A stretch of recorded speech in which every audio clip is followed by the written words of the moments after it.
How's it going? How are you doing? Welcome to the stream.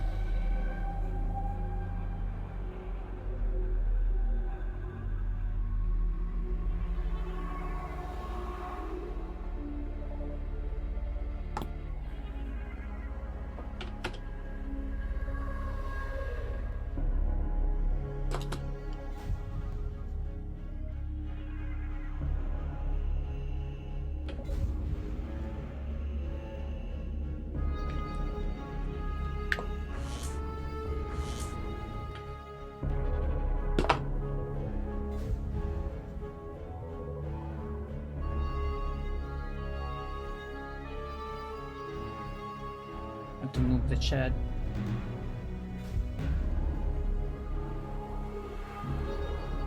So I'm gonna be on emulator a little bit.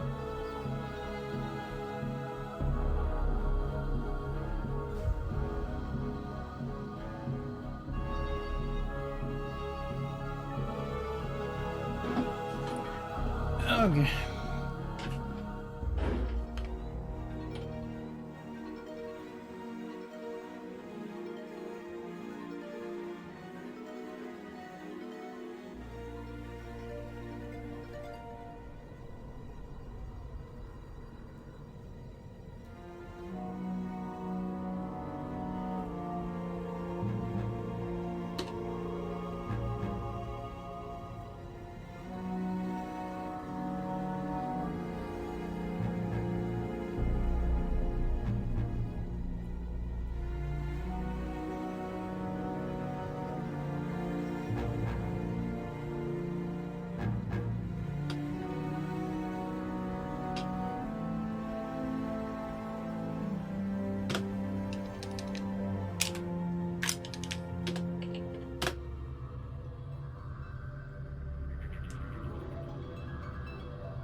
$125.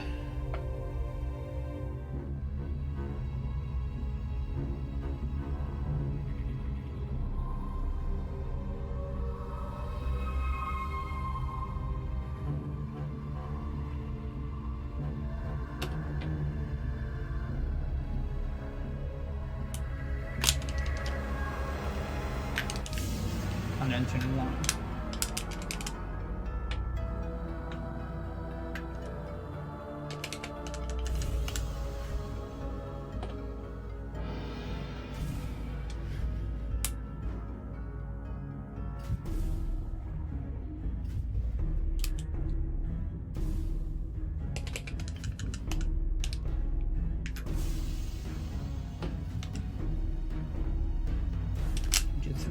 Bam. Fuck you, dude.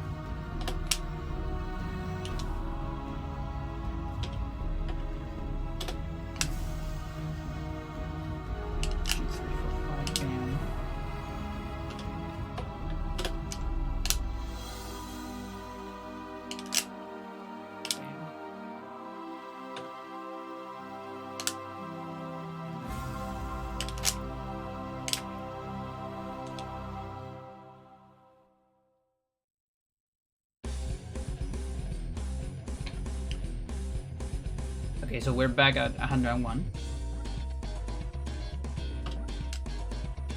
That means spend one of these.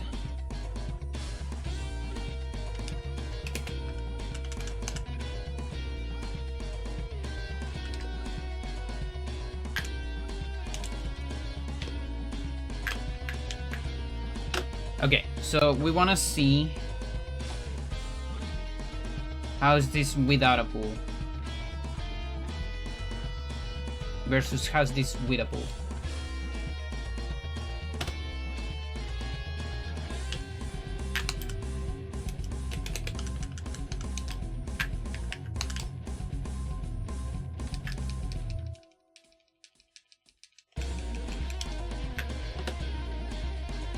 So I have about 40.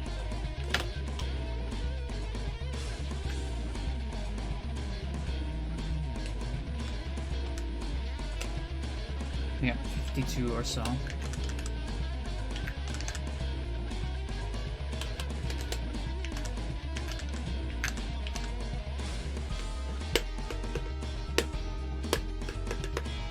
And assuming we just stay on those, like I don't know if the attack will give me one more.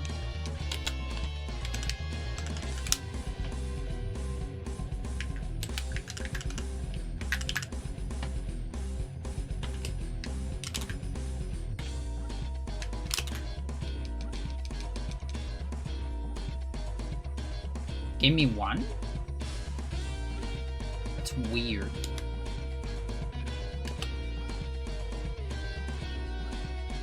Wait, for real?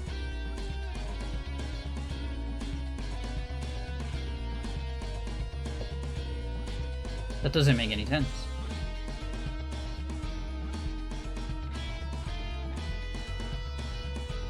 Does magic get trimmed? Or what?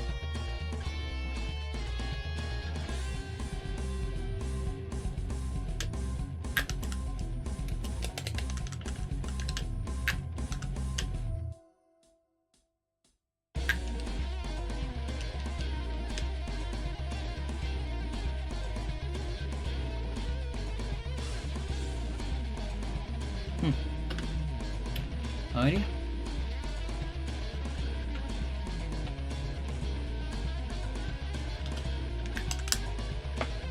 No, what are we doing?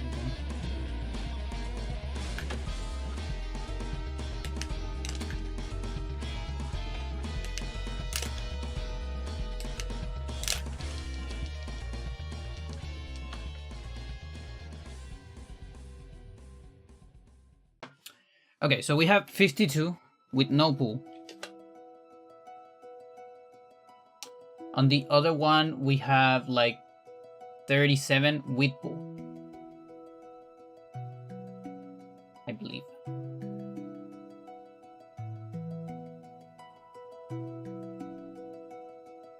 So we're actually gonna save these somewhere.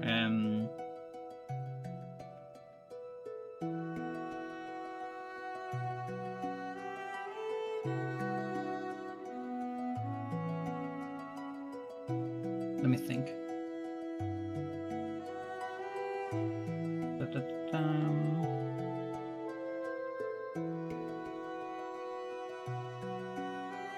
Yeah, I only need after Peter. Okay, so we're gonna save on F5. It's fine.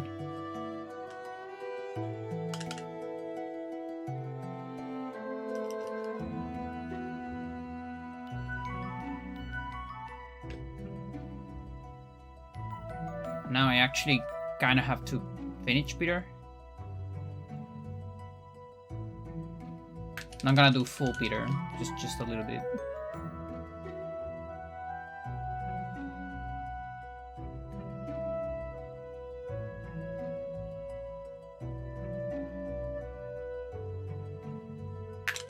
Until we get 7 spells.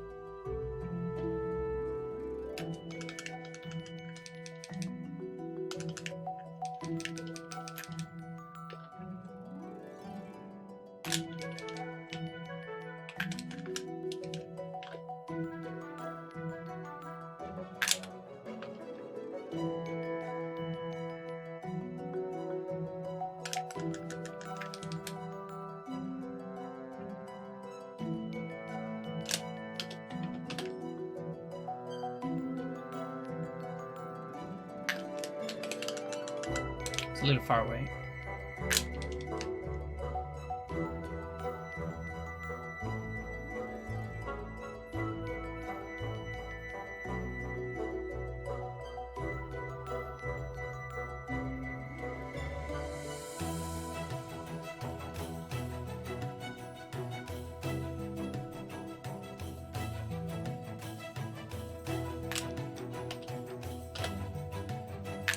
So I don't need to save here. Usually I save here, but you don't need to. I actually want to keep my save for... And the thing is here, so this is the benefit. You'll be doing a pool here instead of a cell rego. and I should actually time the difference there. So I guess that could be my first difference save. How much time do I lose on the sneak?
Okay, so the new... In this one, it will be like... Oh, I missed one. Oh, yeah. I did.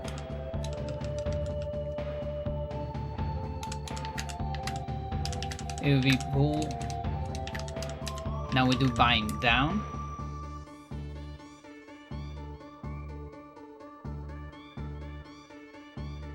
Yes. And then reveal. That's what I need to work on.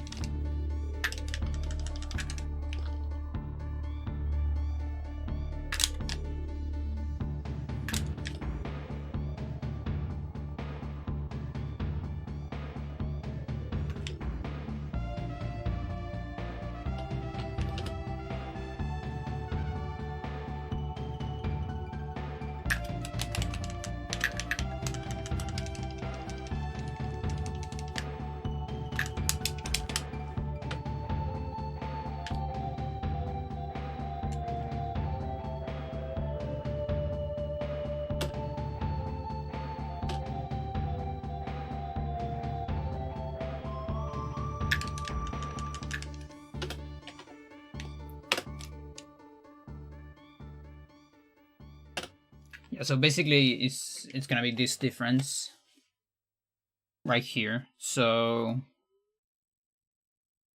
can probably put this on F3. And from here I can finish.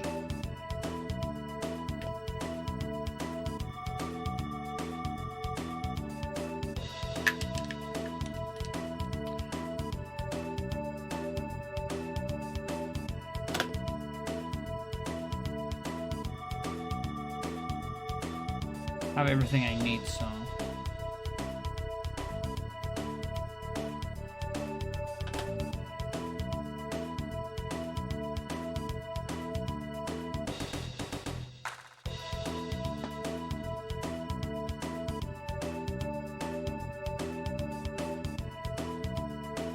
I'll probably just give myself last summon ID 40. I wonder if that works. Should, right?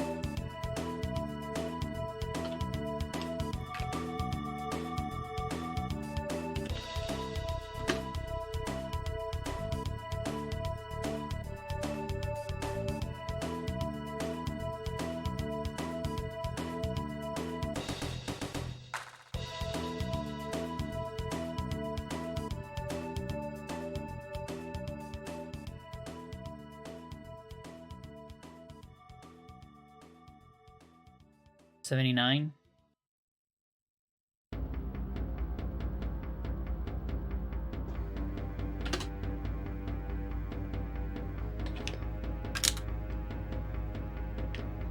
Works.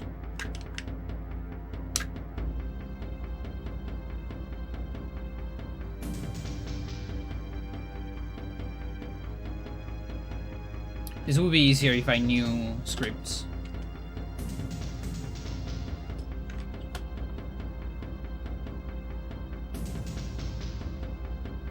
Much easier.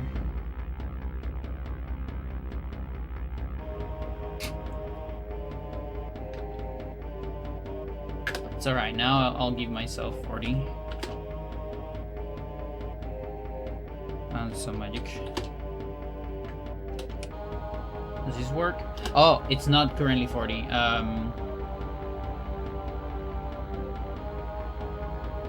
What even is this?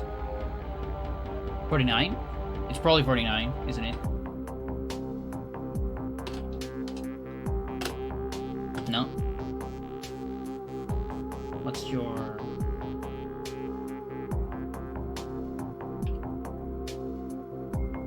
Oh, I haven't saved and load, so 145? Okay. Sure.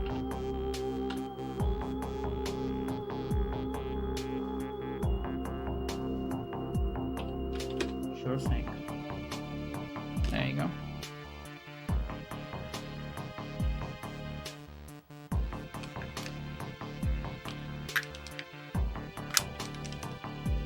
One day I'll learn scripts. And we can do chapter clears faster. Alright, I'm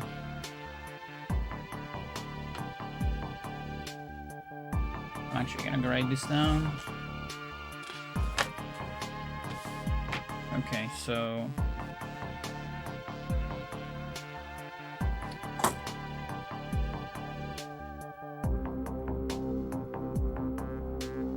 no OG pool and OG pool.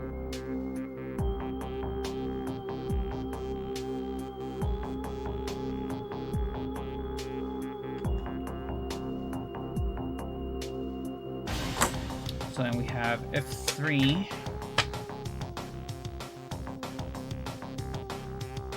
F4, that's Peter Sneak.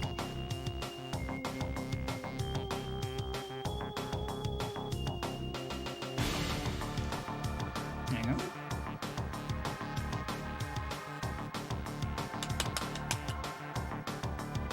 The gear is here.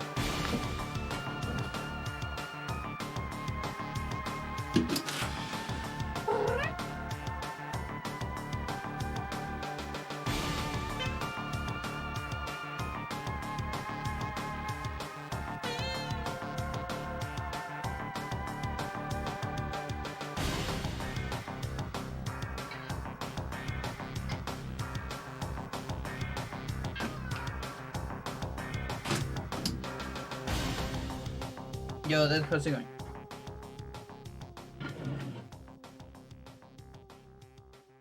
Preyotis.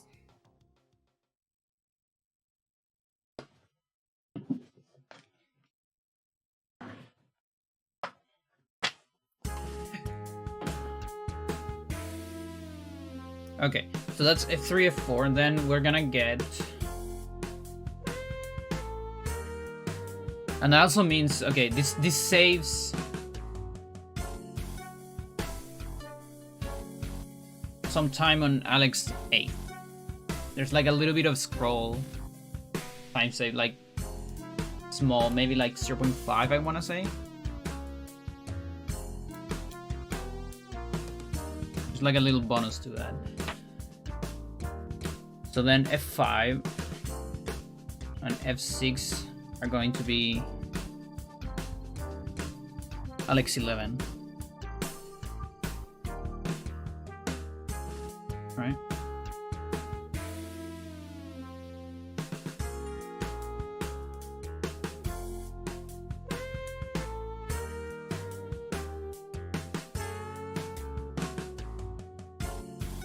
Okay.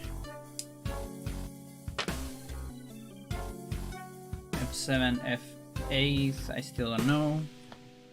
And then I have F9 and F10, I guess. Could be Alex 12, right? Yeah, that's Alex 12.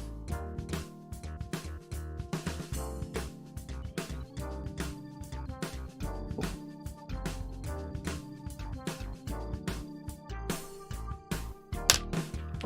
Alright.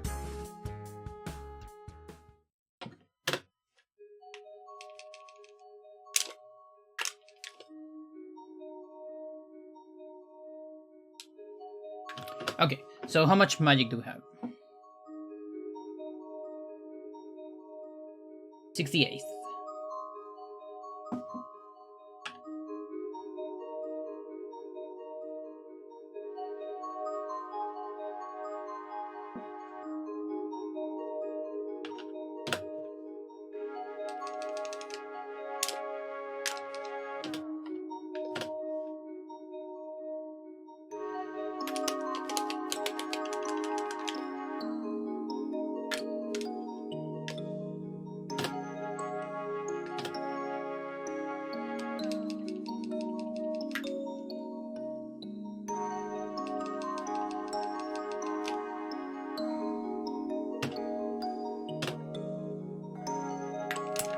And now I need to manage with D-pad down.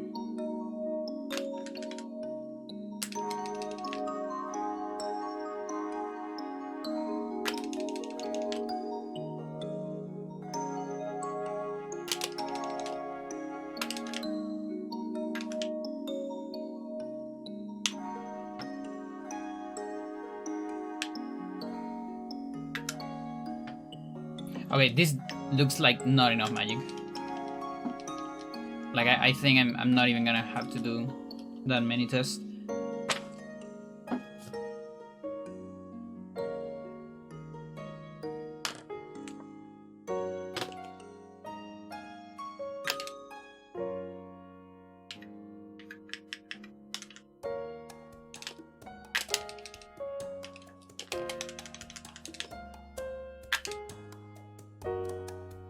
So we have 26 here.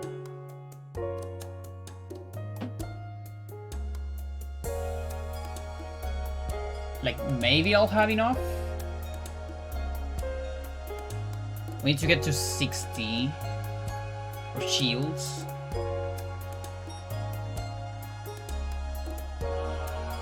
And we need 50 for Trapper. Then we need 30 for Cell Pool. Another 30 for another Cell Pool, and another 30 for Cell Dispel. Sounds kind of hard.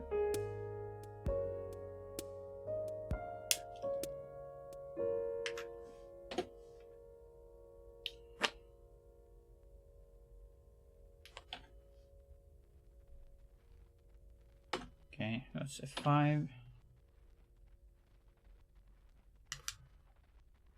Oh, before that, let's do Michael assignments.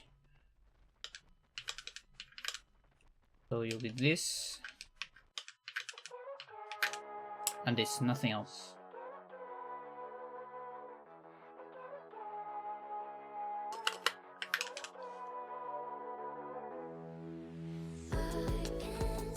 And final room is 337.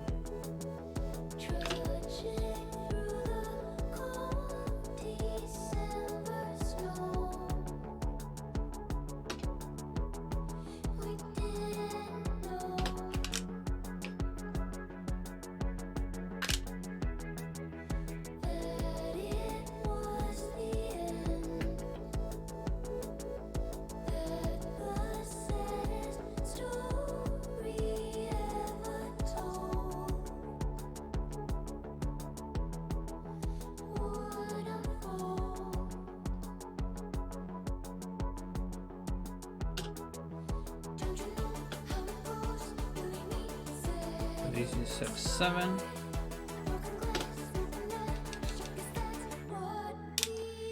I made a mistake.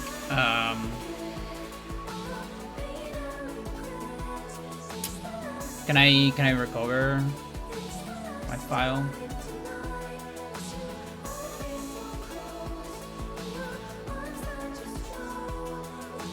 Sort of.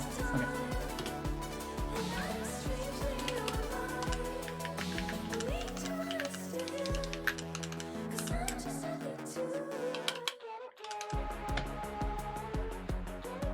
I need to reduce my sanity here to below 50%. before I clean.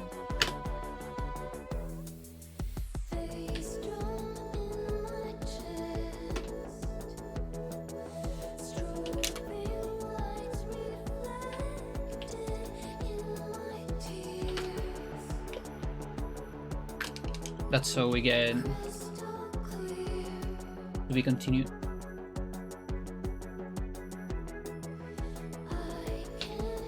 So this is accurate.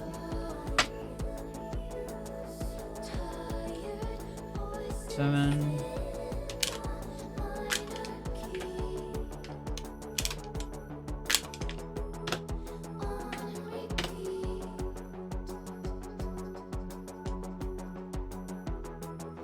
Yeah, we are so short on magic, it's kind of crazy. Way too short on magic.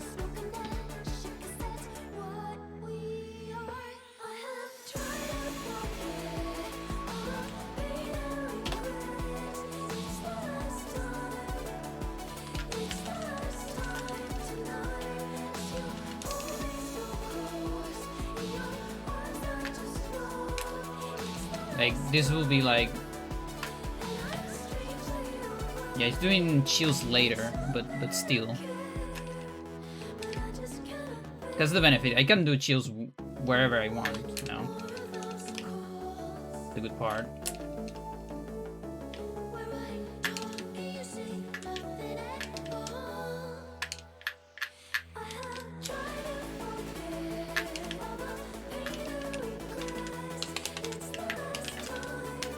Around. Down.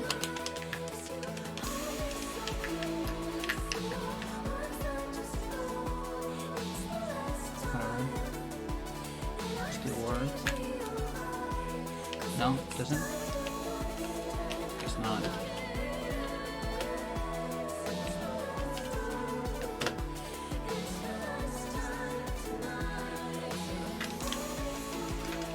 So if I'm, let's say I'm 50 short.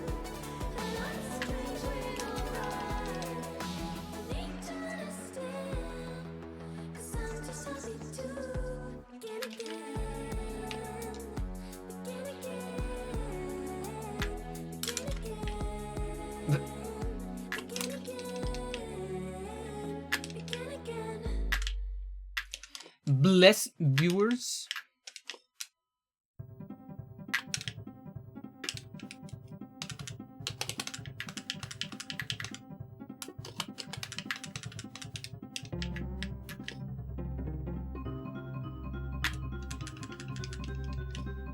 Like, dude, this is not even like a... Oh no, it is. It's tagging someone.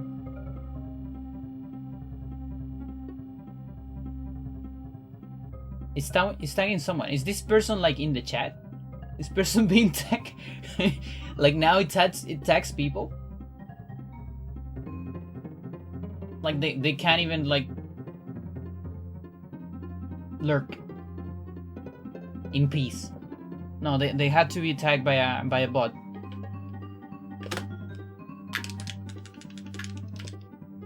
That's so rude. Okay, so I have 60 here. I'm like super short then.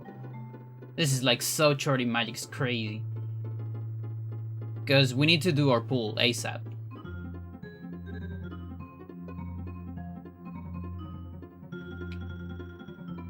So I'm probably gonna need that 100.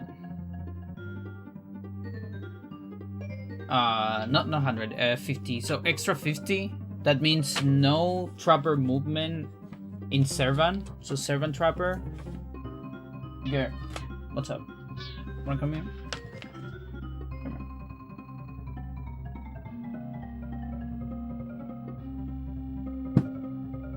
Come here. No Servan trapper.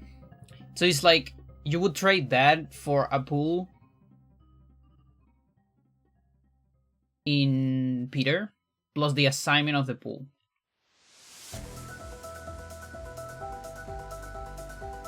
Which kind of sucks. I really want Servan Trapper. Like, Servan Trapper is so cool. It's just so cool. But it also just makes everything harder. Like, I had the feeling that this might save like 0.5 seconds, maybe. What's the time set for that? Tricks.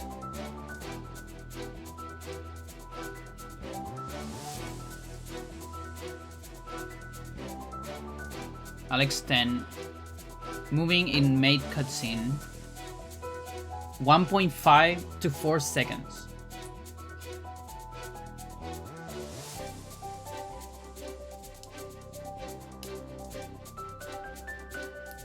So it's 1.5 if you do no magic message.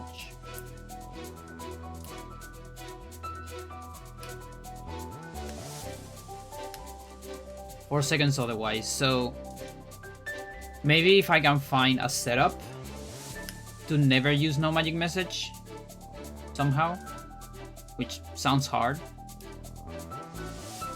then it might be 3 seconds at best.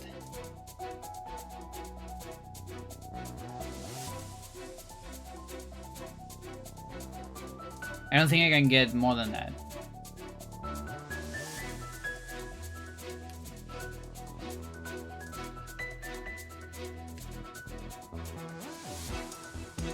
Then the question is how much time I save on the sneak. And try to compare the assignments.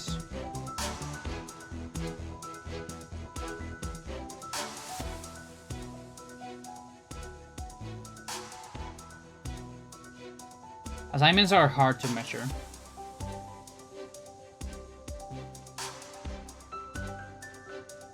But assigning bull impeder should save time.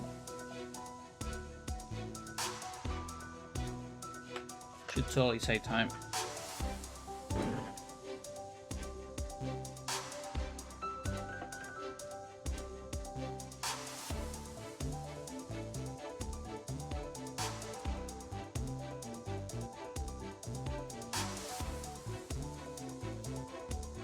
I'm thinking there's not really a way. Is there any other place we can cast a bull?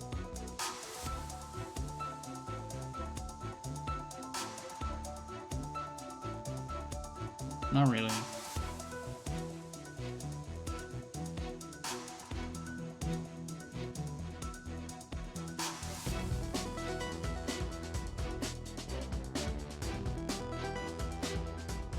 The thing is, Peter is the most optimal place to assign pull because we have to assign bind no matter what, and those two are just together, so it's like very natural to assign them there. That also used to be the older strat, like at some point that was his strat, and it makes for a very comfortable assignment too.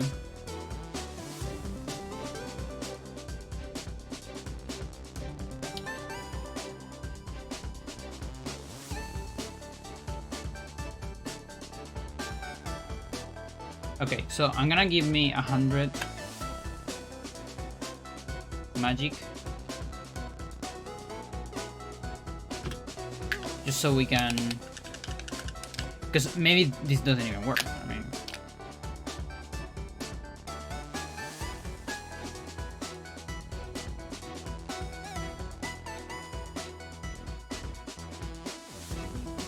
looks like it does. I need 60 entering Enga. Very tight. Super tight. Can make it, in fact, below 60, but...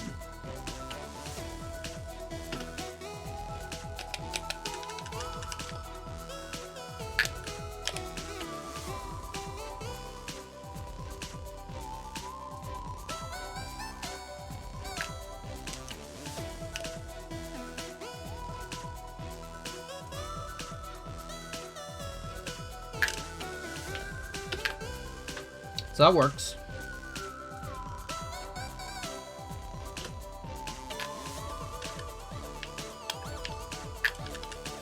Good.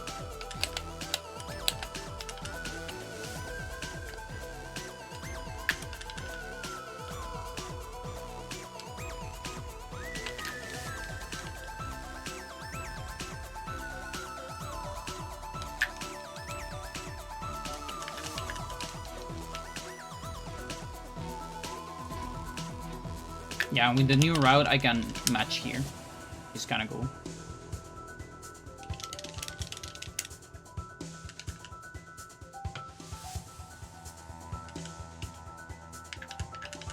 This also has even a higher probability of bleeding walls.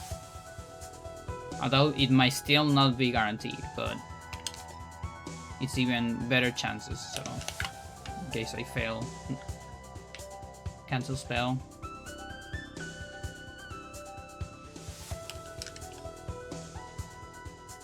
So we should see bleeding walls in a little bit. There you go, there's the bleeding walls. And they're gonna last a lot.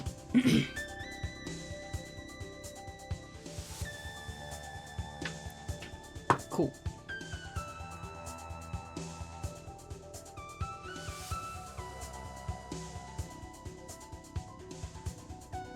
Let's go back.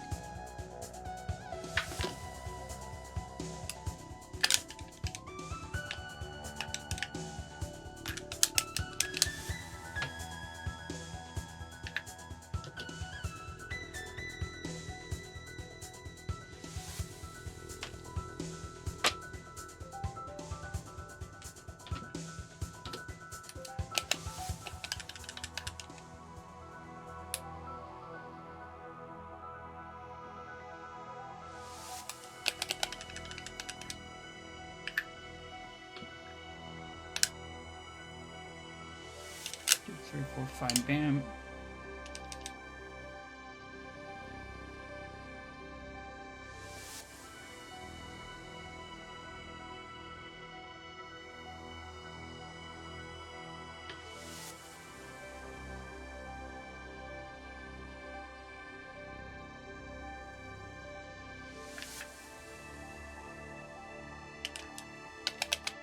Yeah, so here I can actually measure immediately, more or less, how much time it will take.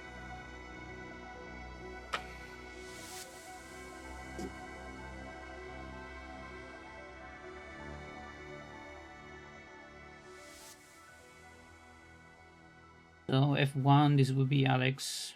Alex 8th.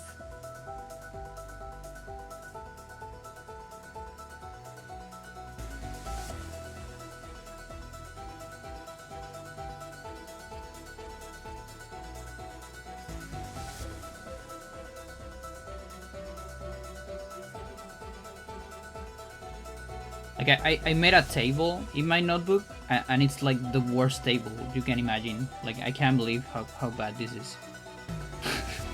This is so stupid. But we're gonna make it work. We're gonna make it work, Chad. It's so wretched.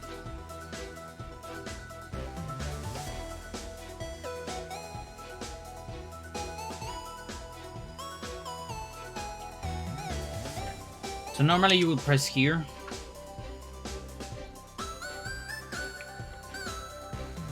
On Alex 8th. So we're gonna assign... Okay, so this is no ulti pool. So we're gonna assign 0 frames here.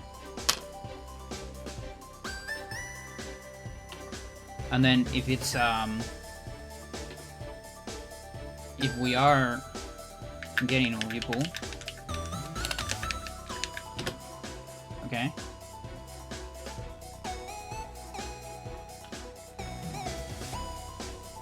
So that's 220. Do it again.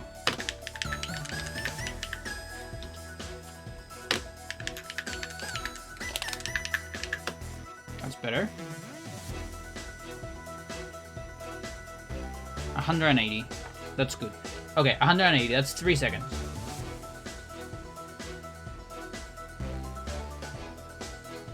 No.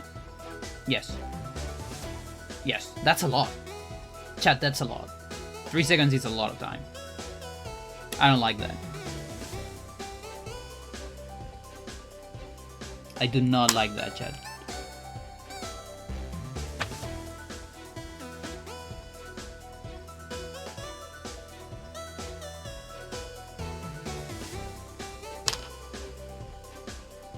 Okay. So then the next thing would be...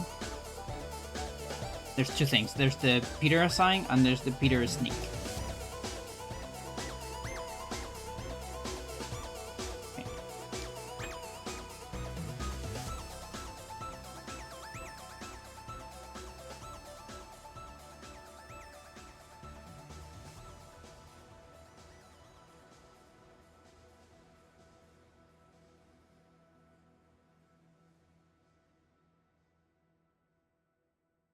And then there is Alex 11.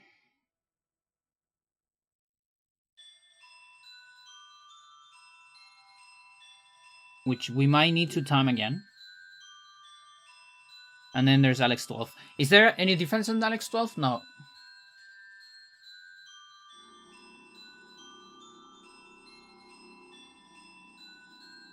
Like at that point,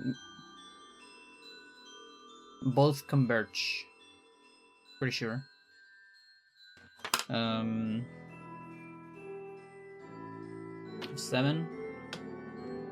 Like if here, I give myself 76 magic.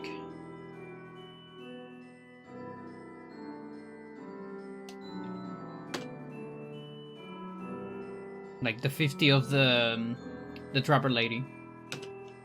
That's what that would be.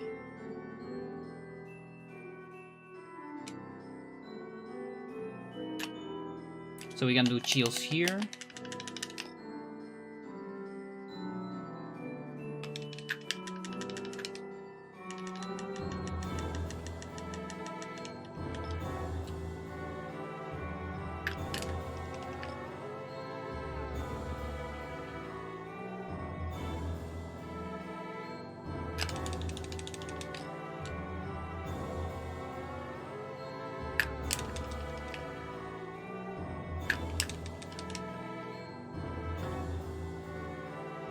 I have 78, that's pretty good.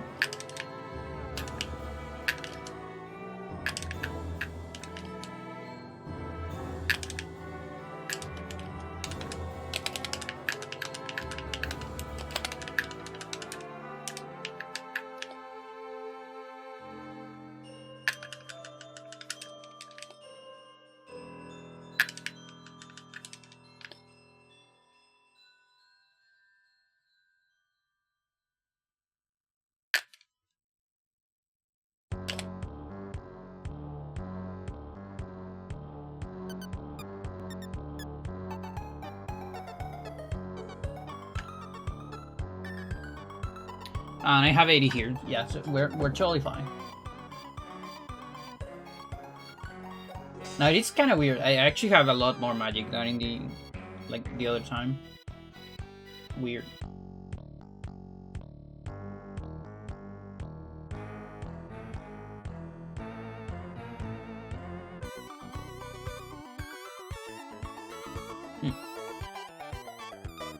Oh, chat, I think on the other one I gave myself 40. Because I had 60 something. And then I put myself 100, not 110. I think that's what's going on. Yeah, makes sense. Because I have like 68. Now I have 80. Which is basically 80 minus 10. And the 2, it's the error bar. Okay. Makes sense.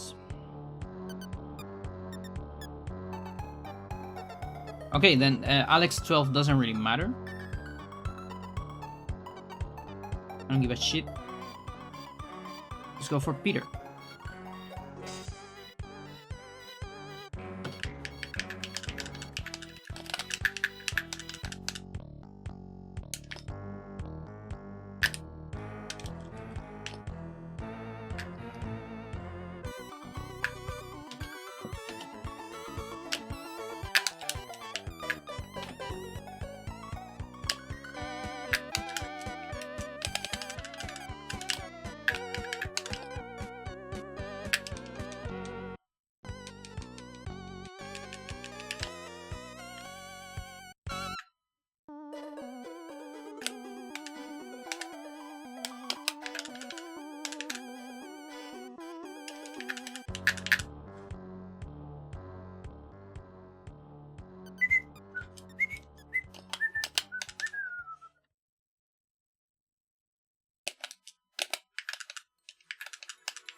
Really?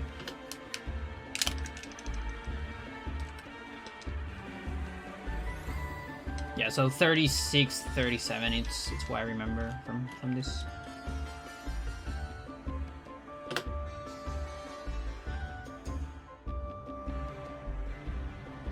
Peter Snake, okay.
No.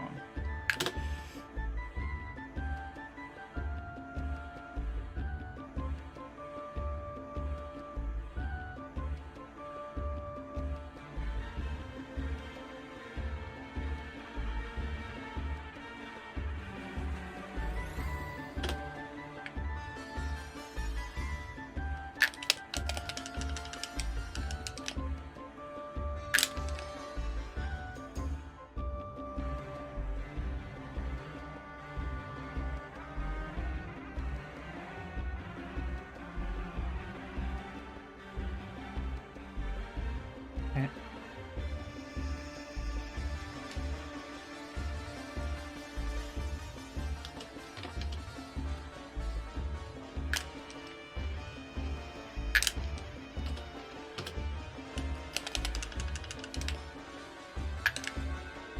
Yeah, so on this one we will go down.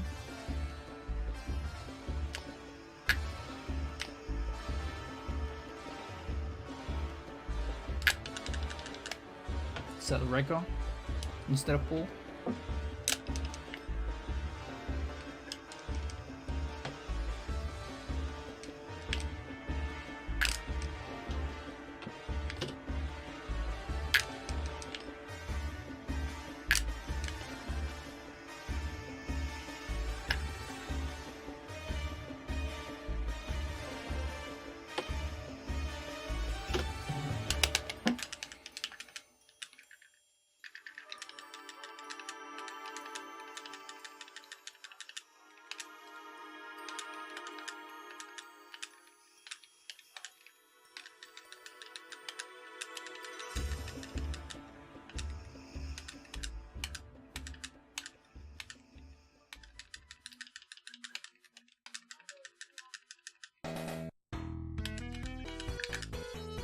Okay.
That's the wrong reveal, but not a bad number.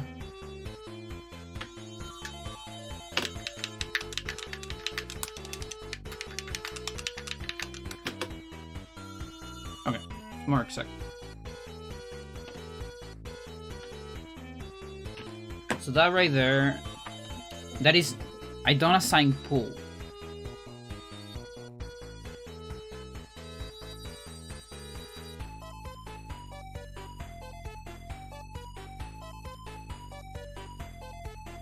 No, that's the one where I assign pool. Yes, okay. So it's the second one. So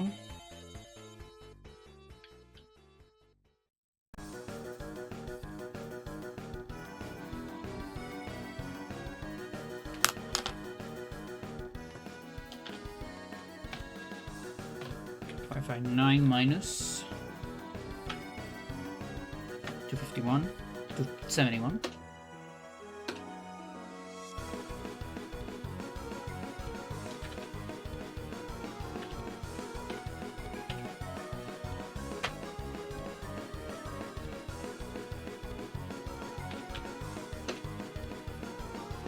Okay, so that's 4.8.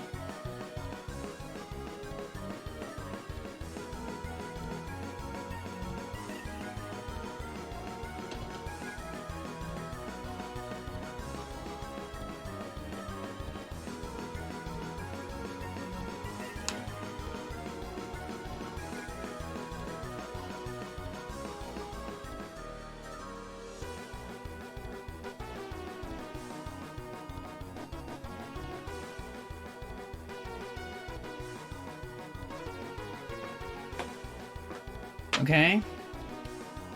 So let's do the same, but with the pool, and see if there's any difference from the 3 seconds. So this one would be like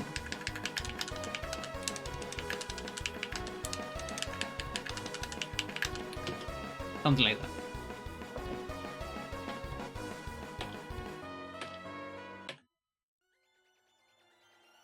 $6.51.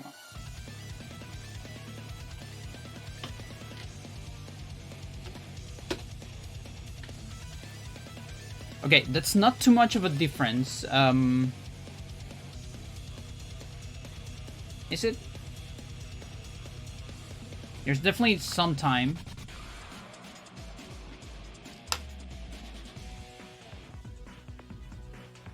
We can actually compare the differences. The other one was 58? 59, okay.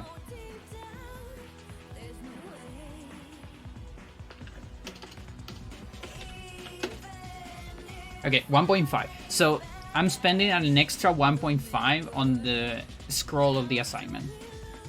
That's the actual difference. Because of how out of place the assignment is.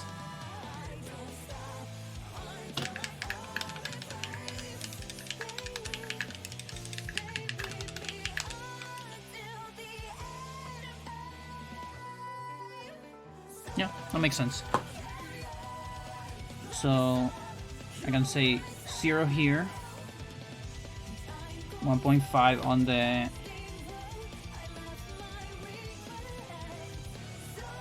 that's no early pull, let's say. Okay. So now what's left is measuring the sneak. And then the mate trapper in Alex 11. See if we can find a setup maybe.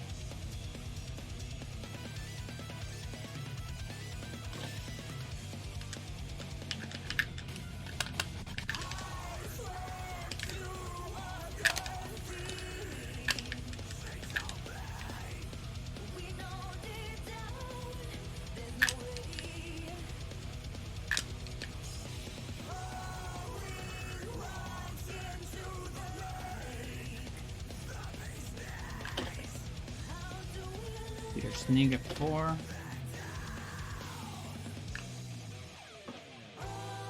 Oh, if you could only recover stamina during this.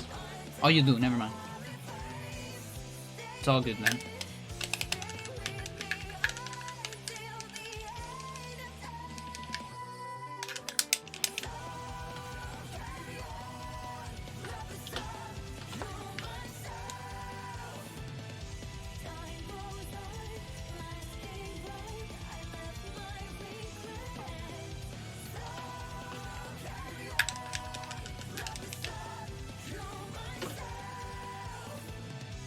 Okay, so we have 6,000.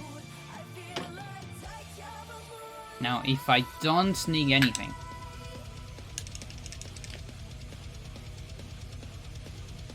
he gets tired here.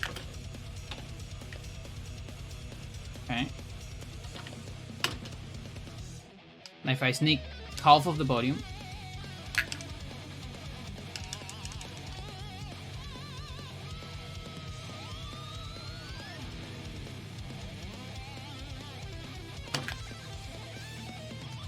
he's definitely tired here.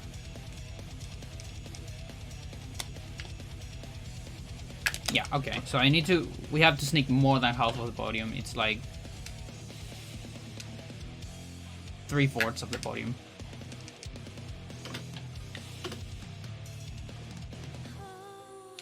Something like that.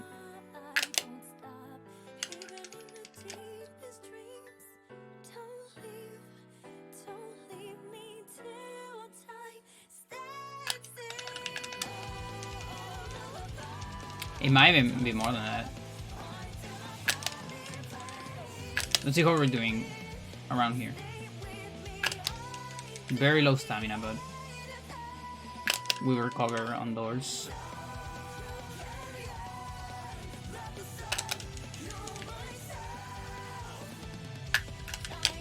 And then recover here.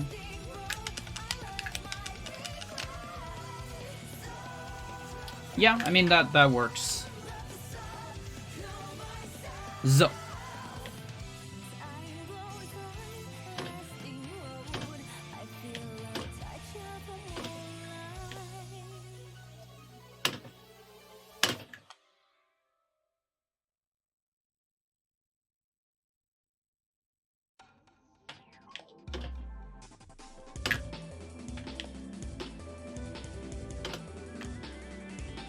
Okay, let's save there. That's 400 versus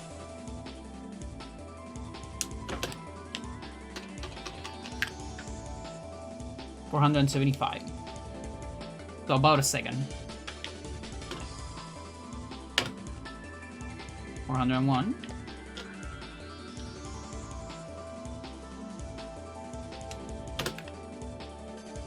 $79. So 78, okay. Let me see how this one pans out. At 78 frames, sneak.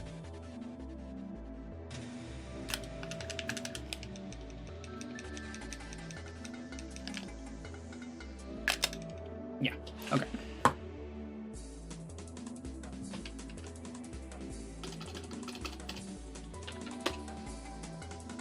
So it's 1.3 seconds. And that's gonna be on the...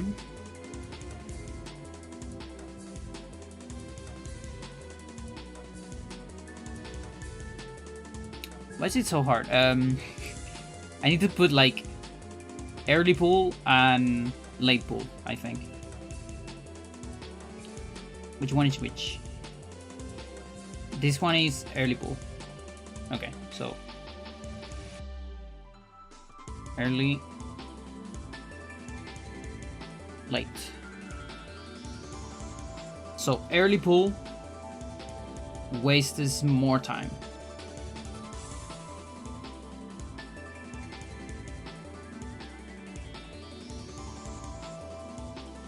No, this is the other way around, isn't it?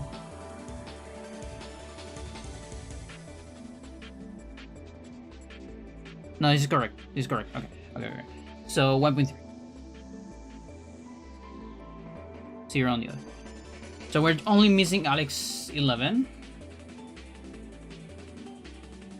So far, early pull is you assign all out pull during Roberto skip. And so you have extra magic on Alex 11. That's the idea. And that allows you to do the mate trapper. Okay. And then late pull is assigning pull. This is OG pull, by the way. In Peter. So that's less magic on Alex.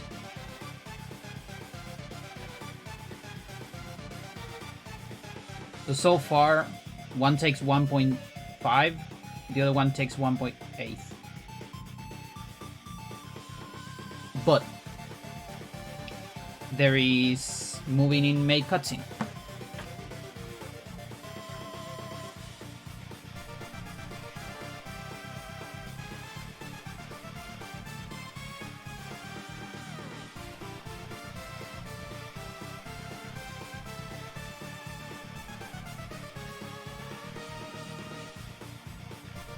Yeah, and there's no way that's just 0.3, so I think that means we're doing early. Like, if it is at least 2 seconds, then this saves 1.5 seconds. Or 1.7 or so. But if we can find a setup, that'll be even better.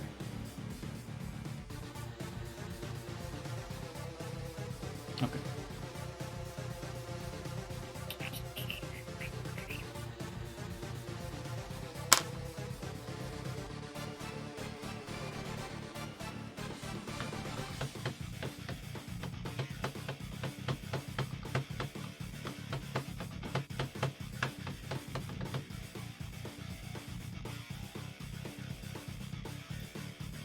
Okay, so I want to go to room 67.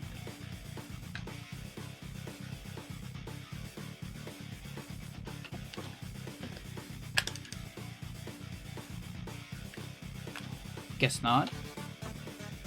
76.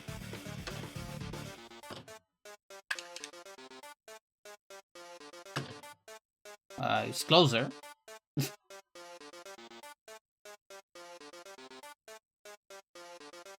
Which one is it?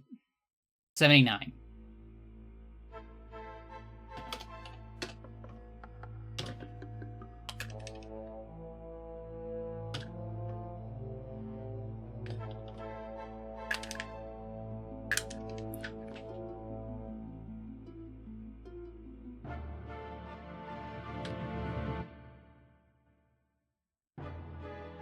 Want to get objects? Okay, 145.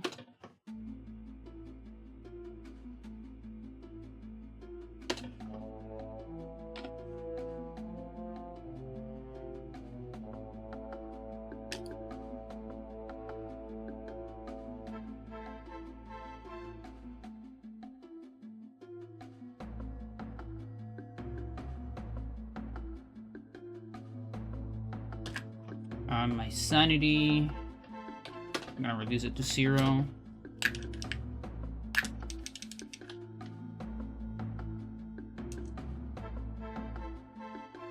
Okay, so Alex 11 should be F6. F6. So here we have 52, but no pool. Here we have 37, but we have a pool.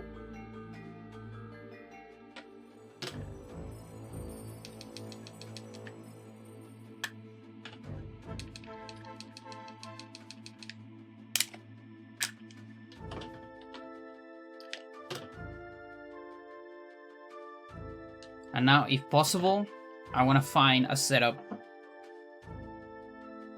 to get this consistently. So, if we just go for it,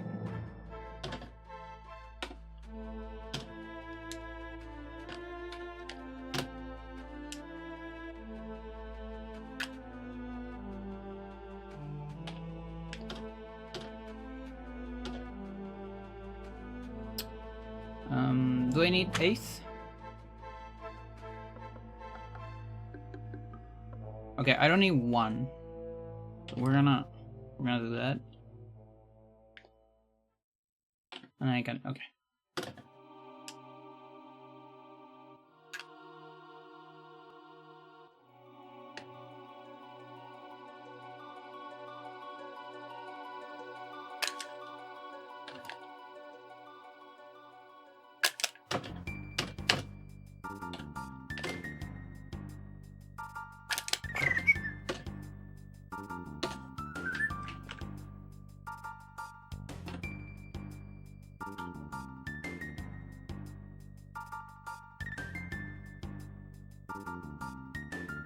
Okay, so we have 4,230.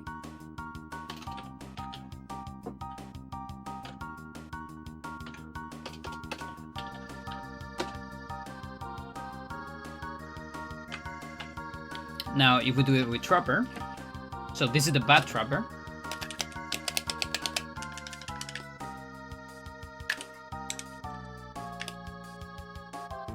The very suboptimal Trapper. And I fucked up.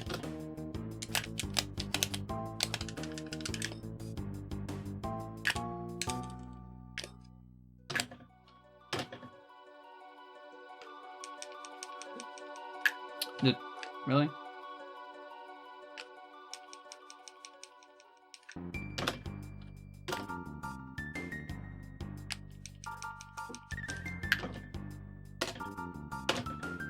There you go. It's 4,067. Okay, the 4,000, I don't need that. Ooh, really? That's a lot better than just 2 seconds. That's 2.7 already. And that wasn't clean at all. Huh.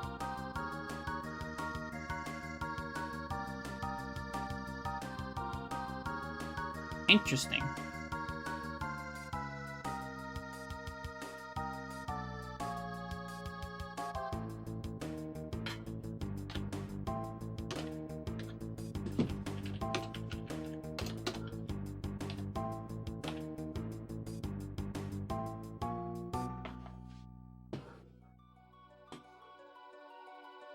I keep forgetting the exact frame rate.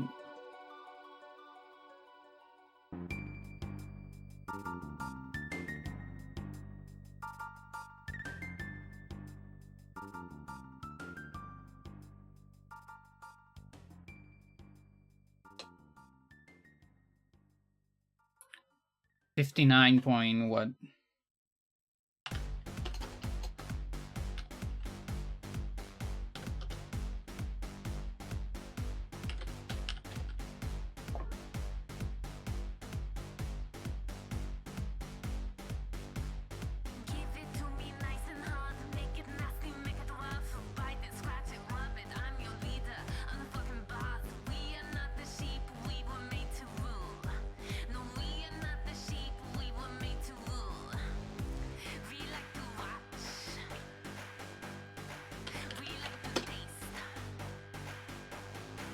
'No, AI overview, no. GameCube does not run at 60 frames per second. No, it doesn't. It's close to 60, but it's not 60.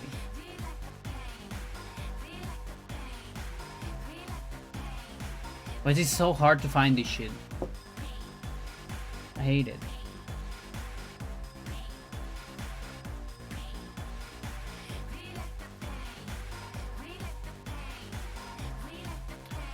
$59.7275. There you go. That's the number I'm looking for.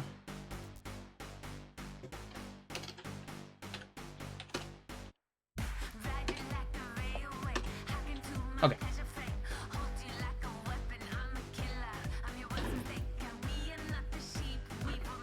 It's a tiny difference, but it's important.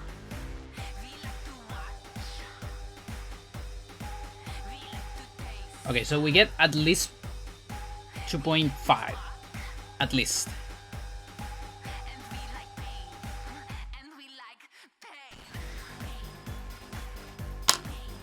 But if we can find a consistent setup, it could be better. Because it could be the pause.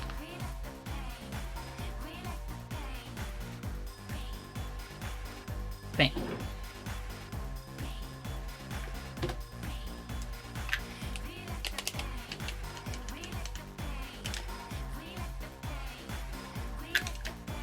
Yeah, now if you failed it, this is like the most horrible cheat ever. Because you get stat refiller. Which is like... That's just awful.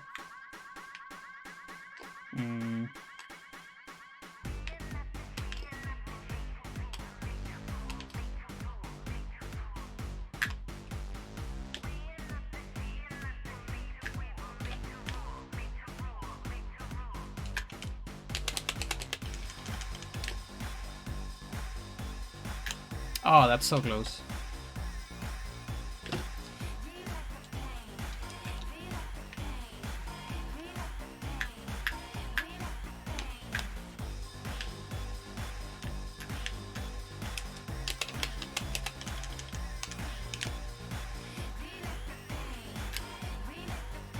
Oh, really?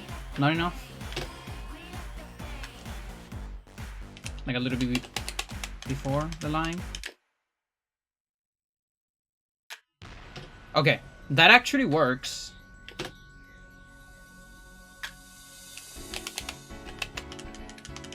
This one is too far. Oh, never mind.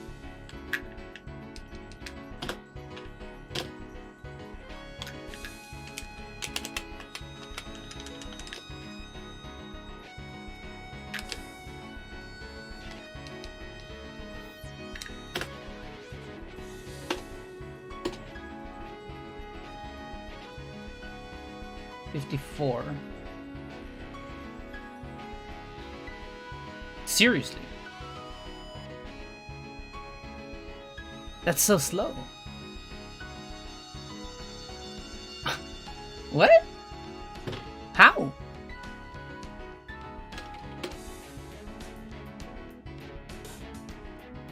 How is that so slow?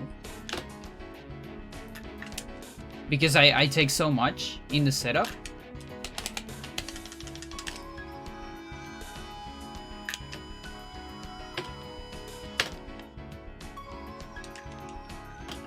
Or because... Oh, it's because I spend more time here. Okay, I get it.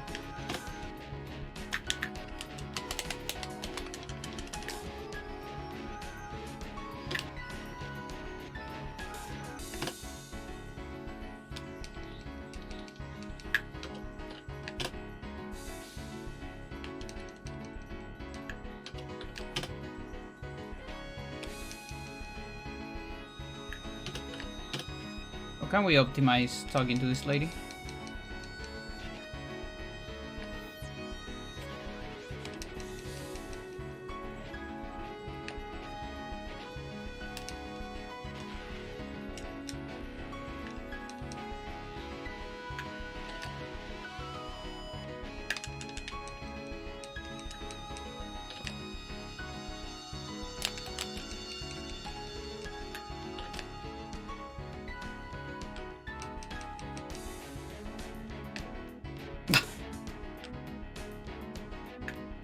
There you get the double.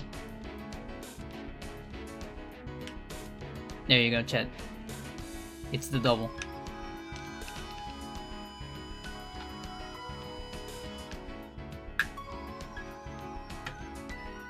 Oh yeah, and you can get 2 basement keys, I guess.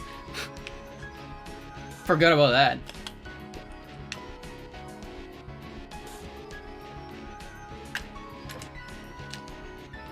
Can I use both? I can. Look at that. That's... If you accidentally do that in a run, you should never accidentally. There's no way you accidentally do that. But if you want a swag or something, you can say, hey, I can get 2 keys. And then you're still fine. Because you can use both. And you want to use both. You don't want to get an unintended item into bias fight. You're going to crash otherwise. So if you do this swag, you got to do it right. And that's, you get 2 keys, you have to use 2 keys as well. Just so you know, chat.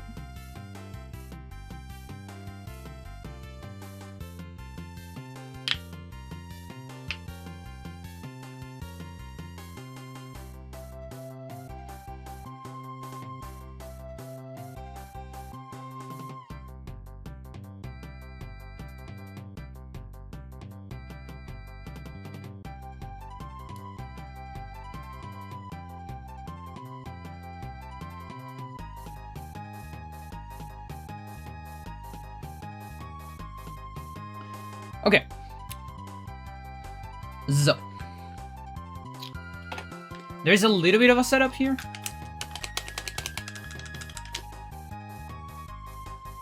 I don't know how dangerous it is.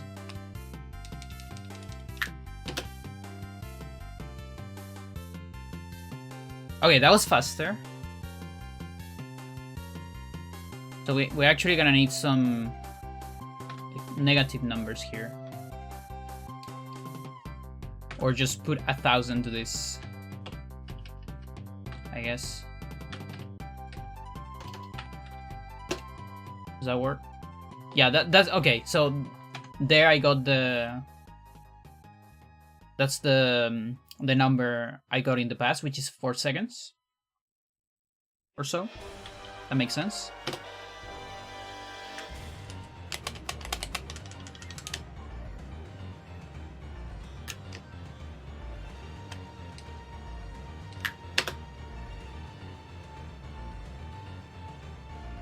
So 94, the other one was 80.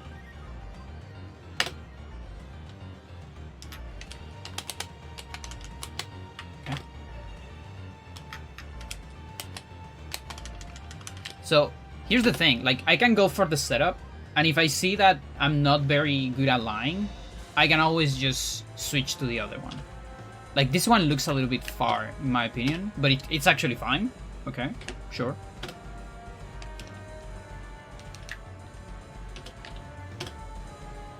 I really don't understand how this camera works. It's really weird.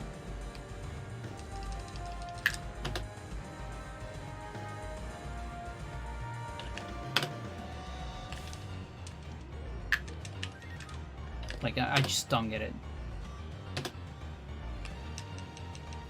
Very strange.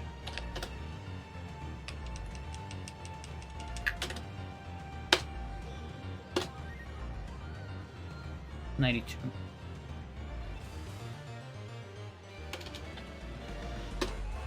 That's still 4 seconds. Okay. So it is 2.5 to 4 seconds. Okay.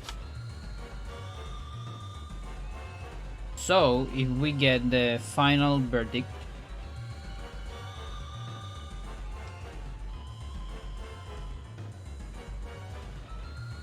this will be 1.6. There's 1.6. No, that's a 3.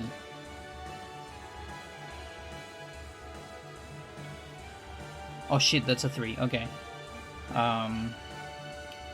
That's 4.3. There you go. 4.3. And the other one is... Oh, you kidding me, chat? You kidding me, dude? The other one is 1.5 plus 2.5. That's 4. Oh shit! And 1.5 plus 4.6. 6.5. 5.5. 5.5.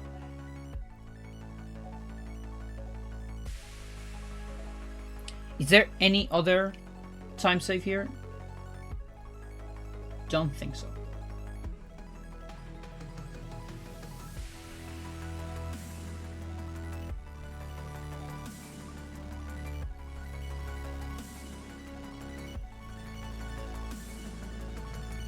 Any other benefit from having a pool?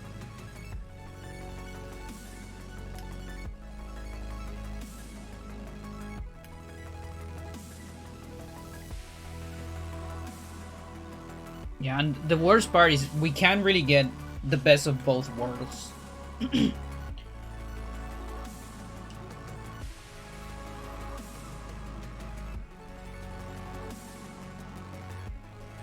I mean, there is actually a way, but it fucks my assignments, and I rather not do that.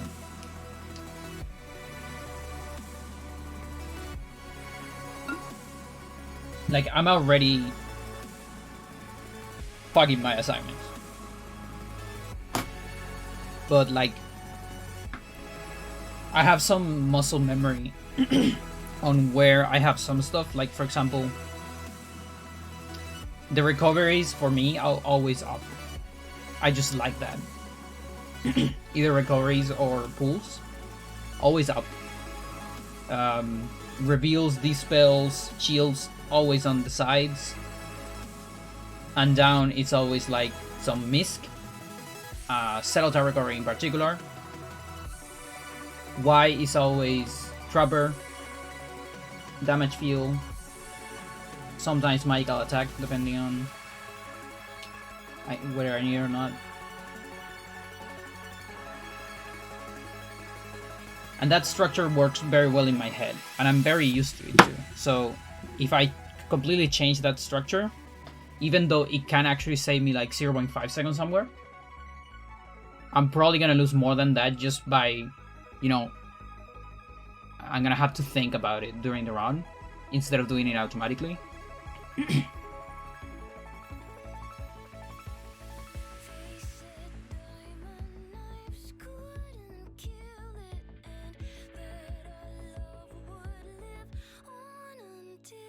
Yeah, so the final verdict. So we are comparing early Uyal pool. So that means assigning Uyal pool on Piano Restore right before Trapper. That's route, we're gonna call that number 1. Okay?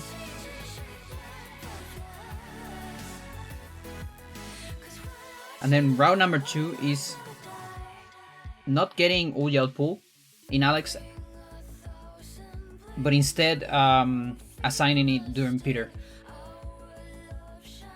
This means we have less magic on Alex, but it's no longer an issue because I'm changing some of the sanity route, so it's fine.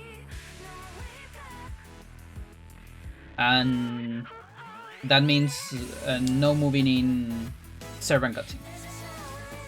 So it's route number 2. Okay. And the final verdict is route number 1 saves between minus 0.3 seconds and 1.2 seconds.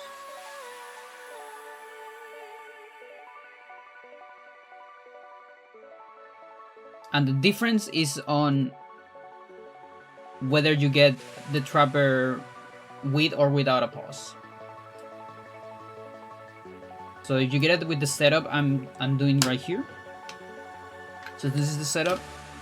I walk just a little bit before this line in the floor, and I cast from there. You pause very fast, like faster than this actually, and then you just hold down.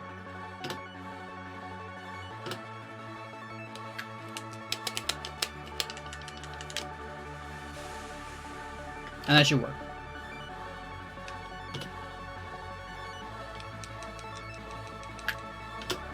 Like that.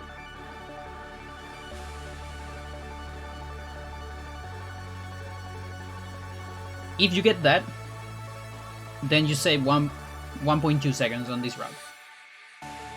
If you don't get that, let's say you are too late on this pause, right? That's a very late pause. So if I'm very late on the pause. So that means if I just go for it, I'm gonna get this, and that's really bad. Now you're losing like 1,000,000 seconds. But it doesn't matter. You can do a no magic message. And just do this. And you're good. You're only losing 0.3 seconds. Or so. If you had to react to that. I think that's solid.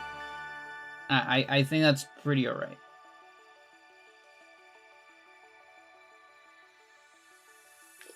This can also be faster if you do any speed storage like this, probably. But I'm a little bit afraid of doing that. Although if we have a backup, it might be alright. Oh, dude, that saves so much time, in fact. Kind of crazy.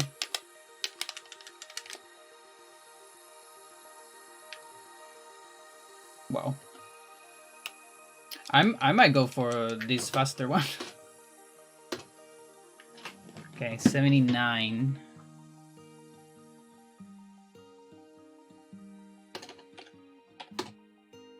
The other one was like 60 something, right?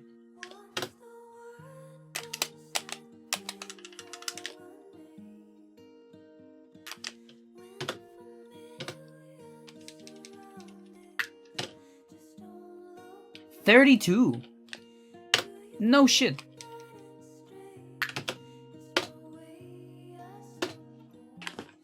$38. What the fuck? You can do it so fast. Oh, that's insane. Chat, that's 4.8. That's another 0.8 to the equation. So that means you either lose 0.3 or you save 2 seconds. Chat. 2.1 even, right?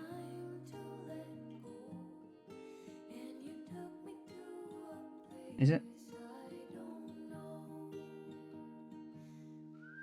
How do we do this?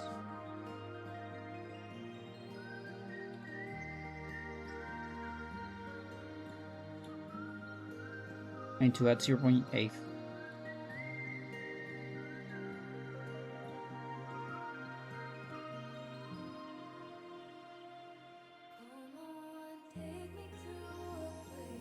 This is 4, 5, 6.3.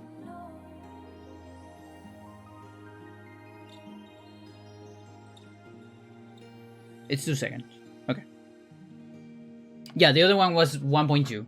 Yeah, it's plus 0.8. Yeah. Okay, 2 seconds. Fine.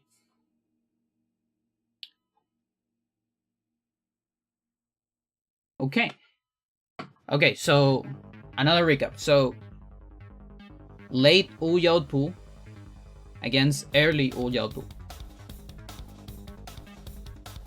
Early Uyao pool, it's trickier. It's like, it is harder. It is harder because the assignment is harder. And also you're doing this trick, right? Now, if you can react to, you know, I'm doing the trick and it looks like I'm not gonna get it, you do an extra pause, you lose 0.3 seconds. Fine. Now, if you get it, you save 2 seconds. For a much harder route, by the way, in general.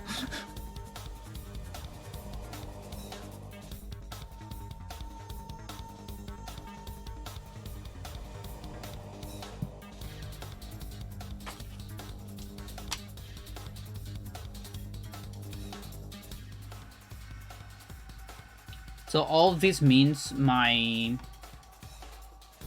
goal on Alex 8th will be the same, because I'm still doing, I'm already doing the Ouija pool there. Peter will be the same. The only thing that's gonna change is Alex 11, so we're gonna see that difference in Alex 11. So one of these days we might get like a 4-second or so gold in Alex 11. Because that's the thing, I'm already doing the rest of the things. Okay. So you can almost think of this as a like 4-second possible time improvement, because a lot of these things I'm already doing it on the run. Yeah. Okay. So that's the first adjustment. Is make trapper. And that means I need to reconstruct all my save states. So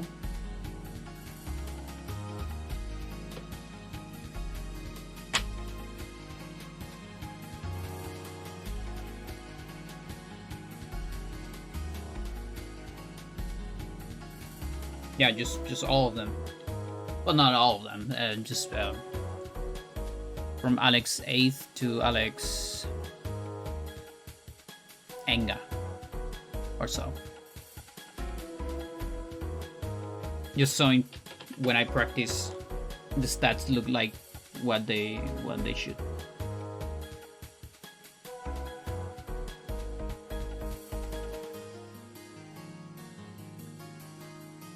Okay.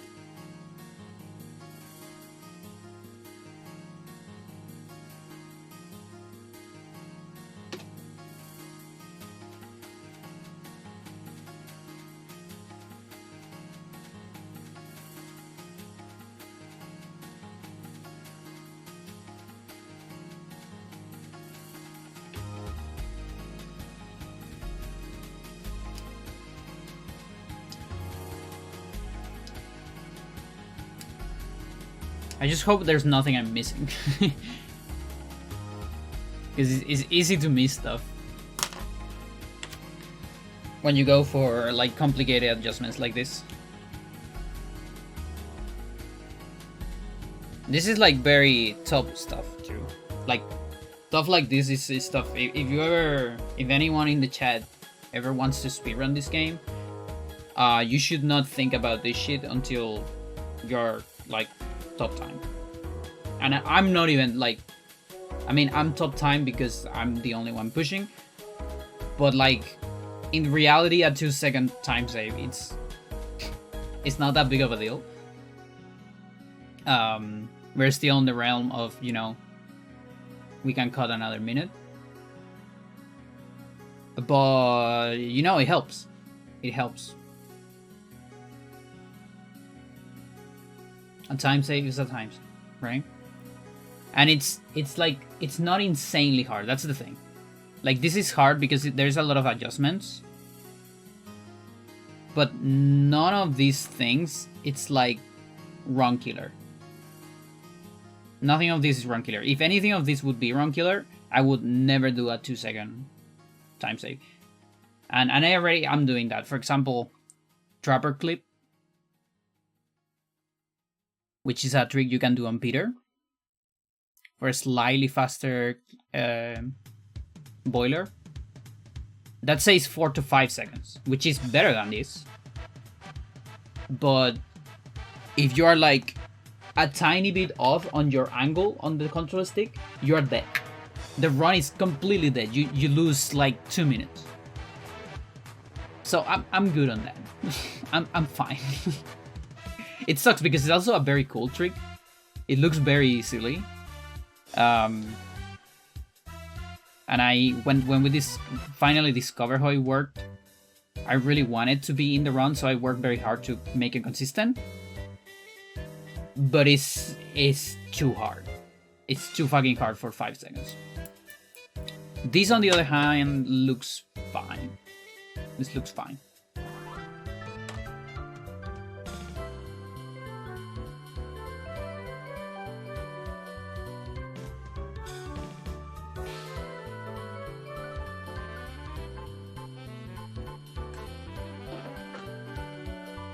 So okay, so to Alex 8th,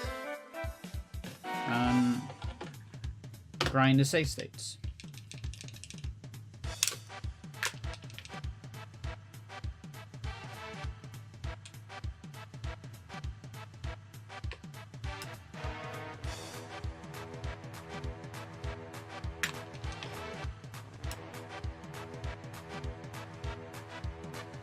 The last one here at the door.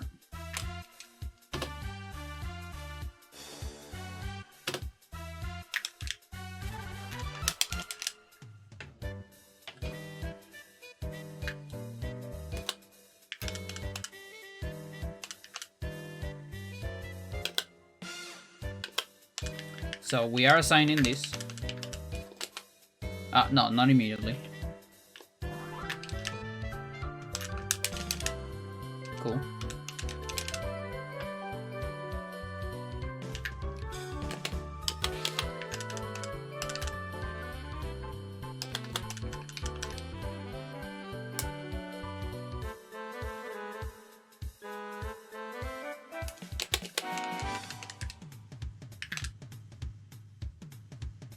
One, two, three, four, five.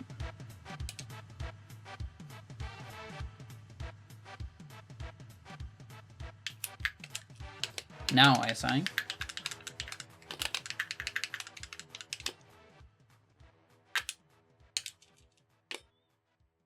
Cast a pool here.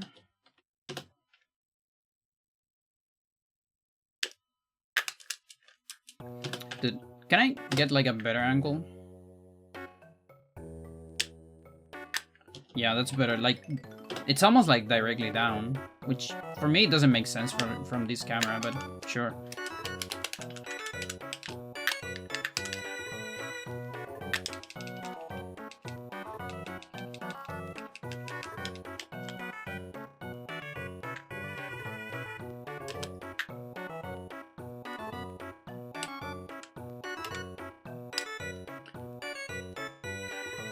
Okay, so we have 41 here.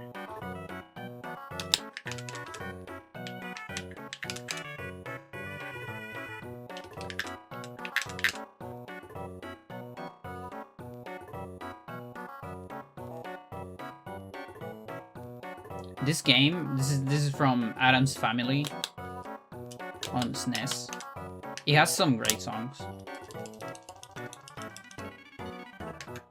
Like this track is fire for me. So good.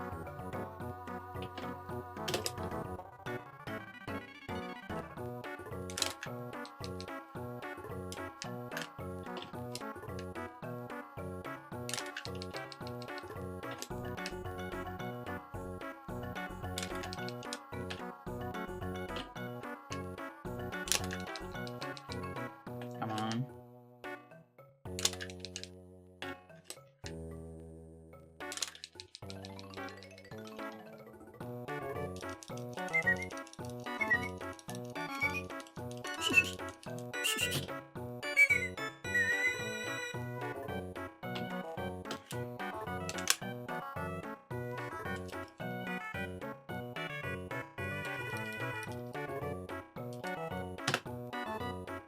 Okay, so we're replacing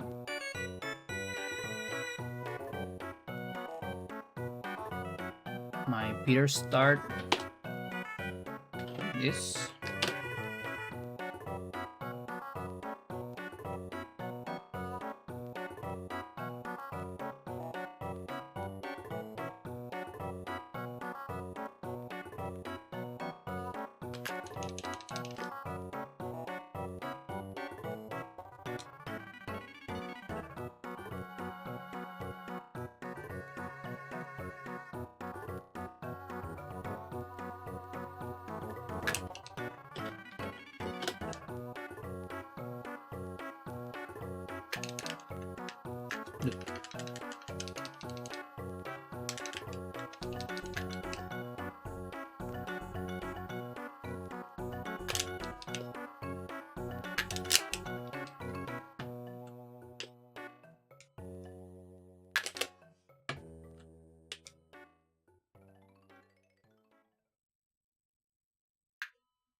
Dude.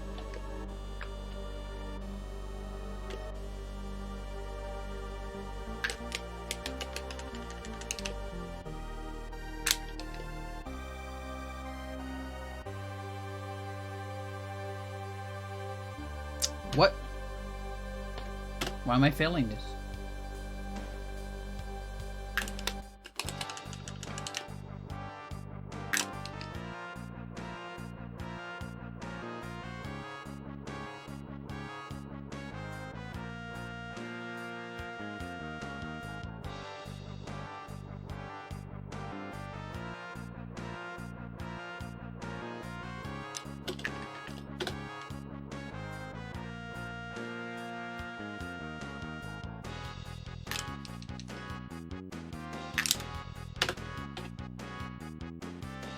Then we're putting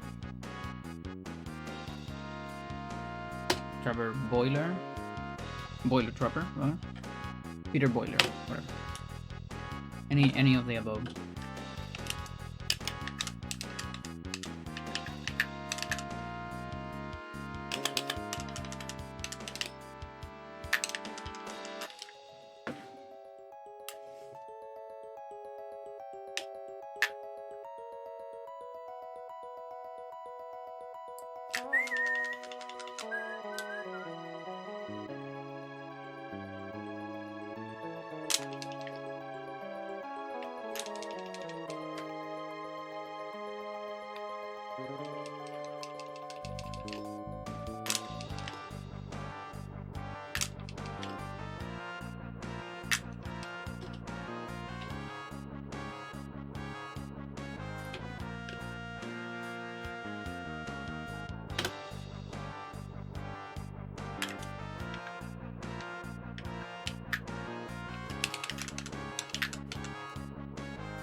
Okay, so I don't need pull. So we go directly into this, down, and this. And that's it.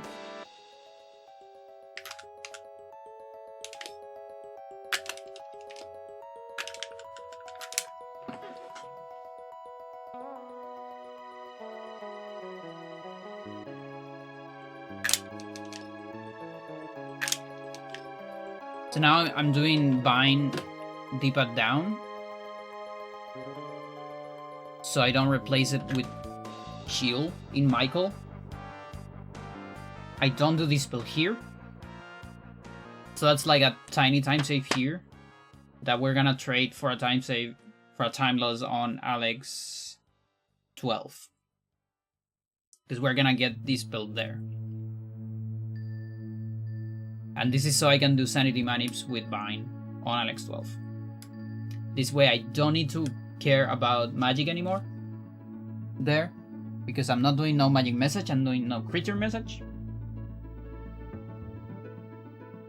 And that way everything's easier. We're also delaying the Celotapul. We're gonna match the Celotapul with the Celota Dispel in Alex End to get an even higher probability of bleeding walls. And also, that makes it easier to figure out if you get a sanity effect on Alex 12. Because I actually discovered that when you cast a pool, some sanity effects don't show up. All the ones that are like TV volume, mute, probably TV shut up, maybe box on the screen. That's like a lot of stuff. All the beneficial ones, they just don't show up. I think you even cancel like double steps, like footstep trail. So you just can't figure out if you have a good one, because if you have a good one, you don't need to do manips, right? And that's a time save, not doing manips, because you just go open doors. You don't care about doing cancel spells. So we're just casting shields alone on the mansion, and then later on Enga we do multicast pull plus dispel, which will make the walking on dispel a little bit harder, but as far as I get like a good setup, it should be alright.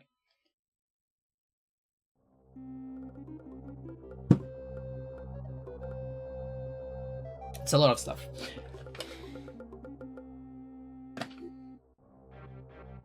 But all of these, it's like, should make for a much consistent endgame. I also have a little bit of a new strat for Warm Warp that makes it completely consistent. So I'm never gonna fail Warm Warp again. So yeah, all of these adjustments are about consistency. And a little bit of time save as well. Because why not?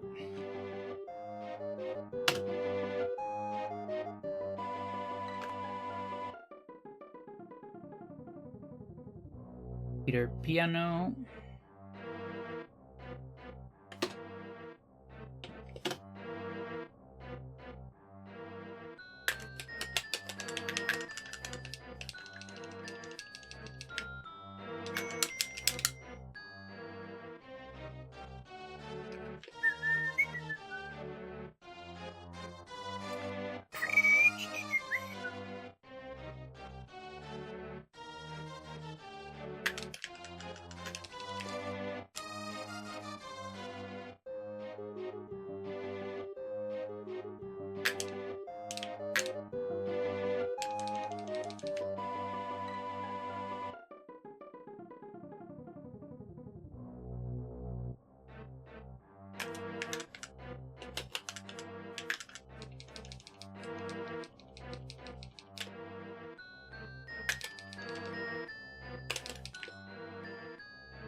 We are very lucky that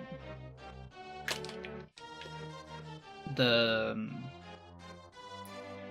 Black Guardian is not that far away on the memory heap, but like if it was even more aligned, we could save so much more time here.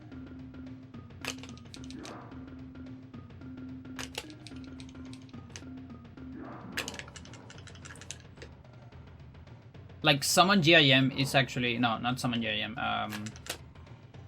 Summon Instakill. There you go. Summon Instakill is actually not that fast because of all the extra items you need to get. It is actually faster to clip into the window and do Black Guardian skip with Zombie Clip.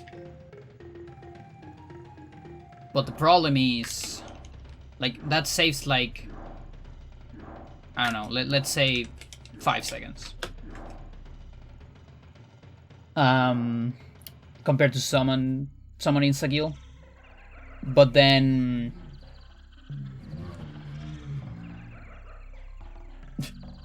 or let's say it saves like 8 seconds, right? But then skipping 5 circle saves like 20. So by skipping 5 circle and doing this, you end up saving 12, right? Because we don't have zombie. Zombie is a 5 spell. We don't have 5 circle because we skip it on Paul to save those 12 seconds. Well, 20, but minus what we lose here. So it's also way easier. Like zombie clip, you don't want to do some. If you can avoid doing a zombie clip, you want to avoid it because it's a hard trick. It's not. This one is not as hard as bronze clip. But it's harder than silver, because silver is like an extremely consistent clip. It's like, it's really good, really good. Like I recommend it, maybe not for beginners, but definitely for intermediate runners. It's not a top strat. It's definitely an intermediate strat. Also because it saves so much time. It saves like 40 seconds. Yeah, it actually saves more than bronze keep. For a much consistenter strat.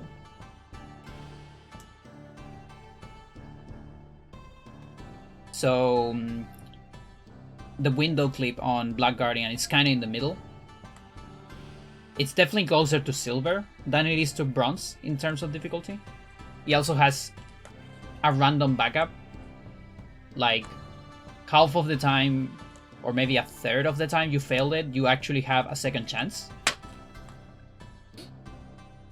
Maybe even half of the time you failed it. So, but it causes a time loss, of course. But it's not terrible. It's not like bronze skip where you have one chance or you lose a minute. Or silver, you have one chance of you lose like 2 minutes.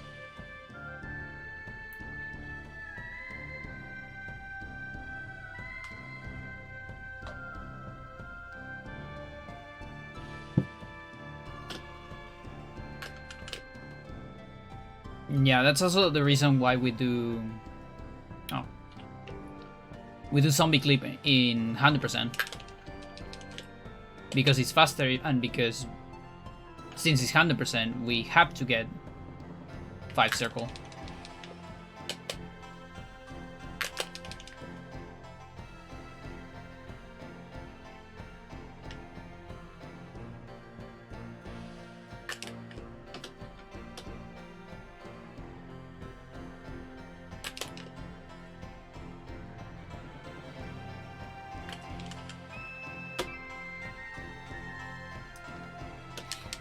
So yeah, like a bit risk discovery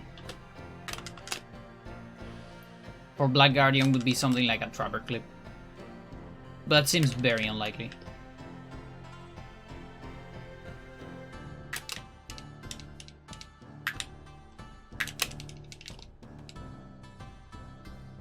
Like there is actually a Trapper stair clip. You can like clip into the stairs and you will fall infinitely. Sadly, it's not like the stairs on Elia, where you clip into them and there's floor below them, so then you can walk into the door. This one you just fall into oblivion, I think. And it's an extremely hard, like I think it's like task like trick. Not sure.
I don't actually remember how the stair one works. I want to mess around like a tiny bit. For fun.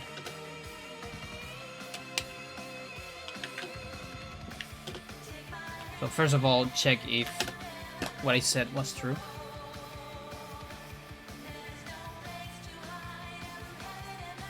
Maybe I'm misremembering.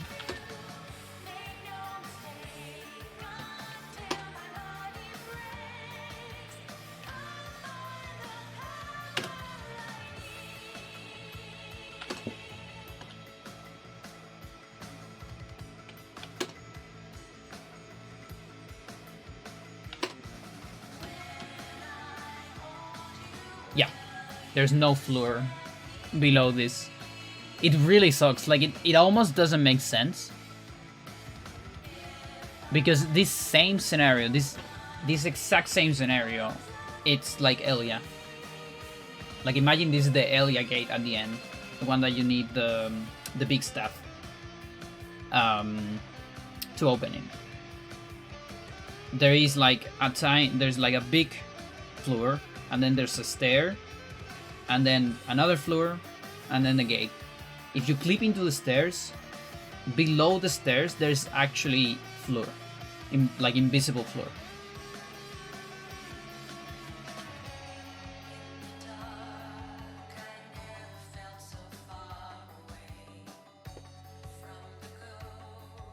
Okay, I can't actually show you.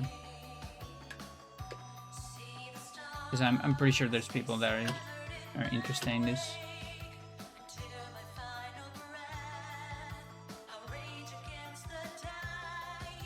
Just fucking show it.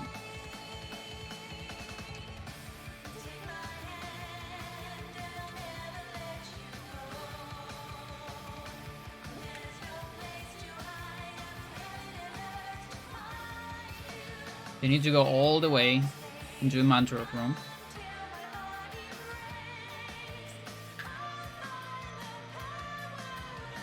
Just to get this stupid stuff. Right here. And then you need to go all the way back to use this as a lever to open the gate. Which is this gate right here. So, you see this? There is, you know, big floor, stairs, small floor, gate. Sounds familiar, right? Big floor, stairs, small floor, not gate but window, collision, right? So if there is a method to clip into these stairs, let's go to like -40. Okay, I need more than that.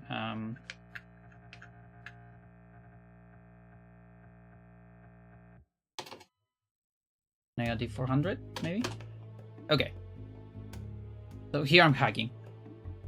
So if there was a way... Oh, she's sitting down. That's actually... Not a lot of people know that, but you can actually... Elia sits down on standby sometimes. There is... You see there's invisible floor. Or like the floor extends below. And now the collision on the door, Elia doesn't give a shit about it. Because the collision checks with, probably with like Elia's feet, I would assume. Like her collision box must be down there, I imagine. And so you can just walk. It's not even a clip, like the collision doesn't even exist. And that would save so much time, like, I don't know, 30 seconds? Depending on how much it takes to clip there.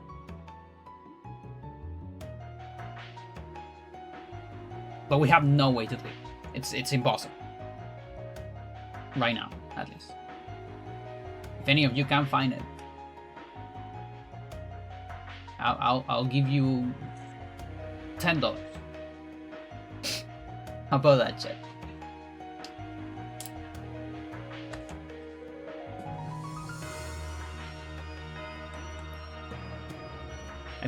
I will play any game of your like that is no longer than 2 hours or 4 maybe. How about that? Now this one on the other hand, if you clip into it,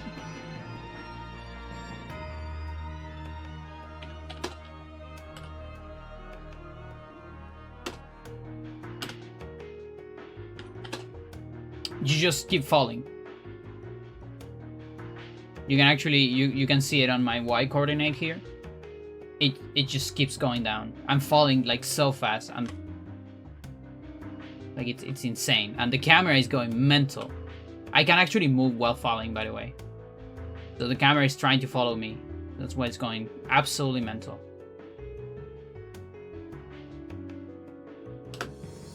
It's unfortunate. Because there's a trapper clip here. There's a way where you can like walk into a trapper on the stairs. And like there's a weird release timing where your character like bumps into the trapper while going upstairs or downstairs, I don't remember, and you clip into the stairs. So trappers can be used for stair clip. If you could do a trapper on Elia, you can probably stair clip. Also, you could do zombie on Elia, you can probably zombie clip. Directly on the door, and not even on the stairs.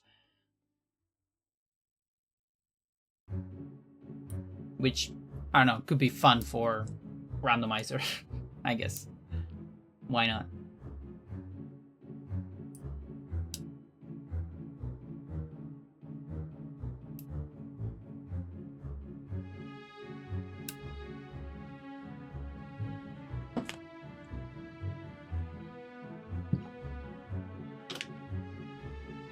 But yeah, I'm pretty sure Trapper doesn't do anything here.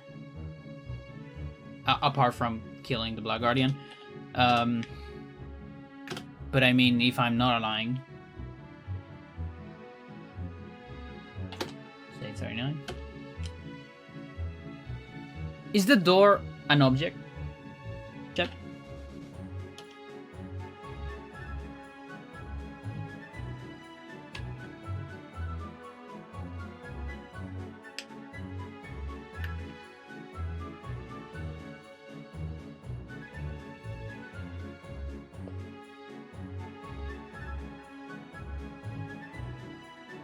The door seems to be an object.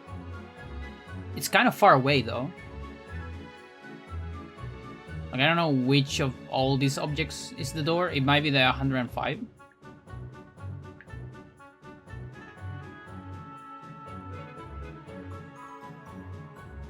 Like, if we summon... Let's take a look.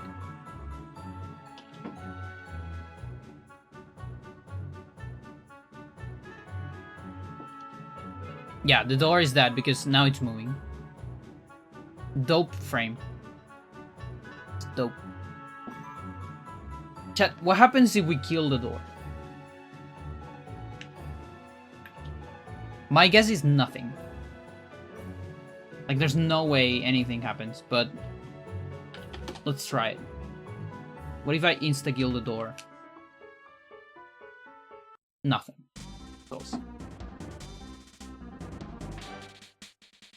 Imagine, that would have been so cool if that actually, like, destroyed the door. No, the door's still here. Oh, the door, the window, same thing.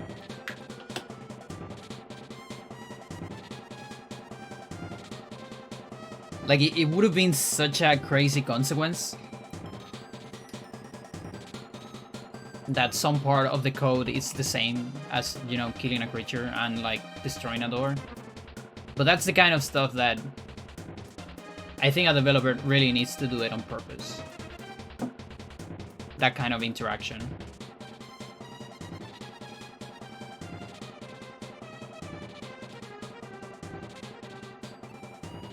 Would have been fun though.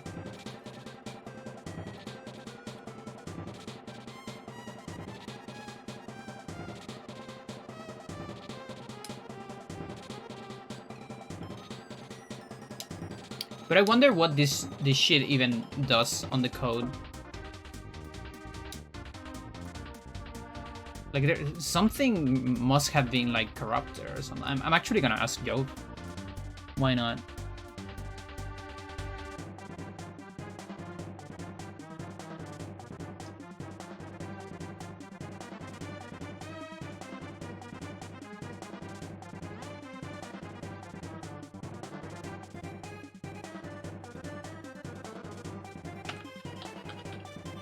What?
Okay.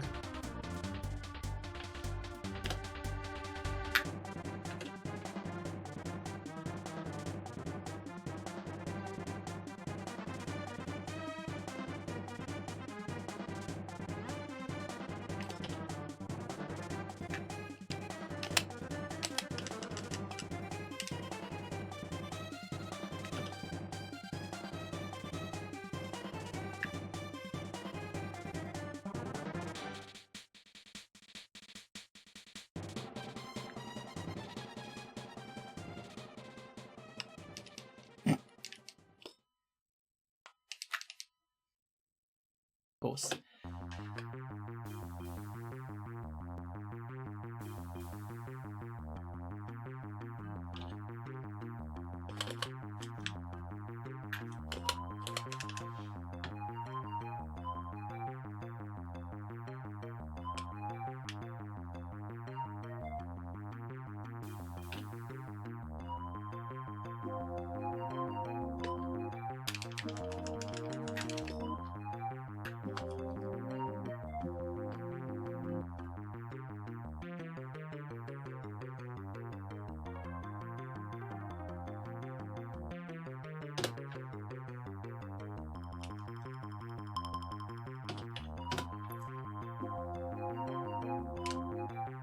Dude. One time I did that on a run. Accidentally hit A. I really need to know where the trapper is here.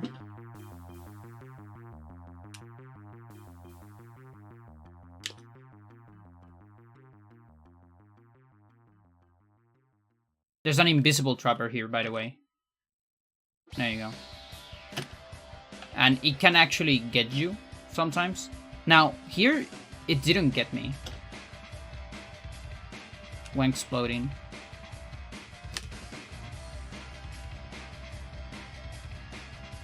Okay, there he got me. But it seems to be behind.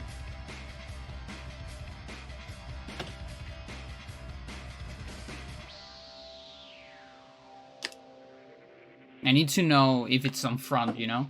Like, sometimes it's on front. I believe it's on... It can be on front when you try to... What is it?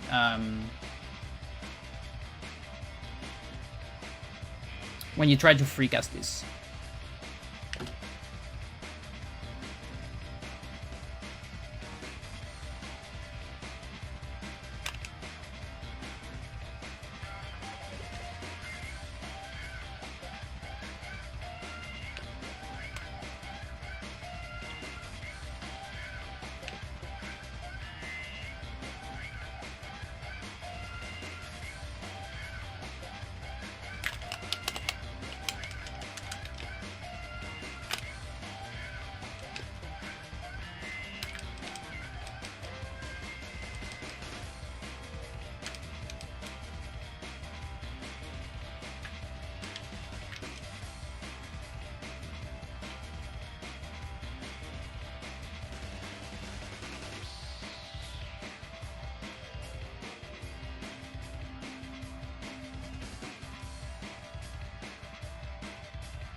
Oh, the collision's still there. I see. The gem doesn't disappear until the animation's over.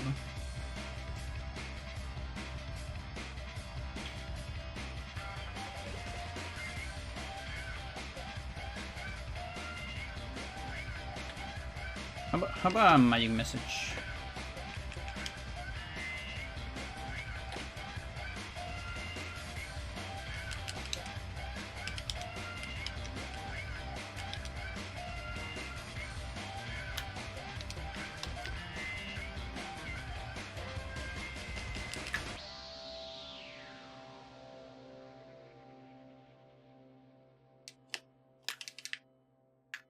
I guess it doesn't change anything.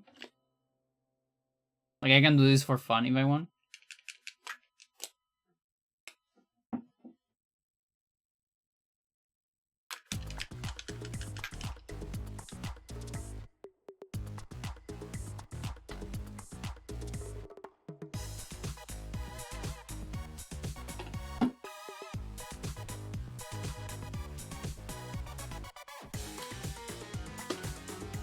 Okay, so this is Alex 11.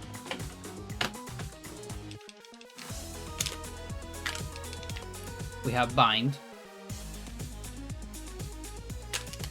Okay, so that looks bad, in my opinion, but we'll try it anyways. Yeah, that was like, I was too far away. Now it's not that big of a deal if I fail it like this. In fact, this loses maybe less time than pause and pause. Does it? No, because I have the free cast. No, this loses more time. Okay. Alright.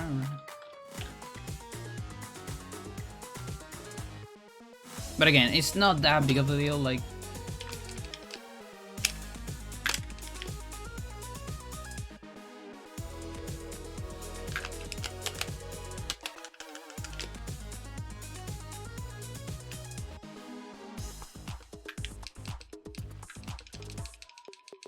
Pause.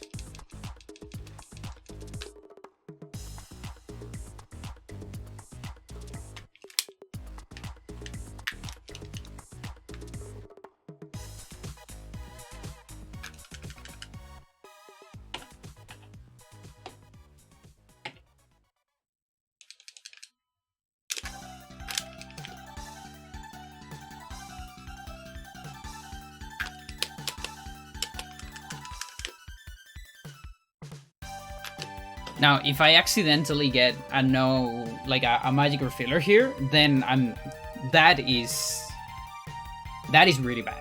That is extremely bad. Like I'm getting all my magic back. That part is fine. I guess I would need to do. I also get the sanity back, so no sanity effects. But I would need to do like a double Reco. Double Chaturga Reco probably.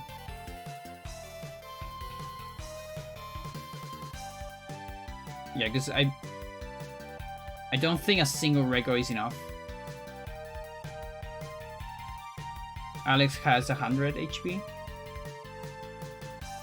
Yeah, single Reco. I think Karim might be the only guy that can get out of low health with a single Reco.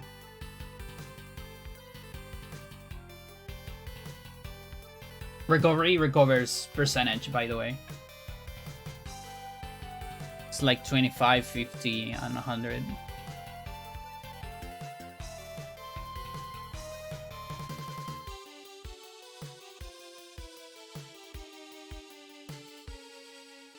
Oh, actually no.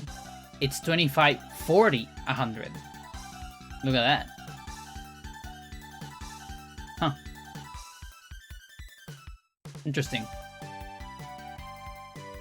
Because yeah, I said that and then I thought, am I correct? So I look at useful data document. No, it's 40%. The 5 spell. But yeah, 25%. So 25% from 100, that's 25. It's not enough. You need to get over 40. Then what is 25 of 150? Divided by 4. It's 25 and then 4 on that.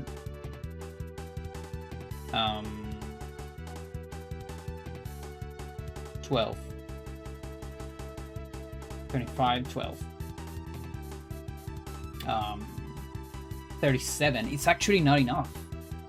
It's enough most of the time because, you know, if you have 4 HP is enough. And if you have less than 4 HP, you're probably dead. But if you get a stat refiller, you actually have 0 HP. You're not dead, you have 0 speed. It's different. With 0 speed, you still need to get 1 hit in order to die. And stat refiller is the only way to get 0 HP. You wanna know what the fuck I'm talking about? I show you. Oh, this song, chat. I love this song. Mental. So this is stat refiller. So I'm gonna do this very wrong. You know, like super wrong. No, actually, how wrong does it have to be? Like around here? This sounds like super wrong. That actually works. Oh, this is more linear than I thought. That's cool. In fact.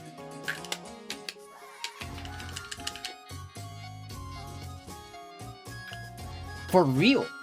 Oh, that's amazing, chat. Like, I'm actually trying to fail this on purpose. And I'm having a hard time.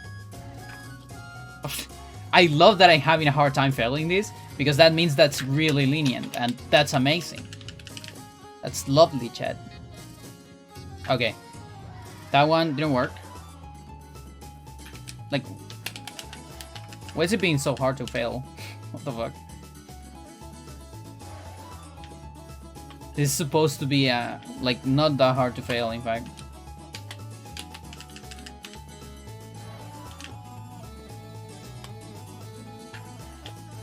I'm too good, Chad. I can't show you because I'm too good. Fuck.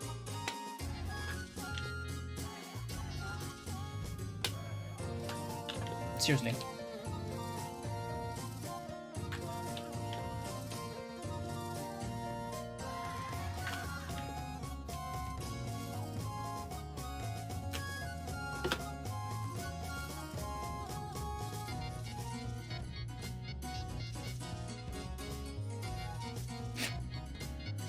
Okay,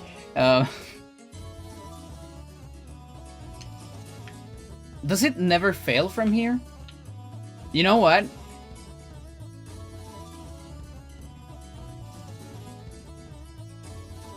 I might have accidentally discovered a very consistent setup because you just don't get a fail message from this angle or from this position.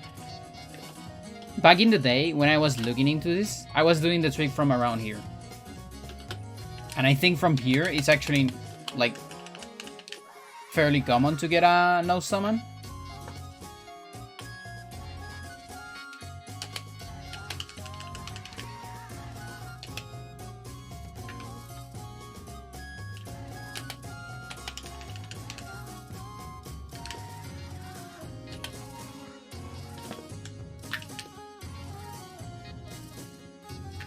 Dude.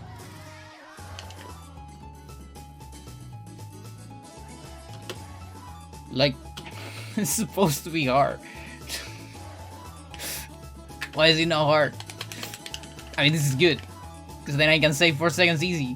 There you go. There you go. So this is the one. So it's kind of in the middle. So when you get a no summon message with a free cast, because if you get it without a free cast, you just recover your magic. Everything's fine. You know, it's like they program this. It's like there's not enough space for the creature to be summoned, and so they put a failsafe, and they give you back your magic. It's like, I'm sorry, try it again. Here's your magic. But if you do it with a free cast, which is completely unintended, then you get this shit. You get a stat refiller. It's what this is called, and this is the bad version. Actually, I thought it was the good version. So this is like super awful. There's two versions of stat refiller. One that gives you all your magic back. Another one that gives you all your magic and your sanity back. All of it. But both versions give you exactly 0 HP. Your HP is set to 0. And again, you don't die, as you can see. You still need 1 hit to die. But it's so bad, like, because you have this animation when you are low HP. It's so slow. And you need to, like, the only way to recover is doing a double record. And you don't want to do that. Because we don't even have it assigned and we have to manually double record. It sucks. So bad. I also don't want to give up my Ujjayi pool and try to do a Chaturya pool. And it's just slower because Chaturya pool heals you 60 in total. It's 60 seconds, 1 per second. But it's very slow, you know, 1 per second. You need to get to 40. Fast. So yeah, this is the bad version of the stock refiller. And it sucks. It really sucks because free trappers are a very common tool in the speedrun. And the fact that sometimes they can be very dangerous, it's, you know, sucks.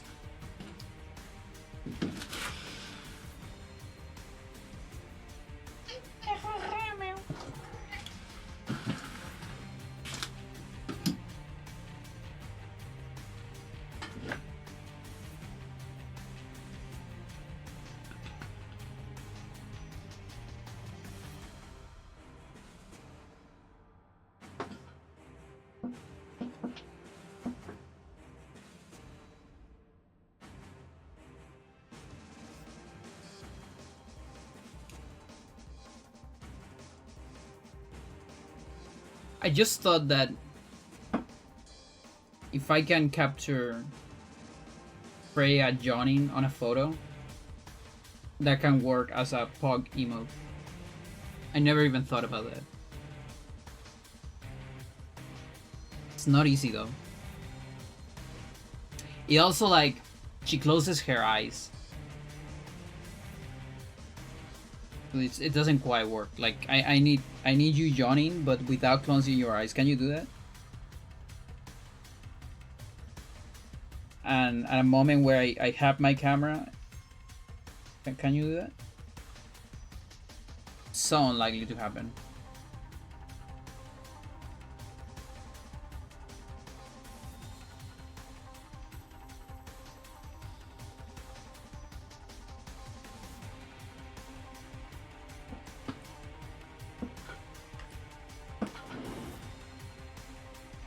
Yeah, so I think if you do it from the middle here, like around here, is where you have the no summon message.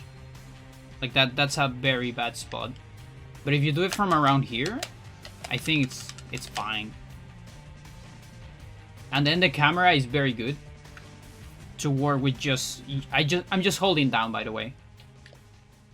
The direction here after the speed storage, it's literally just down on the stick. The camera does the work. It's great. I love it. Can't wait to do these on runs.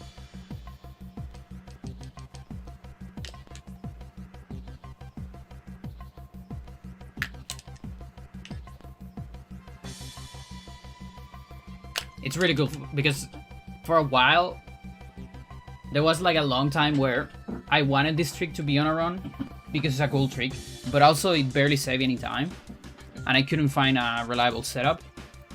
So I was doing it with no magic message, which is like you will never get a no summon message with that, but it's lower. So a part of me was sad because we're never getting this trick on a run and it's a cool trick.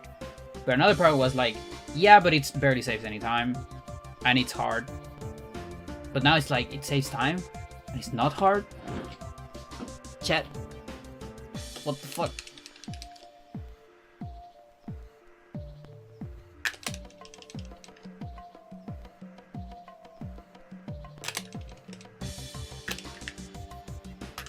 If only there were more runners, so I can share my joy with them. Telling them that they can do this safely.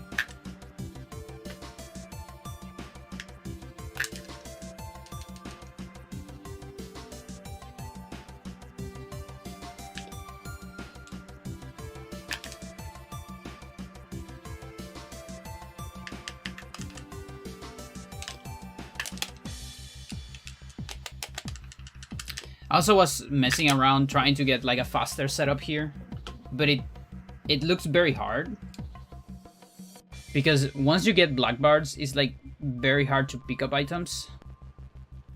You need to like watch a cutscene, and it gets pretty tricky.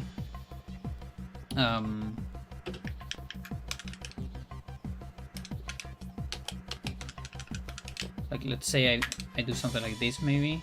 Oh yeah, look at that. Yeah, that's really bad. This is soft lock.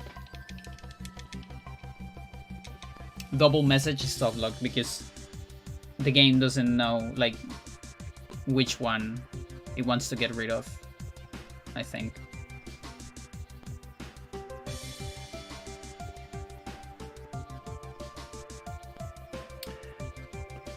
Probably nothing. When you insta-kill, it sends a signal to the AI of the object telling it to die.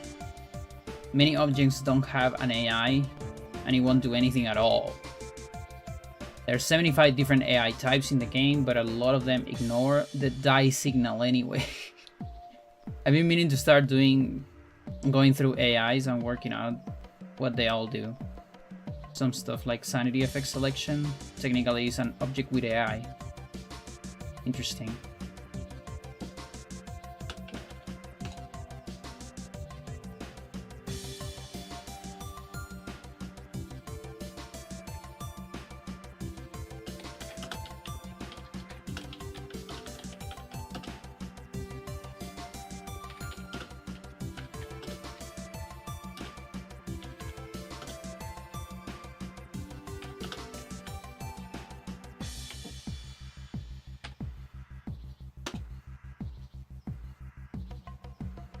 That's crazy.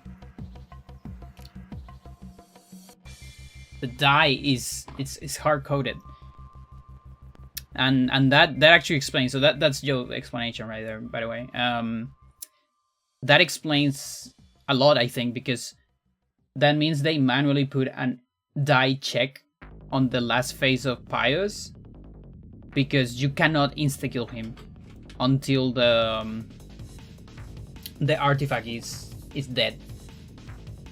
Also, you cannot insta-kill the artifact. So I guess the artifact doesn't actually die.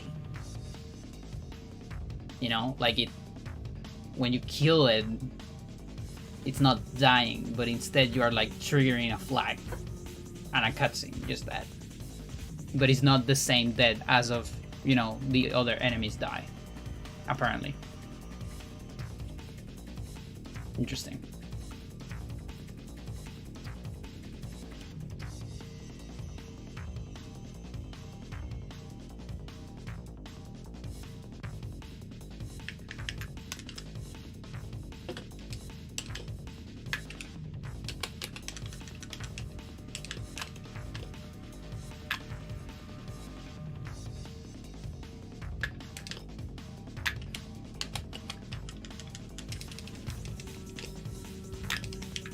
Okay, I actually can do this, but it's tricky.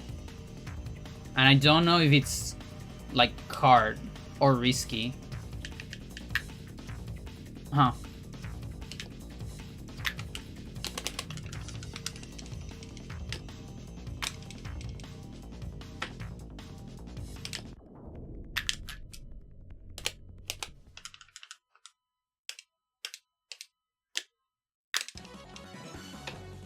With a good angle, it might not be that bad.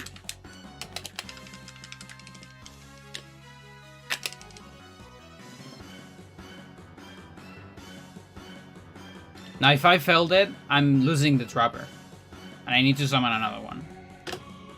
So this is like slightly risky.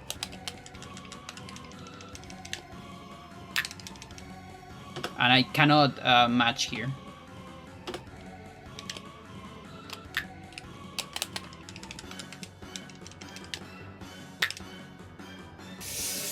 Should I do it, chat? It probably doesn't even save that much time.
It says 40 frames.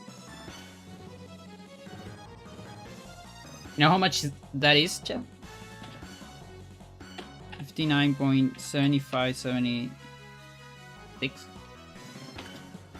divided by 40.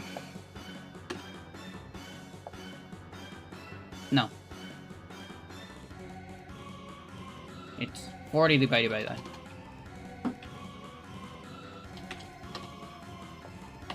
That's 0.6, 0.7 seconds. Or lose like 10 because you need to summon another trapper. Mental, if I had to say myself.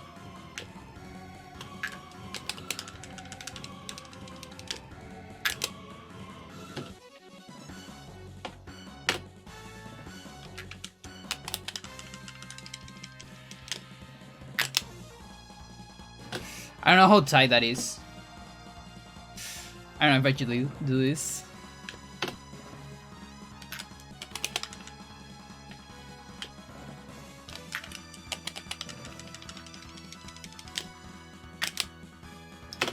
Like, it's probably not that tight, but it's dangerous and scary, for sure. I'm very tempted to do it.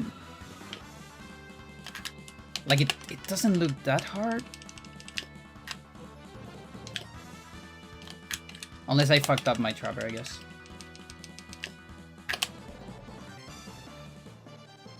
It doesn't look that bad.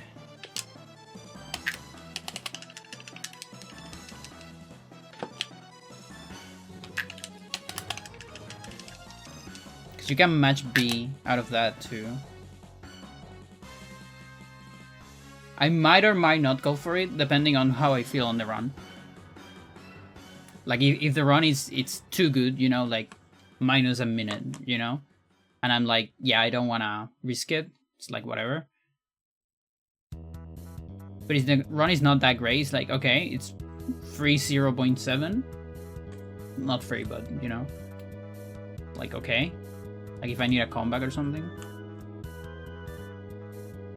Actually, not a bad idea. I'm gonna get a timestamp here.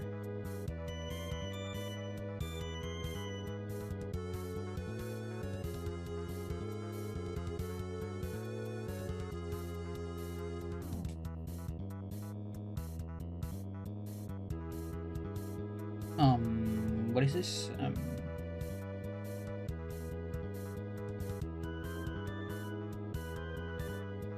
Basement.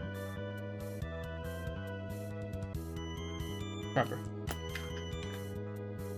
We are getting some stuff on the timeline today, for sure. 100%.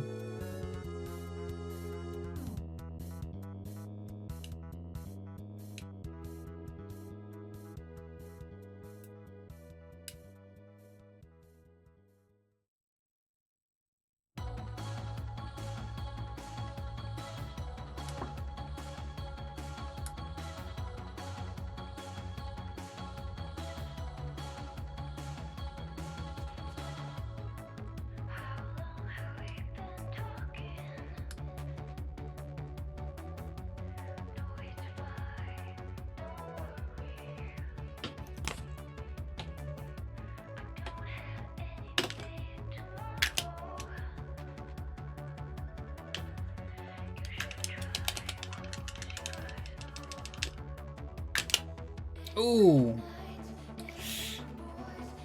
Also, where is the pickup? It's like very close. I don't even need to go that far.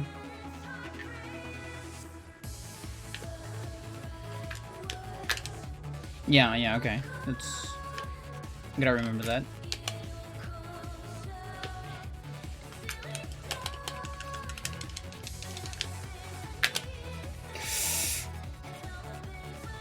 Scary.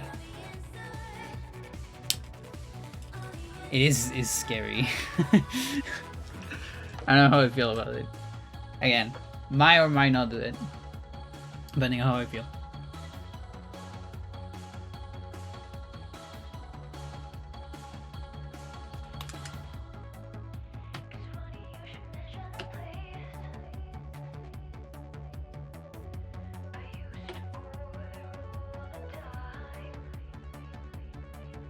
Okay, Michael start.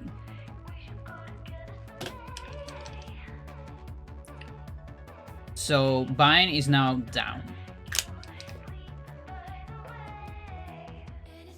Not left anymore.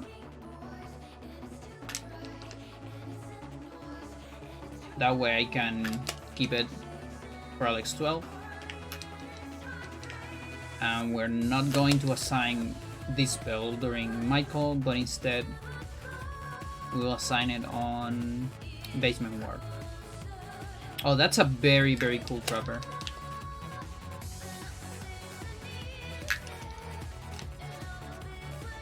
Super cool. Like, I'm gonna reposition it. Yeah, sort of. Just barely.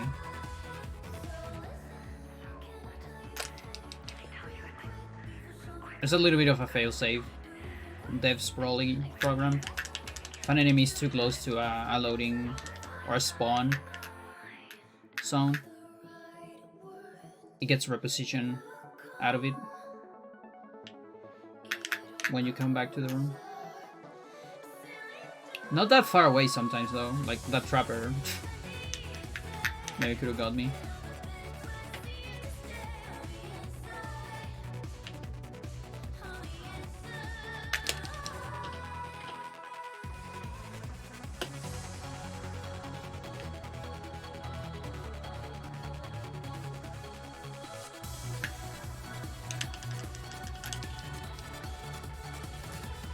Where's my next Michael? Michael Tone? Yeah, makes sense.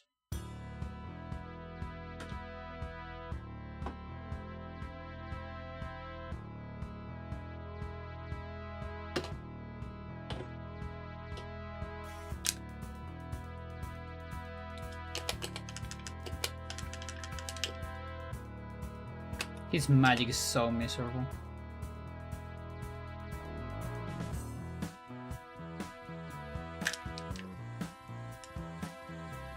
Like, no one else in this in the game has this magic. Right? Like, when it comes to HP, for example, like, yeah, Elia, Paul. Are those the only low ones? Yeah, I think it is. And also, like, Sanity. Is there anyone else that has this? Elia, I think, has low Sanity.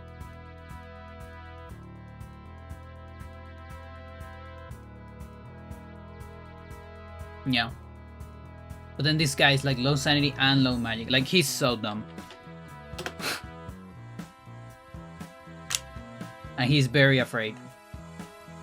I mean, I get it. He's working on the war, so I think it kind of makes sense. Like war trauma, maybe?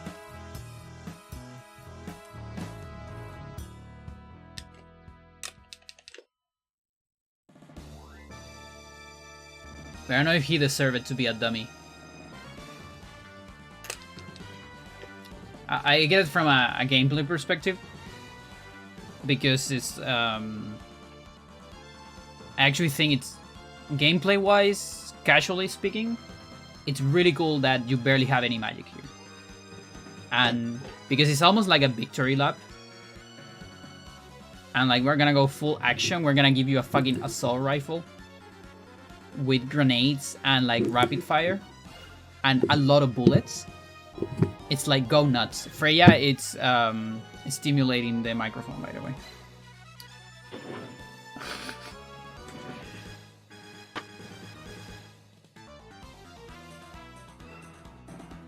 Had fun there.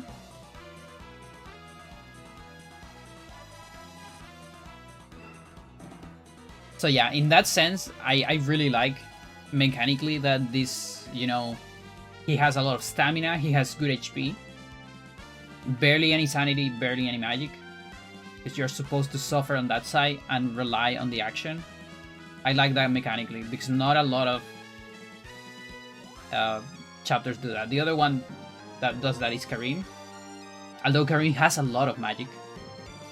But the thing is, he doesn't have a lot of spells. He only had 2 spells by then. So it's like, okay, you can only use it to recover and enchant your stuff. And it's like fine, because it's just episode 4.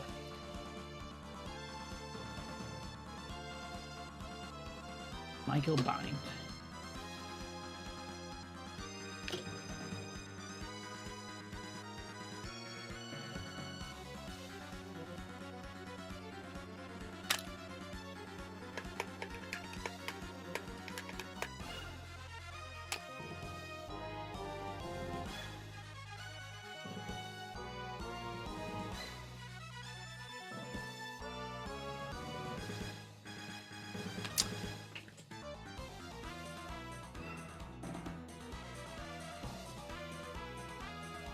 Watching a cutscene doesn't have any benefit here, right?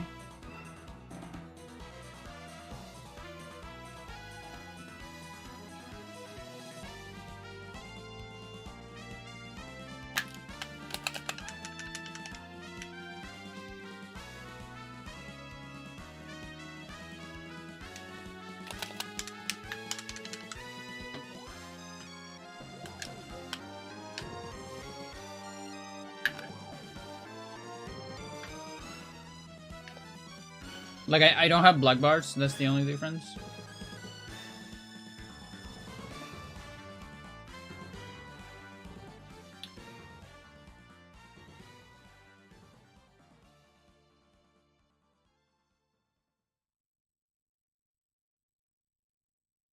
I'm recovering magic, but I don't know if that's also true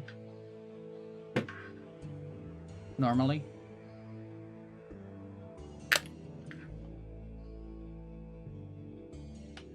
Yeah, you also recover magic here. We are animated.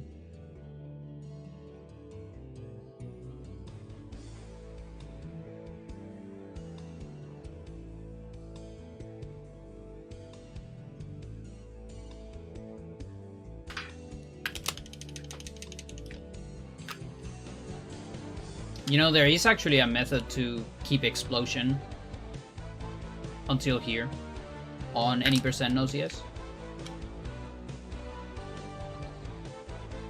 It involves trading the piano restore or Paul Page persistent restore. But that trick is like, for me, it's TIS level. Some people might disagree, but for me, it feels TIS level. And it seems to have an actual like RNG factor to it that kind of depends of the fucking breathing animation of your character or something like that, because there's like a point where you have to do like a combo attack or something, and depending on where animation you're breathing you start or something like that, you will land on a slightly different, like I'm talking about decimals of a different position. And just that difference makes it so it doesn't work. So even if you're like stupid consistent, like there's no way you can know in which frame of the animation you are. Of the breathing animation, not of the attack animation. You know, like your fucking idle animation. You cannot tell that. It's impossible. So there's actually RNG to it. At least for humans. And because of that, you might just not get it after the stupid setup. So it's like, good luck. But that will actually save time. It's actually faster than Piano Restore. And you save up Explosion, which means you can do Manips until Michael, and you can do Bind Skip as well. So it should save a chunk of time, plus making the rest of the run safer. I don't know how much time. Maybe like 10 seconds? 20 at best? I don't think more than 20. My guess is between 10 and 20.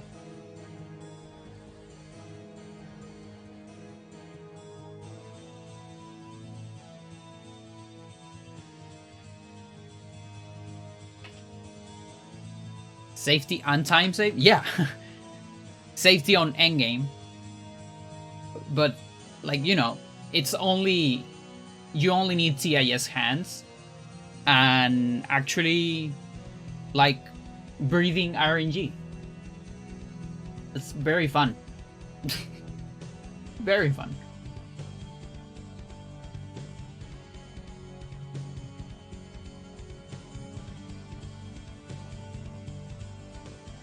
It would be very cool if we could get an actual safer way to do the setup or something.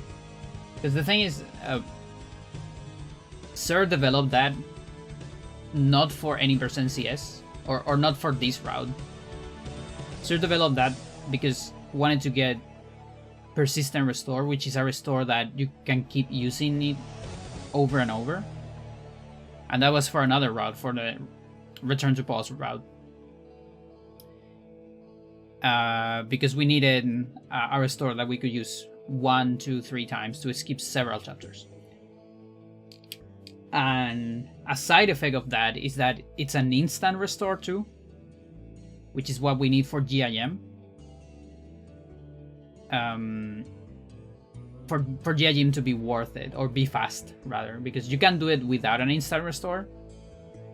That used to be the strat at some point. I'm gonna show you something that is very cursed.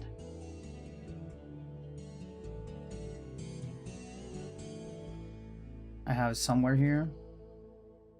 Pause the music a little bit. So we've come a long way, Chad. Something very cool about the Eternal Darkness speedrun history is that I've been pushing the game since 2019, 2018 even. The end of 2018. Me pushing the time and Sir like pushing the glitches, right? And so we kind of have a new world record for almost every new trick. So the world records actually look different, and that's very cool. I love that. And so the very first Roberto skip that's on a world record, that's the 130, when an hour 30 was a world record. This is Roberto skip 1.0. Right now we're using Roberto skip 2.0 with piano restore. You know, that's like the black magic we do on the fucking piano, right? Remember that? Like, we teleport and all that. And we explode close to the piano. Remember that shit? Okay. That wasn't the first method. The first method was pole restore. And this is not an instant restore. So an instant restore, it's like, remember, there's the piano. You run to the piano and you instantly teleport and warp somewhere else, right? That was discovered later. That's why it's called instant, because the first restore that was discovered was not instant at all. And I'll show you what that means. You will come to understand strats as I have.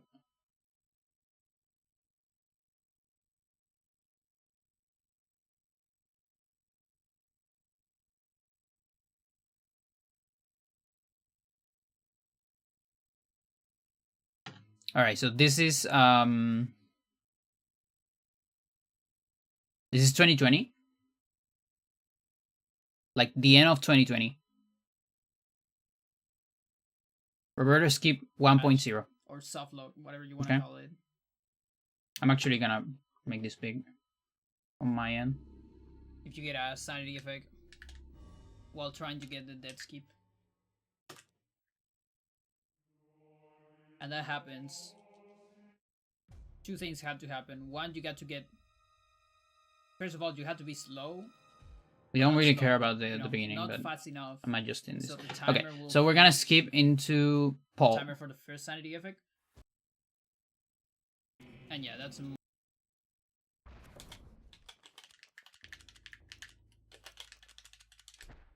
okay, so this is Paul. Right before Paul. This is right after Lindsay. We're doing Edward skip right here. You know, the usual, we do this, we move on this cutscene. That allows you to, when you move during the cutscene, there is no collision on this door. You can just open, well, on this wall rather. That triggers the cutscene. And this gets the stethoscope, which effectively skips Edward. Okay? And now, I'm saving. Because we're gonna do the black magic here instead of on the piano. So this is the black magic. This is much, much harder than the piano restore, by the way. Like, ridiculously harder. That at least I remember it being much, much harder from back in the day. I'm doing a lot of bullshit there. And setting up close to the restore of the pulp page that we just saw. We're doing a lot of tricky movement. I'm getting a B prompt there. Now I'm gonna advance the B prompt. So we get a detailed B prompt. That's the one that's gonna set up GIM later. I'm doing a different save here in case I miss the phase 1 of this setup. Because I still don't know if I failed it. I'm gonna know it later. So I'm doing a second backup save. By the way, this shit saves 5 minutes. This is why I'm like, I have the right of doing all this shit and not even getting it first try, and it's still fine. And then this part is really hard. I need to get into this restore. The restore is when you get on where the cutscene was activated, and it shows you the cutscene, right? I need to get at the same time I get that message. So I failed it. I'll try it again. Kind of want to still get it, you know? Because if you get it as late as possible, then you get a lot of frames. So at the same time, I guess this enchant. Like this one. So restore with the enchant. I don't think I have too many frames. And then I need to match a no magic message, I believe here. I have like a couple frames to match a no magic message before the thingy, or maybe a pause. I don't remember. Yeah, there I probably failed those frames. So we'll try it again.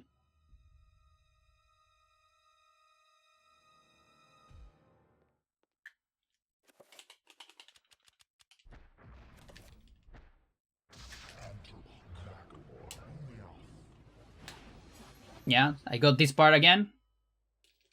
And there's the no magic message. Oh, but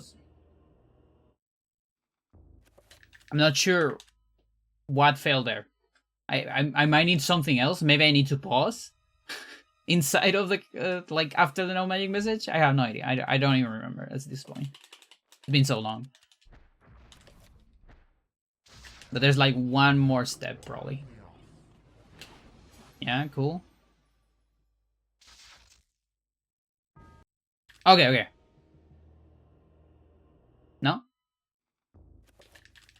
Guess not. One more. It's insane how much I'm failing this. It's really hard. And you see oh yeah, I need to pause right after that. So there's no magic message to reactivate pause. So you're matching Y for the no magic message, because it's a trap, very expensive. Then you're matching B to get rid of it, and then you're matching start. And there's like, I don't remember how many frames it was, like maybe 5 to do all that. So it's insane. Then from there I can save and load. And now we're gonna set the restore point. It's the same as before. We set up before the GIM. Or we have GIS. Get item state. This is from Anthony. the game thinks we're about to get an item. If we set the restore here, the next restore we activate, we'll get an item. And here I need to match something. Yeah, I need to get a no magic message probably. Come on. Come on, come on. And you see I'm teleporting here. Please. The problem is I need to teleport here with a B prompt. Oh yeah, I'm matching B to get the B prompt. Let's go. So here I got the B prompt. Let's go, let's go. This let's go. B prompt will give me an item once the restore is done. But the problem is, please work. if I press B, There's one more thing. I'm gonna lose the B prompt this to work. that gets me the item. We're gonna see it. And I after cannot this skip this shit. if it actually worked. Because I have a B prompt on top. So pause is deactivated. That means we need to watch the entire cutscene God. in order kinda for the cool to restore to be have- activated. And that's the Not gonna difference lie, between it a is kinda normal cool to have a restore and 1 an minute instant to restore. rest after Instant restore that matters. happens. The normal restore, you gotta watch the stupid cutscene with the B And prompt. then it's still not finished. You know, I still need to get a good poll. It's not a long Poll cutscene at can least. be hard at the end. It can be pretty hard. Like it's fairly short. Some cutscenes go for like 3 minutes. This one is definitely not that.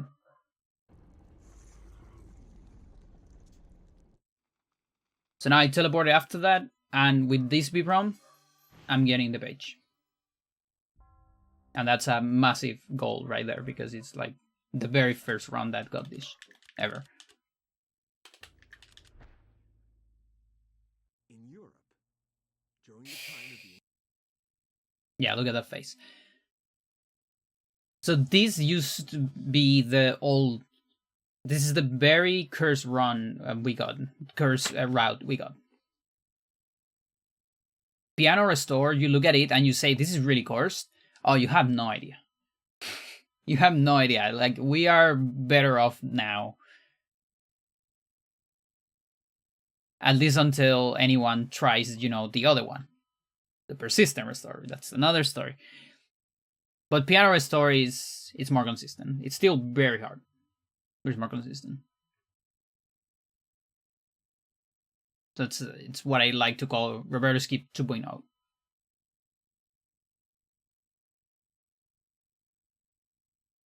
Doing it with Persistent would be something like 3.0, I guess, maybe.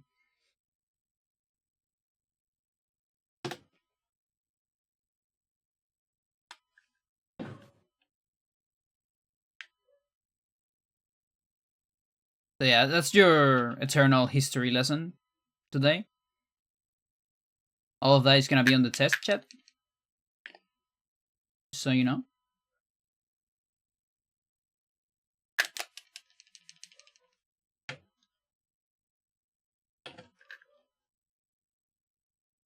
I'm gonna get the music back.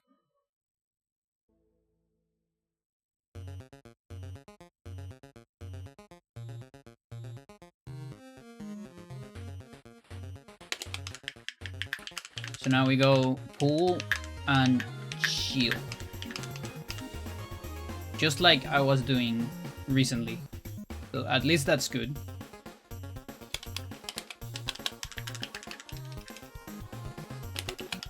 That isn't changing.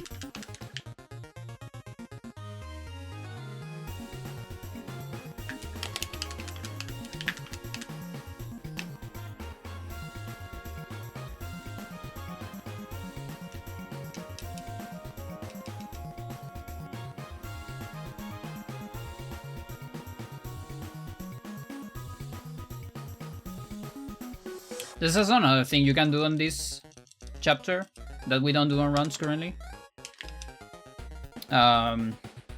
We, as of, you know, Pandora and Pandora.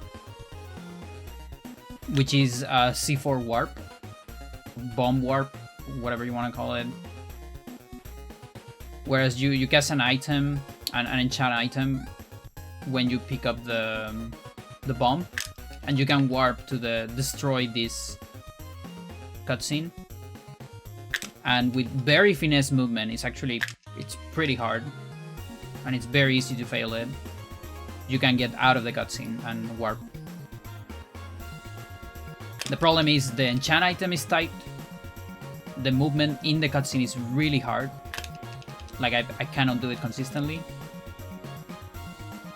And also it requires a completely different routing of the magic that I haven't even done because the trick is so stupidly hard to land in the first place, that I haven't cared enough to even do that. So I actually don't know how much time it would save, if any. I just know that you could do a warp. There's 2 warps in fact. One from the bind, and another possible one from the caps, the detonation caps. Both could possibly save time. The C4 is tricky because you actually need to go back the electricity to get the detonation caps anyway. So it's tricky. You also don't have shields right there, so it's okay. But what is cool about it is that it skips reveal. Because we need reveal to open to reveal a door. But with the warp we don't need it, so... Oh no, wait. I was going to say, since you skip 7 reveal, you don't need 7 spells, but that's not true. Because we still need 7 enchant for the bomb, so never mind. Doesn't even matter. Doesn't matter. Alex 12.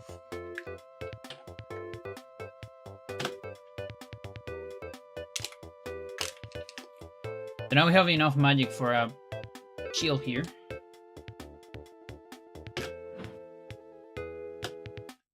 We only do shield. We don't do shield and pull combo because we wanna know if we have a sanity effect.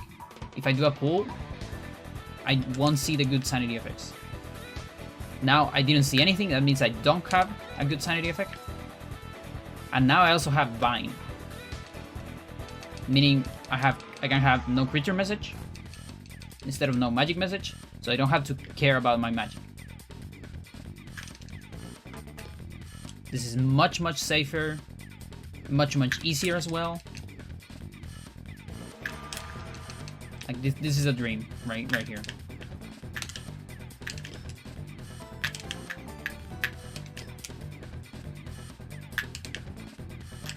Now the difference is that I need to assign this spell here.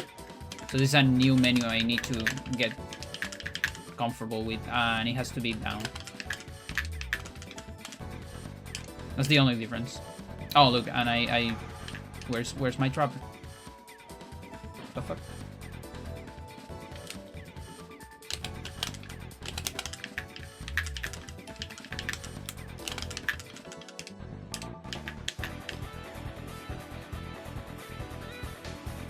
So I have to practice that menu.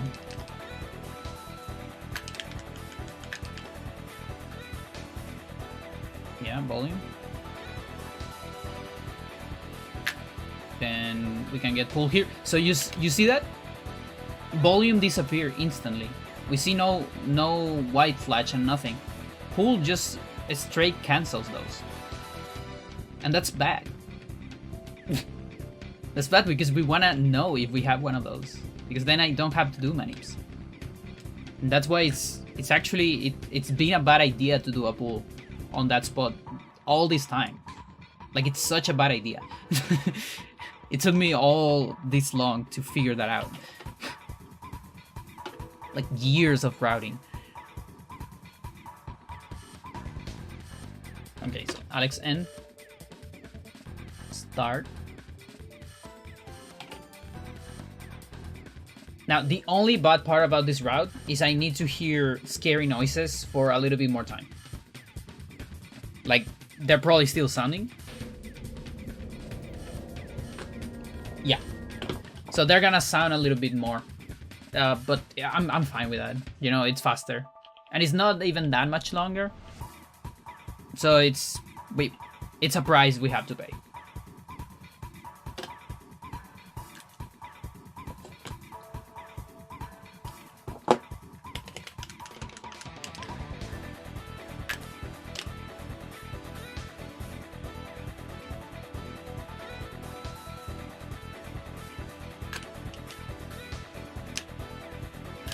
Hello? Where's my pause? Fuck.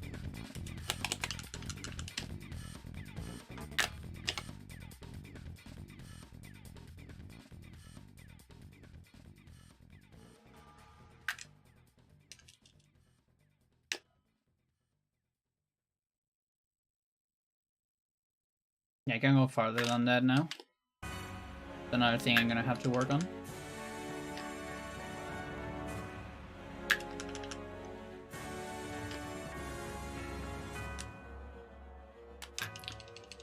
So scary noises by now are probably over. They start when you have less than 25% magic. I can also match here. I need to deal with the spell cursor glitch.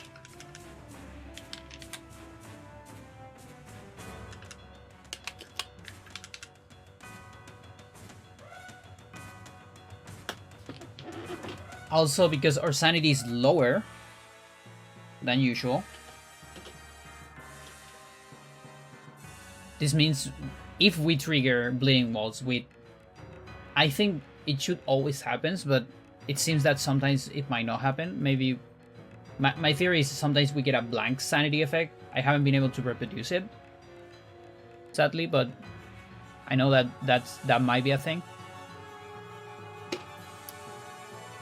But again, since the sanity is lower, we're gonna get into sweet spot for bleeding walls a little bit later, which increases the probability of getting it.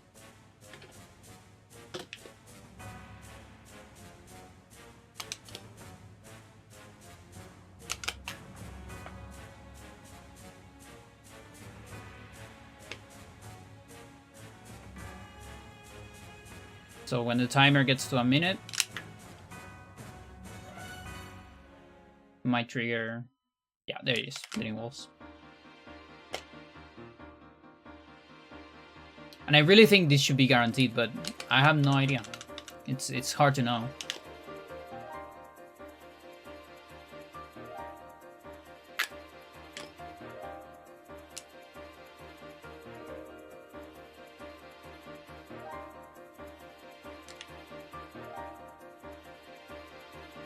Sadly, there's no visual cue right here. Oh, there is. Okay, sometimes there is. Oh, so the timing is different now. Oh, that's amazing, chat. This is so beautiful. Okay, so this is the only room where you can see bleeding walls, but they're very hard to see. Only sometimes you see it, and it's when, you know, when you can see Alex looking to the sides like this. It's usually to the other side, but I guess because the timing is different here, I'm seeing it on a different spot. So at least I'll know when I have it. If I don't see this, then I'll go safe on... Yeah, she's looking there as well, I think. Yeah, she's definitely looking there. Oh, that's so beautiful. So now I might actually know when I have it. Not always. It's probably still not guaranteed that she will do a movement, but at least there's a chance, you know?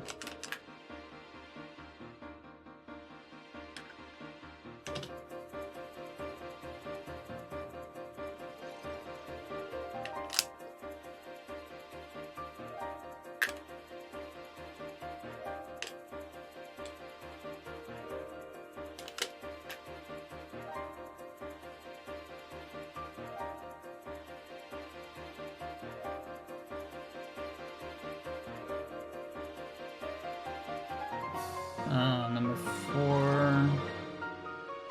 It should be 47, and this should be 46.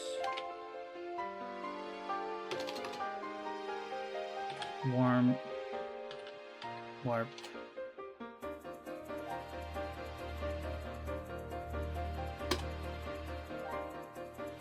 And I have a new strat for warp. So the old strat used to be this. And as you can see, it's prone to fail. Like, I'm a good player, I keep failing this. I completely lose touch with this for some reason. Like, I don't know what happened, but like, I just start failing and failing it, and it has skill runs. It's not working for me in practice. I have no idea what's going on, but none of that matters. You only need to like do 1 or 2 speed storage, up to you. 1 is faster, 2 is safer, and it's fully consistent.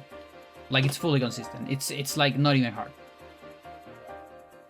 So here, after this, 1 or 2 speed storage before the second dropper. That's it. That's literally it.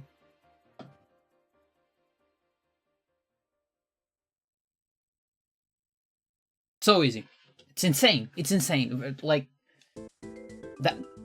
Figuring that out, it took me like 2 hours, by the way, to like find something. I was trying so many things, and then I remember about speed storage and the fact that the worm doesn't activate during that, and it was like, did that work? And it just works, and it's amazing, and I'm never gonna lose a run to this again. I'm so happy about it.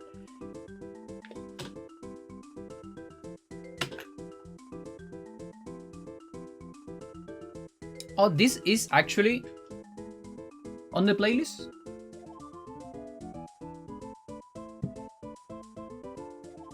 Oh, this is the non-remastered version. Right? Yeah, I see. Because at the beginning I put the remastered version. Because the remastered version wasn't on YouTube for a long time. But now it's on YouTube again, so I put it, and I put it on the playlist. But so now I guess I have both versions, which is fine because it's a great song. So if you know you have bleeding walls, you know, Alex looking mysteriously at the walls, you don't need to do anything here. Okay? Everything's fine. If you don't know you have it, you might have a different sanity effect here, because we lower our sanity, so you could actually get a sanity effect between the zombie, activating the worm, and exiting this room. And the strat I'm using for the cancel spell is right when I hear on like this corner, this weird like, I don't know, campfire thingy. I count 1, 2, 3, 4, 5.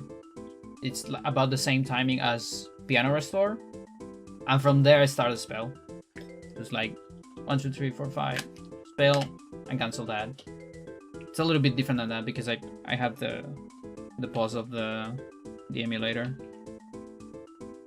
Probably do it from the worm.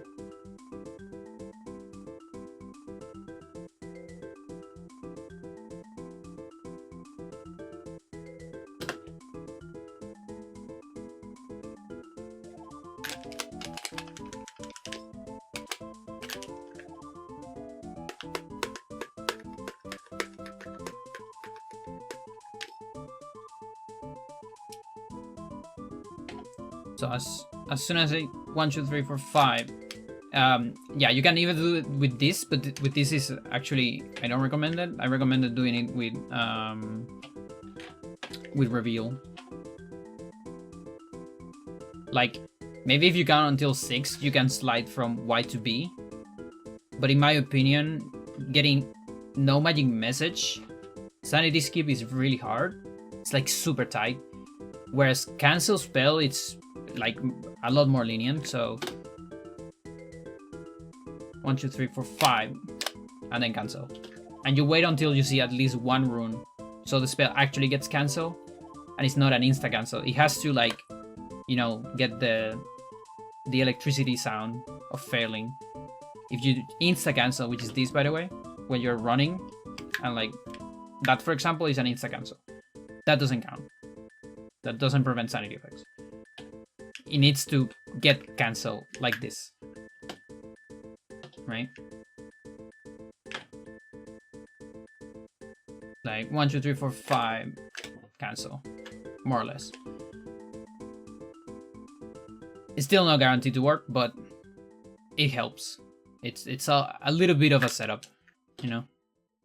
It's something better than just having a feeling of it.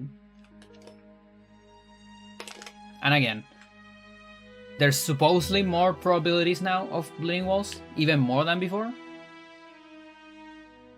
So my endgame should be safer now, and I should not lose more runs to endgame.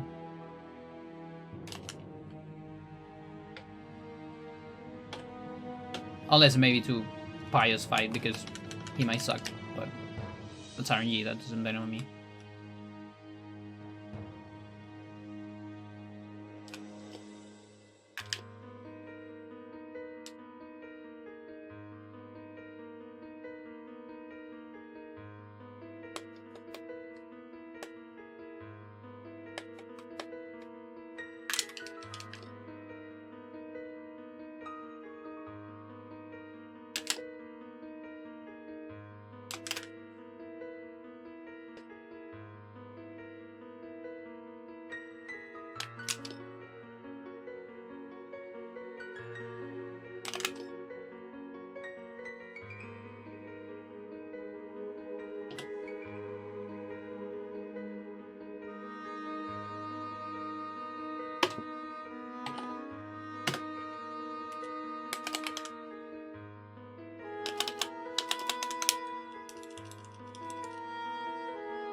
Ooh. This one will be tricky. Because the extra movement.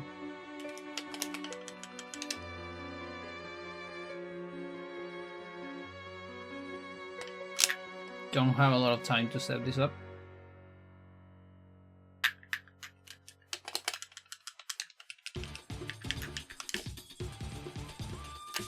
Two Ragnarok songs in a row, look at that.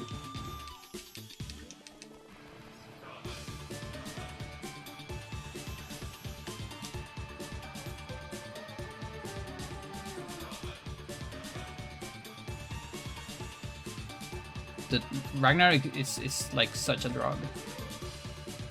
Like you have no idea. Every time I think about Ragnarok, I'm like, dude, I wanna play. I just wanna go and like slash some stuff and like just have some random fun on it. Like not even like do meaningful stuff on it.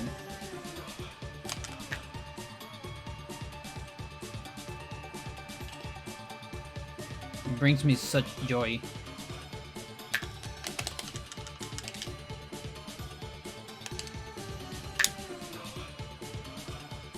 But it's a drug because then I get stuck in the game forever. And it like it fucks up my social life, my sleeping time, it fucks up my wrists, my back.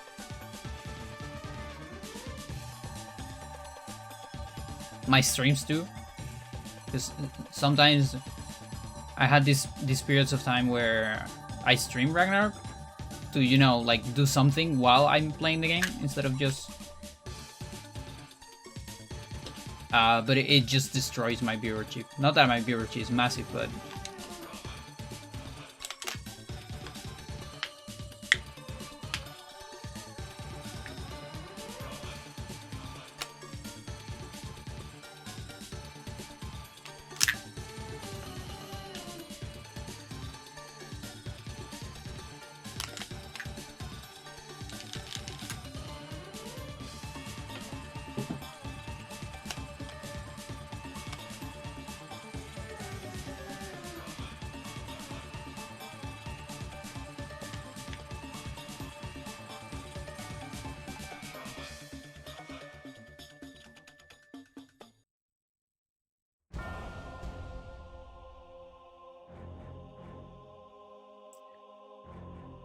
adequate music.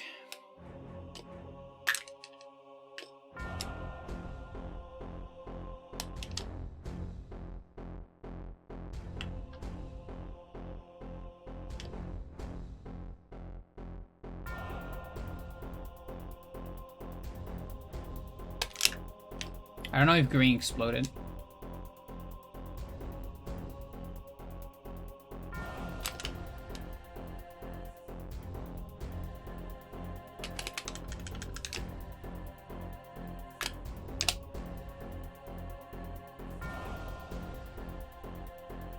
We also have like a summon ID right now.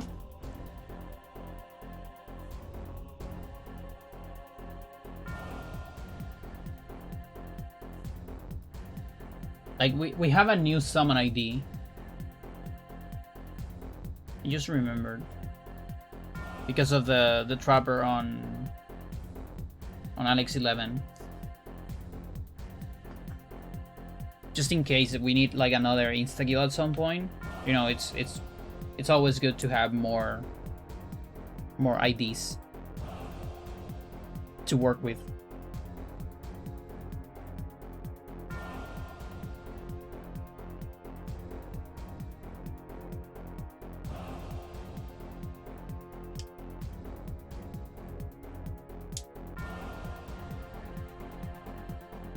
Took a quick look, and Pius does do something as a result of that signal. I'm not sure what. Oh, interesting.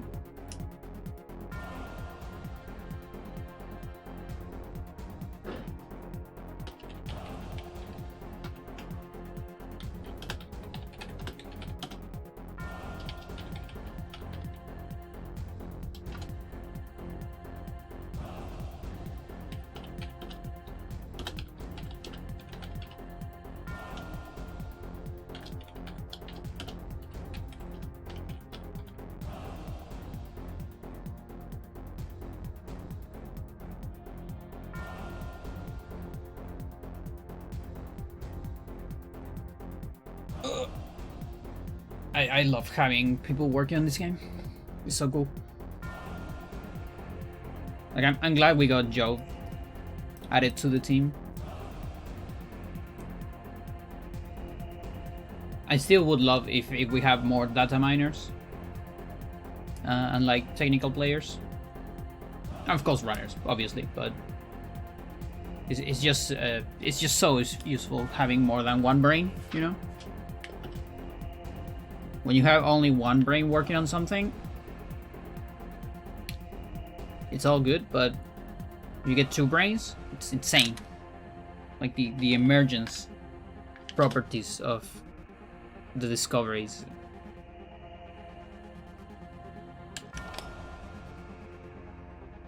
It's great.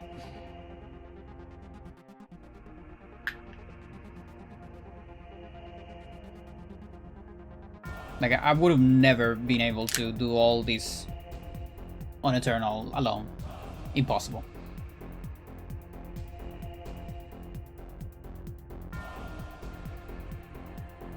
Absolutely impossible. I know a lot of people say that I've done so much for the game, and it's true.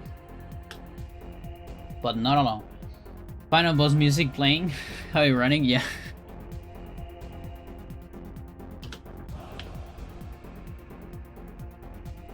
The only game where I've done everything is Jaeger Fight. That's the only game where I've done absolutely everything. But you don't want to know about that. I'm actually curious. So that was my most viewed video for a while. I don't know if it still is, because my very good Hybrid Heaven video was doing very like good these days. So let's go to analytics and like let's do all time, lifetime.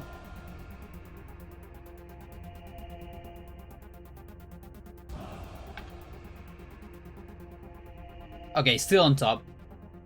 Oh, and it's still ways off, sadly.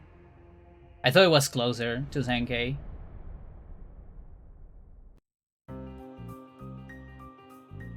Take a look at this chat.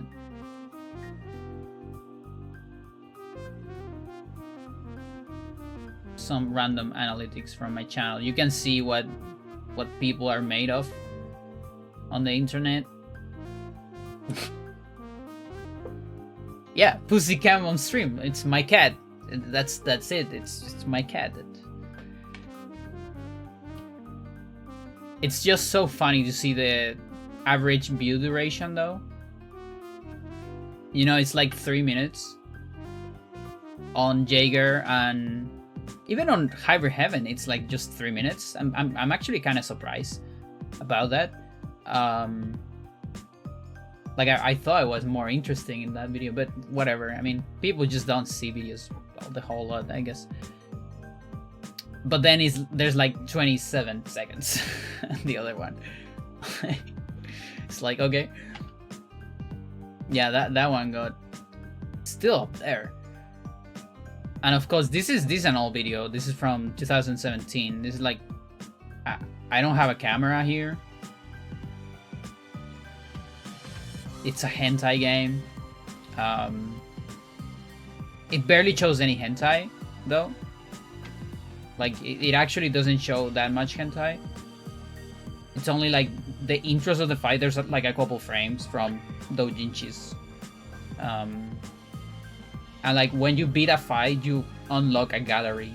Like, okay, you can see it if you want, but you don't have to. That's not part of the run.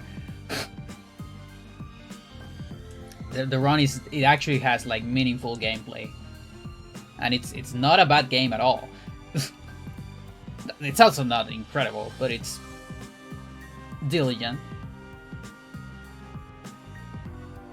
And then there is like this actually, for not a bad explanation, like a simple video, did it relatively well. And then there's some records that exploded back in the day. Like this is my first good record on Hybrid Heaven. And since it's like one of the very few records ever in YouTube from that game, I'm guessing that a lot of people got shown that. It also stood for a while. It's like the very first speedrun that is actually like a proper speedrun. Okay, Anime Outers is great. Okay, you did what you have to do with the game, but also like it's only played on marathons in like the background. So this is like a, you know, I'm showing the game for the game sake.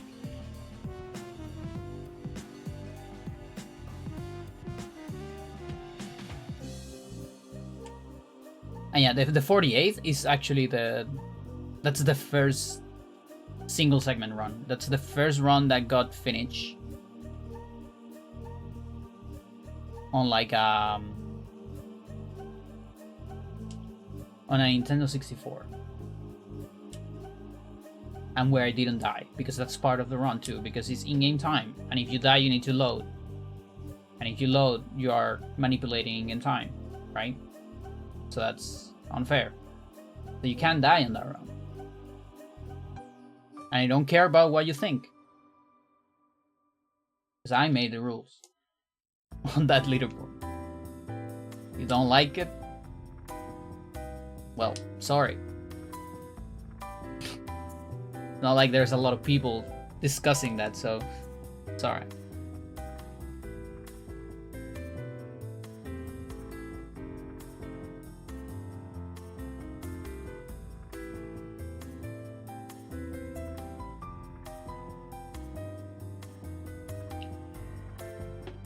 Need to get number 7.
And we are getting the Pious save state before the fight, so we can get different RNGs.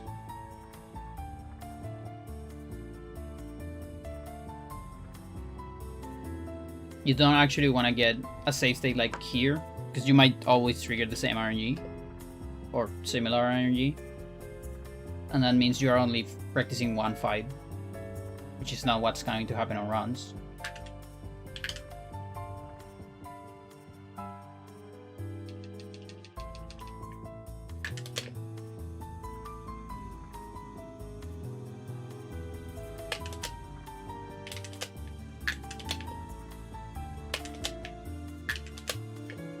Wow.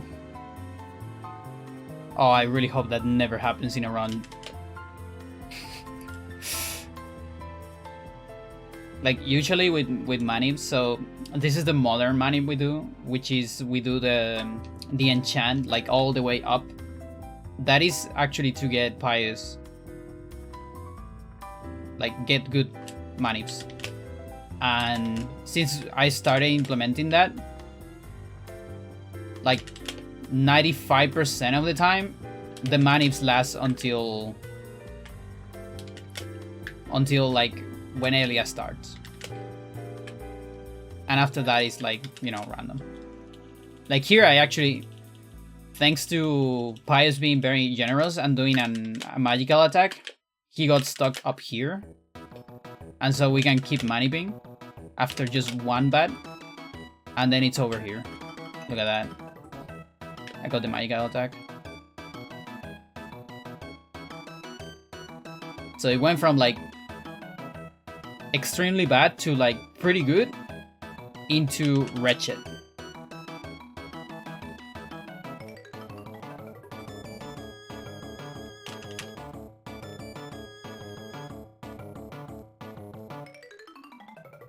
Oh yeah, you can hit from downstairs and he will never hit you. Wow. Dude, what the fuck? He's so slow, I actually couldn't run away from this stupid magical attack.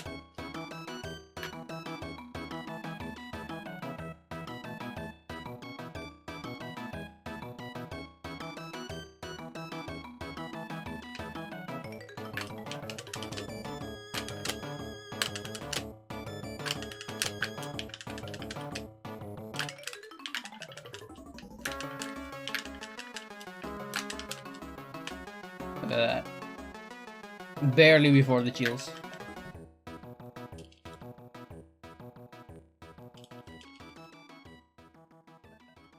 He has 200 HP, which is, it's actually pretty high. Like if you compare it to a normal zombie, for example. Let's say a Mantork zombie. So Mantork zombies, you know, pretty weak. The ones that remember Kareem, I killed them with one tool war hit. They have 10 HP. Like if you well, I mean not exactly. It's a little bit different, but if you can do 10 damage, you will one kill them if you attack them on the body. So that means a tool war would take 20 hits to kill Pious. That's a lot. But then the shotgun does 40 damage. Like, okay. And if his enchant is more than that. Well, not always, because it's 5 bullets each of 8 damage. So it depends how many bullets it lands, but it does a lot of damage. So if you're like point blank, you can get on a like less hits, but he might also teleport.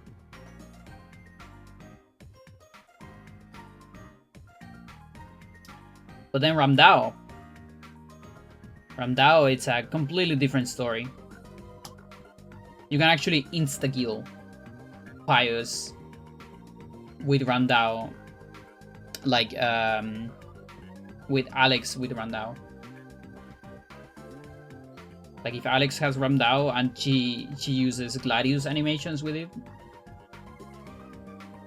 there is some scenarios where you can insta-kill Pius.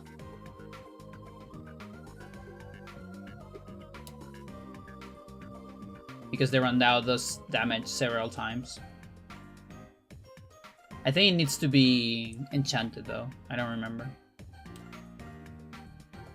Something fun you can do on the randomizer.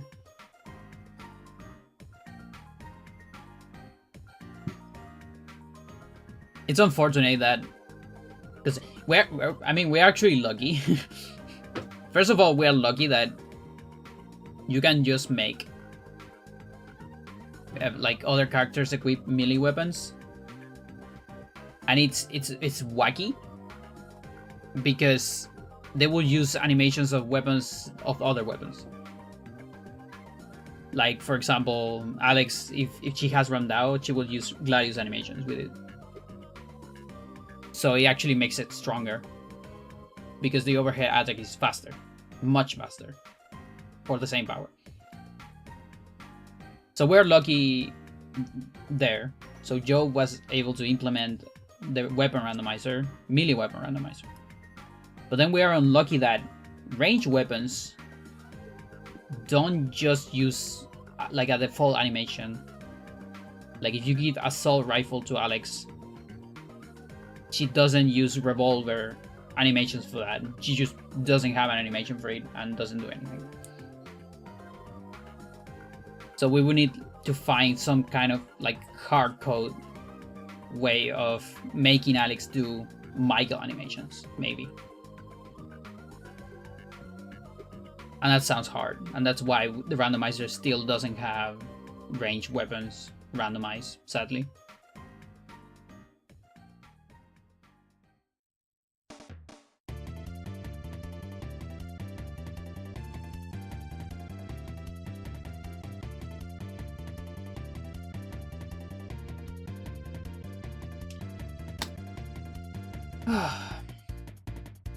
But the melee weapon randomizer is super fun. It's actually very fun. I've been wanting to play a randomizer, but actually I kind of want an update before trying one.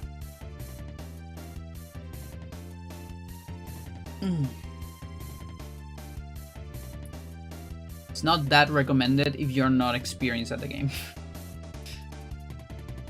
Sadly, it has some tricky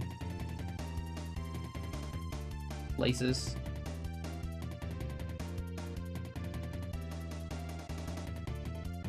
Like the Kareem barrier fight can get like really nasty.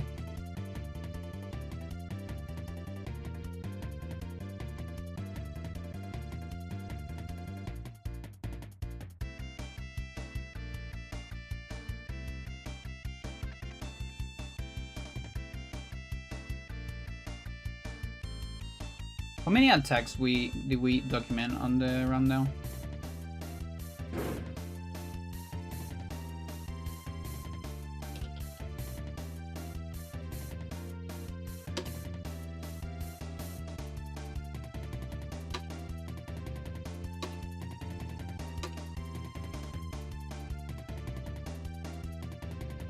Randao overhead attack hits at least 4 times.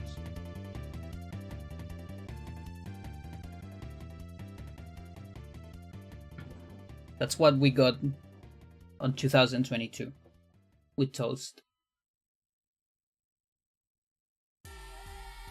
Like at first we sort of knew and we deduced that it was 3 times.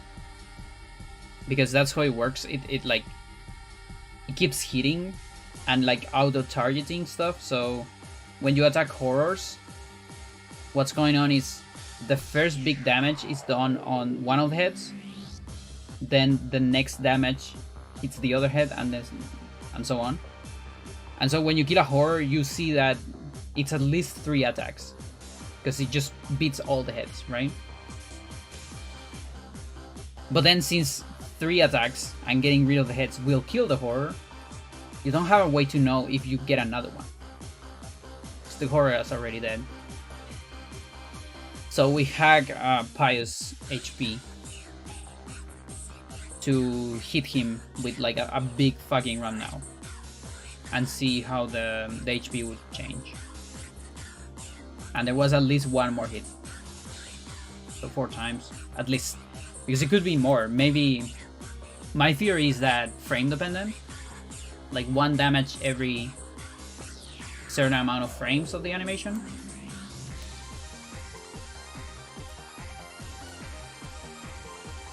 Which gets interrupted by the floor, sadly.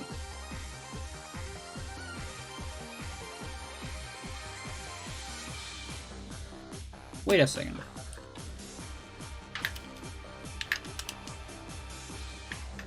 So, yeah, that's an auto cancel to the floor. But what if I attack downstairs?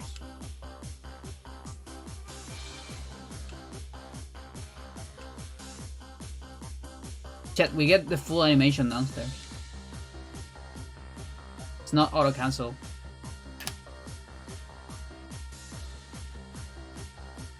That means I might be able to do more hits if I attack Pius downstairs?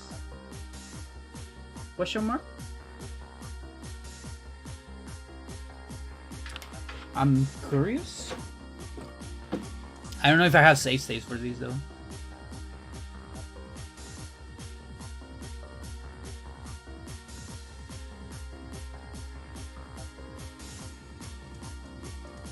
I haven't opened the randomizer in forever.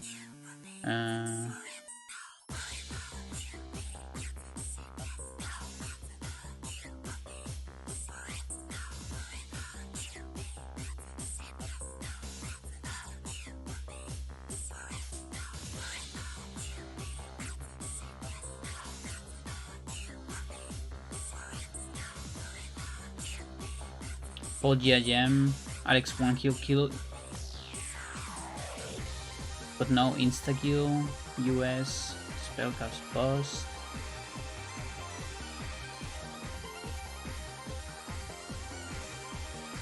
Alex Ramdao, okay. So I have a save state, but I need the ROM.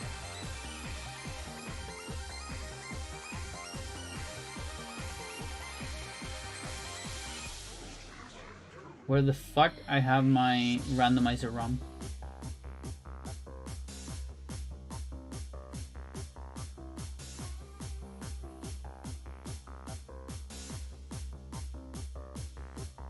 Dolphin Casual maybe?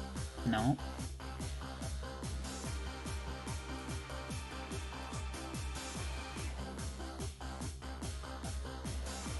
Eternal Darkness.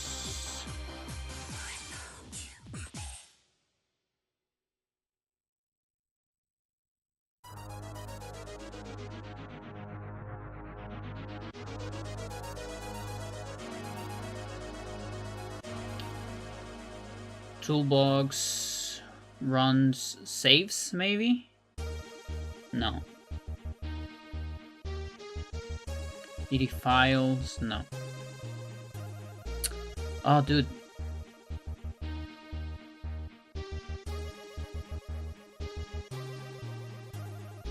There's also like the extended memory thingy. There's no way I'm recovering a seed, you know? Let's open the folder, maybe. Corrupted save file. Japanese. True new game. Unpickable item, USA. No.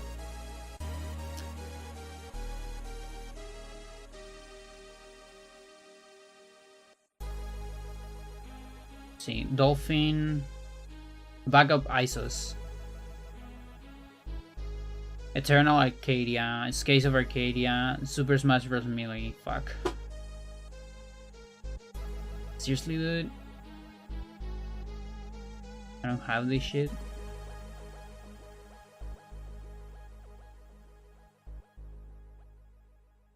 How do we even find this shit?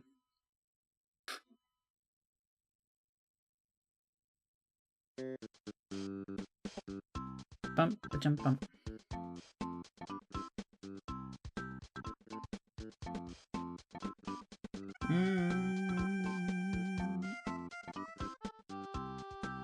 Saves? How about saves? Ooh. GD Eternal 00, GD Eternal 01.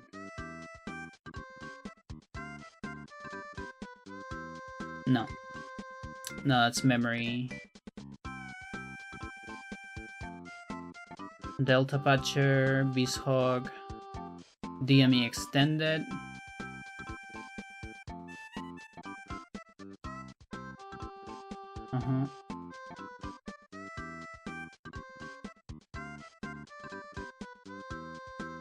Dolphin Casual, maybe?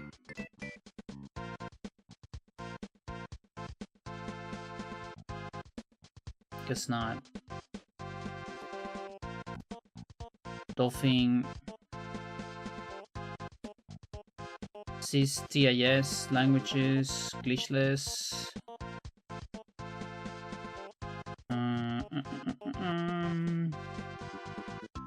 Updater, no.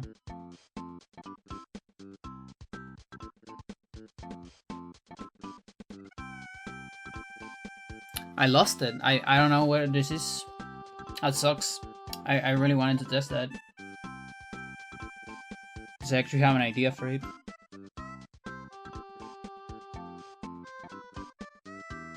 Like, it might not be that hard to get a seat like that.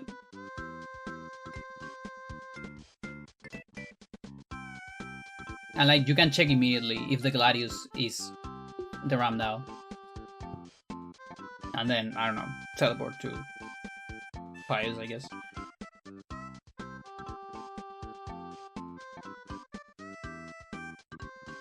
Oh well. Chad, I kind of want to do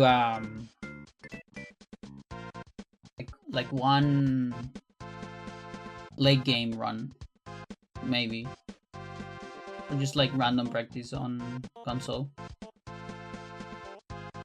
So I'll be back.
And it's worse than that, my dear.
Oh, holy shit.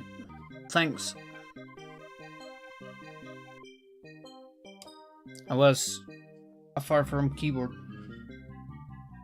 Thanks for the rate.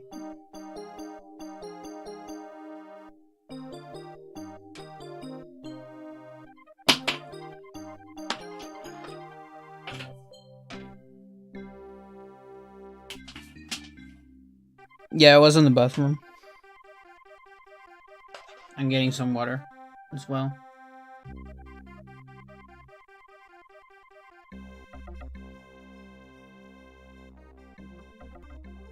Okay, what do I need to get? What are like the important bullet points? It's like we get pull on.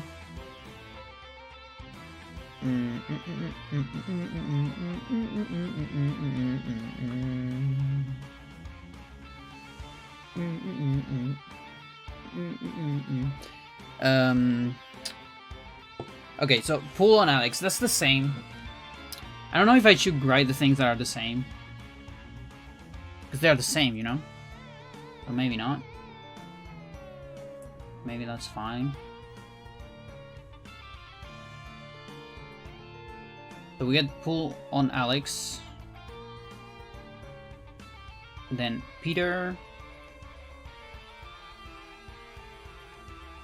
Bind. Okay, bind is D-pad down. There you go. So bind D-pad down. That's important. And then Michael is the same. Servant Trapper on Alex 11. Maybe faster basement Trapper, I'll think about it. And then Dispel during... Oh, do this so much. It's actually a lot of stuff. It's alright though, we'll figure it out.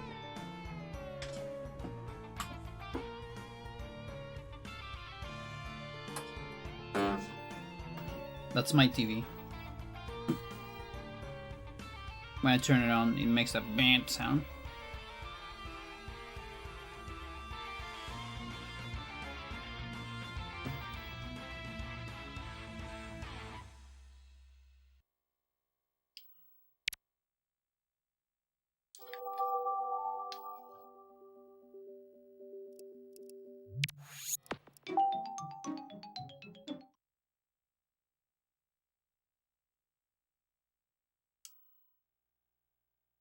Deep into that darkness peering.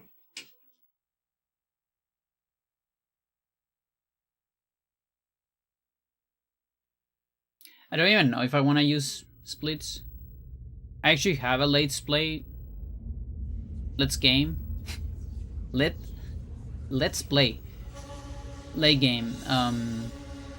Splits. But there might be outdated. I have this shit. The idea of this was to see if I could get any golds.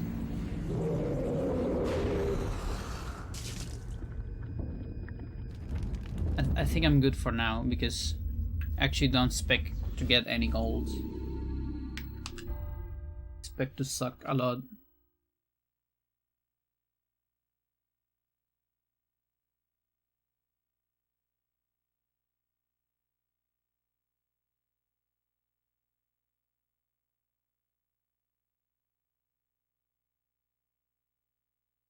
anyway. Okay, first of all, we need to get a GIM, apparently. I think this is a GIM file. GIS.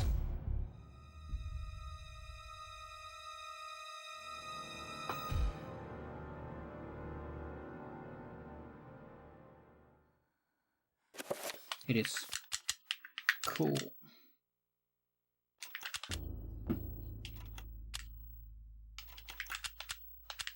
Thank you for asking, actually. I almost say over that.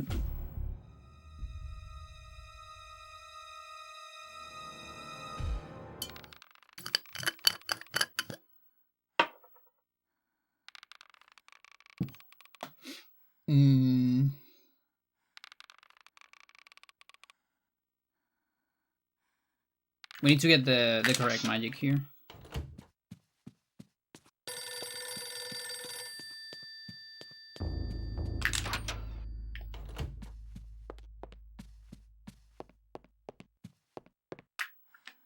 Okay, I'm gonna get like all my stamina.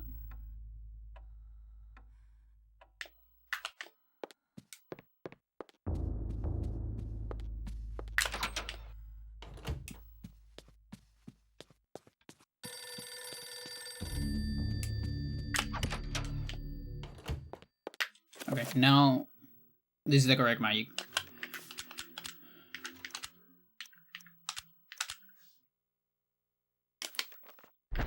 Cool.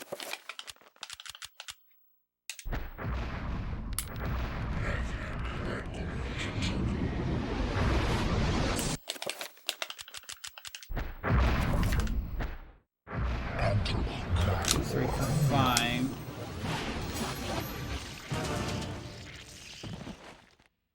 Waste one. Pull.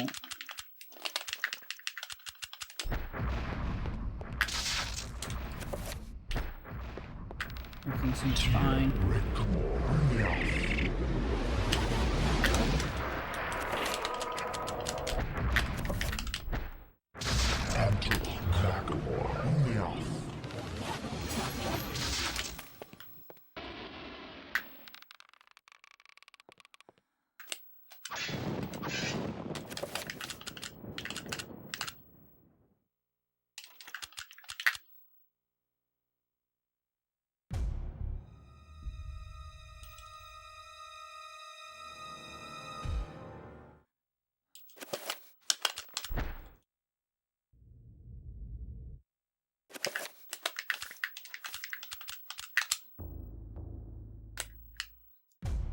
Frame perfect.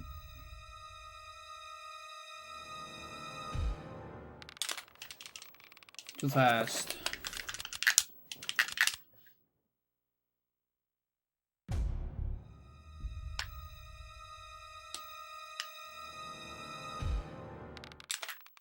Wow. I guess I'm a little bit out of position. So this is a slow frame. Okay, that was too slow. This isn't the typical, like, oh, frame perfect, Joe. No, no, this is actually frame perfect.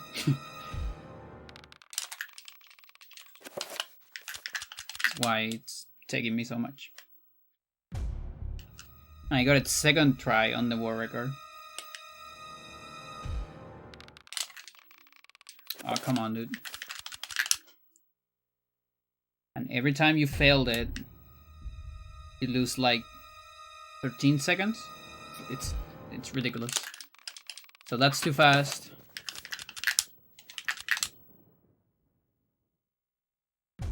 Yeah, it really sucks that it's frame perfect. Like if it wasn't at least 2-frame, 2-frame is like, there you go. That's the frame perfect. 2-frame still bad, but it's like, it's a lot more reasonable than 1-frame.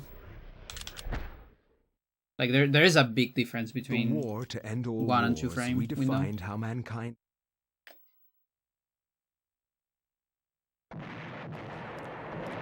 It's still tough though, make no mistake, but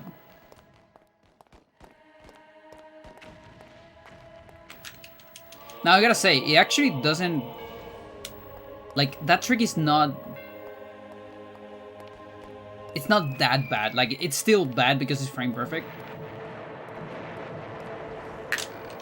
Like, please don't read this as of, oh, top player talking about hard stuff. No. I'm it's actually not that hard compared to other frame perfect stuff. On this game, for example, because of the way you can do it. I'm gonna disconnect the controller. So what you need to do is you need to press A to do an overhead attack, and then after a specific number of frames, you need to press B to open the BPROM. Okay, there's a specific amount of frames between the two buttons. So what I do, at least as a human, I don't like doing, you know, pressing one and then pressing the other. Instead, I slide. I just do this, and like I try to get the muscle memory of what is the speed I need to do this, and that's it.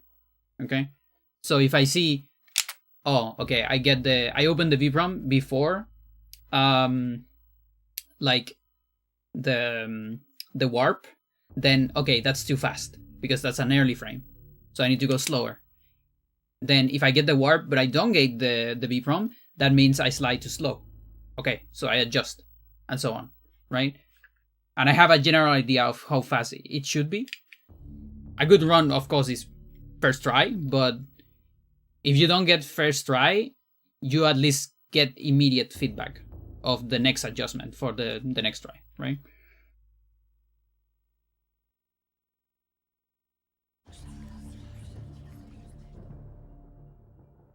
Yeah, no, it's this game, since this game got so technical, and there's so much stuff that at first was like, you know, TIS. Like the first time I saw this, when Sir discovered this shit and actually developed a way of doing this, I was like, there's no way I'm doing this. There's really no way. This is TIS. I'm gonna do a low tat of the game. I'm gonna show it to people, and it's all fun and games. But I'm not doing Roberto Skip. So you have to find this shit. It's the only way to do it, because you can't be at TIS, right? I mean, unless you're playing my brothers, but then your run is like 5 minutes long, right? It's not an hour and a half. Not to cheat on them, like they're amazing. I will never be able to to play like those people, because this is also not my kind of game. But for speedrun at least.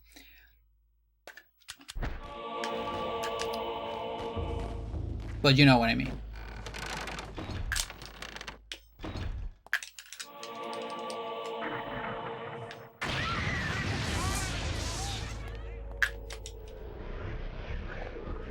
Like, I can go for TIS stuff on a short run, and I have done it.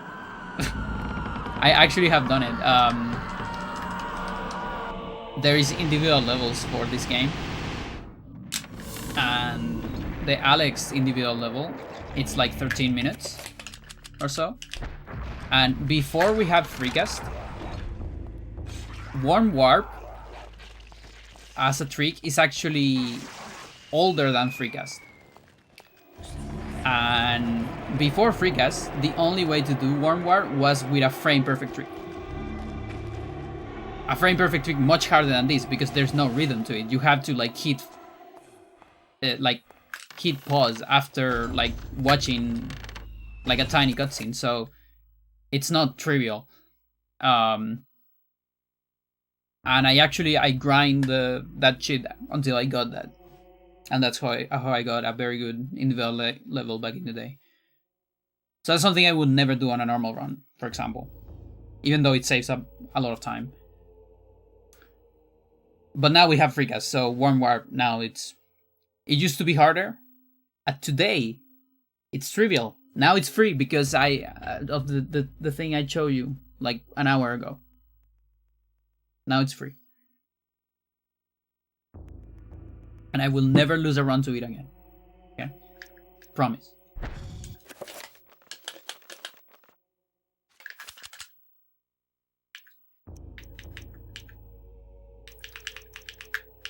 kind of don't want to save here. Not gonna lie. But I also kind of have to. That I wish there were more slots. Like, we don't have enough slots for speedrun practice. I do have another memory card, but it has a... It might be full. It also has a US. This is Japanese, by the way. My other memory card has a US file, and I don't know if that's a problem, you know, having both on the same memory card. That might be a problem.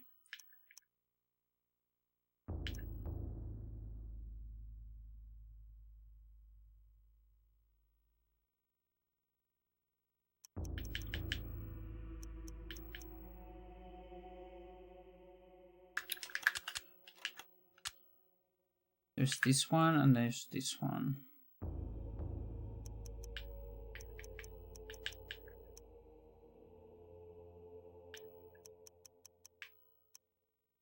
I mean, I actually had to remake some of these. I have to remake this one because the magic is different.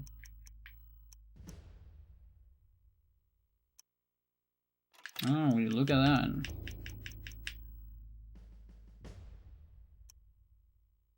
Alright, fuck it.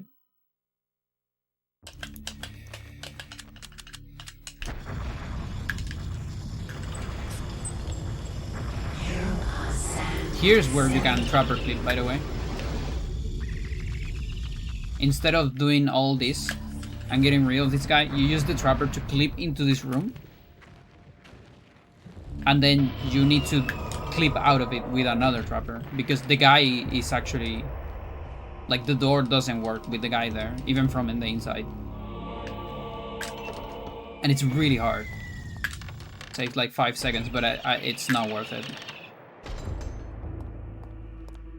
It's super not worth it, because you fail it. There's several ways to fail it. The least bad way to fail it is like, you don't get the clip, you have to summon another trapper. That's already a big time loss. The other way is you get the clip, but you get too far away. And so you clip out of bounds, but you don't hit the loading zone. And then you fall forever. And you are dead. There's no way back. It's over. Well, I guess you just saved. Because we have to save to do summon GIM. I mean, I keep saying summon GIM. Summon insta-kill. So you could load from there. But like, that's 20 seconds loss? 25 maybe? Like, it's so bad. Like, you don't want to do that.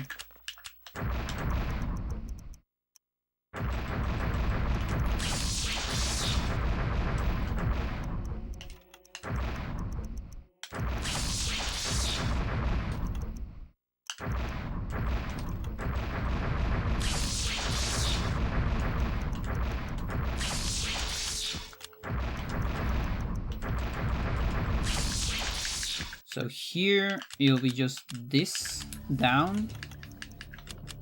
And you here. Nothing else, right? Do we even use spell? Spell.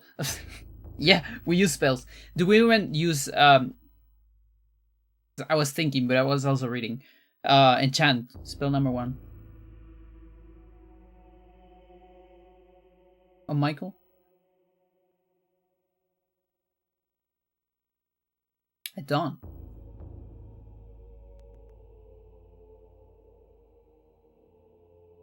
But it also doesn't matter too much.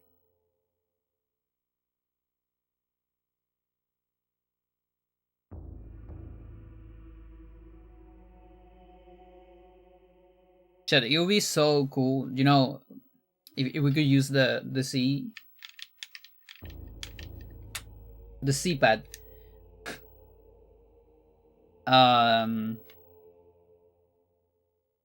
To do assignments. They actually had that idea at some point. There is evidence of when this game was being developed for N64. There's evidence of sprites for both the D-pad and the C, like, directions. Back then, you know, on N64 they were separated, right? The C buttons. And I guess you still kind of have enough. Do you have enough buttons? I'm thinking of, I mean, maybe there were less things to do on that version, so like maybe you couldn't sneak. I don't know. Or like reload weapons. And so there's evidence that at some point, also I remember when I asked Dennis on the interview, I think he said that they thought about it at some point, but I think he said that this screen would look too cramped, like too many things on this screen. And I get it. It actually is kind of true. The readability will be lower because you don't want to use the space on top, because that's destined to other things, right? And it looks cool that's always there, where you get the, you know, the runes. I like that. I would not like to get rid of that, but I don't know, maybe put out like a second page, or like, not sure. It's tricky. It's tricky because if it's too small, that's also bad for, you know, accessibility and all that. But dude, I would benefit so much if I had 4 more buttons. And like, you can restrict the axis of it. Like you can always turn the analog of this into a very digital thing. These things are not even analog, by the way. They're called analog, but they're not. It's still like, it's just a very big range of values, but it's still like digital or like quantized values, let's say. So what you can do is you can grab like a big chunk of those values and assign it just one direction, and also prevent some of the diagonals. So if you do a diagonal and like a chunk of the diagonal, just tell the game don't do anything. Just don't put an input there, because yeah, you can, this is a mistake. Like, are you pressing up or right? Just tell the game don't do anything, and you need to be close to the axis in order to activate it. And that doesn't sound that hard, in my opinion. Like, Melee does stuff like that all the time, for example, with like recoveries and up air and all those, like the aerials. So I really think it was more of a readability problem for devs. But imagine that. I would save so much time on assignments. I could have some spells like all the way from the beginning of the game until the end. No problem. But I only have 5 to work with here. My NFV was 9.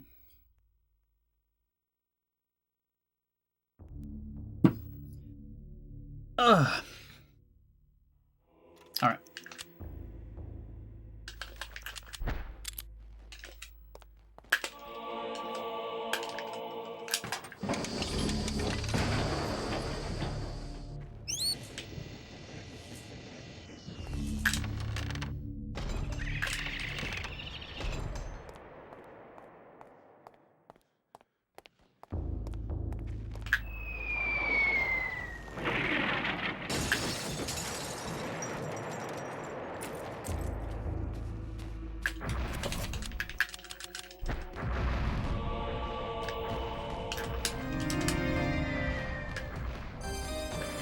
That thing right there, a lot of people have told me that that looks sick, that I can do that fast. But that's another instance of slide strats. Like, that's actually not as hard as it looks on the GameCube controller and the way I do it. It looks a lot harder than it actually is if you use sliding thumb.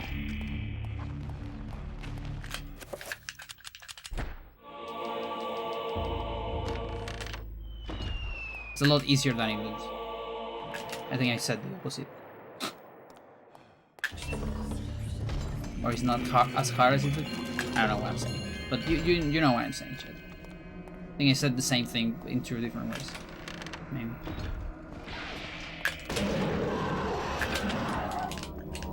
Is it a sanity effect? Yep.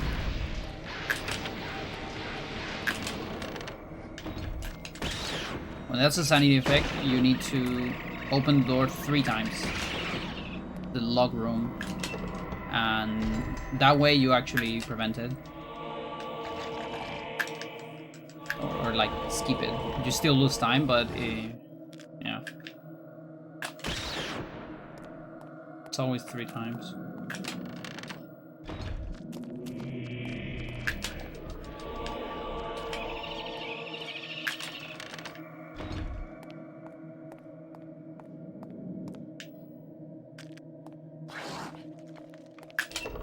The Star Fox Adventure sound.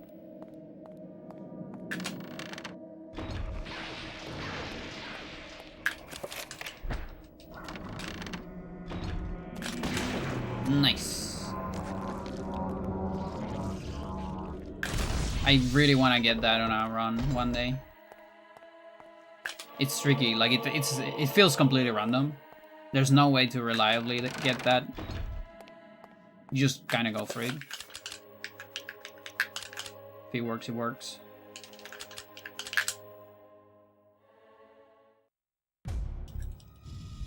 But that's because rifle bullets actually pierce enemies. Some weapons have that property. So you can, if you shoot in a line, you will kill everything on the line. But since it's a 3D line, it's very hard to control with the target system we have in the game. Plus the camera. Tricky.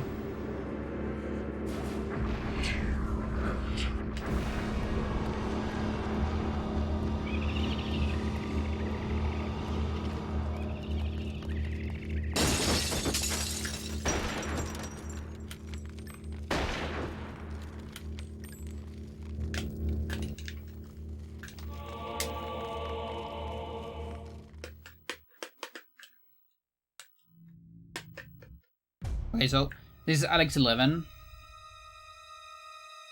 I'm gonna do a make. I'm gonna do a make save here. I'm gonna do a save here. This one, this one.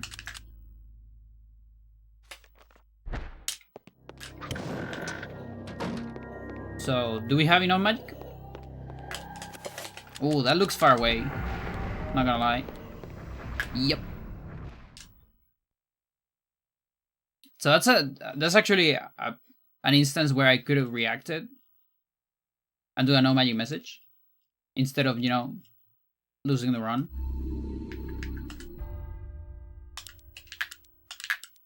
I'm still getting a feeling of it.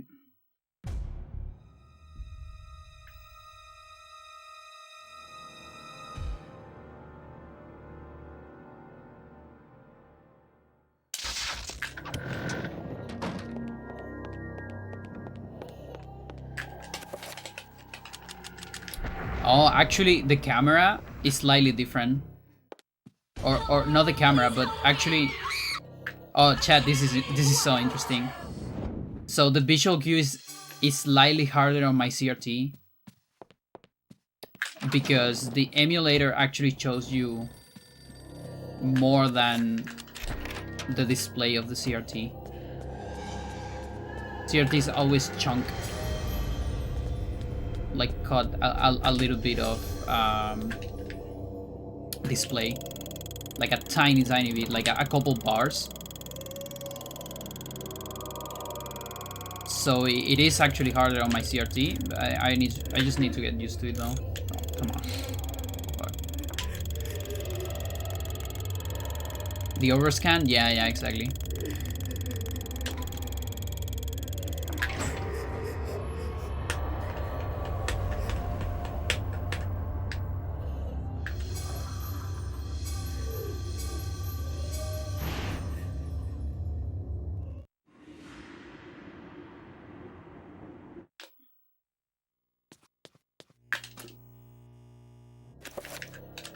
What was this?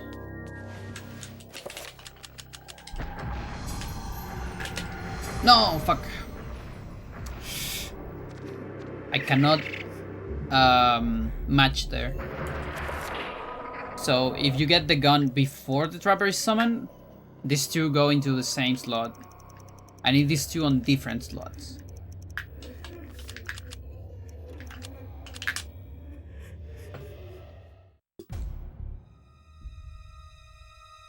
Which is unintended. You're not supposed to do that. They are supposed to go into the same slot. Okay, so that's too far away, for example. I know this is too far away. So I just do this. And I lose like a tiny bit of time. It's alright. That's fine.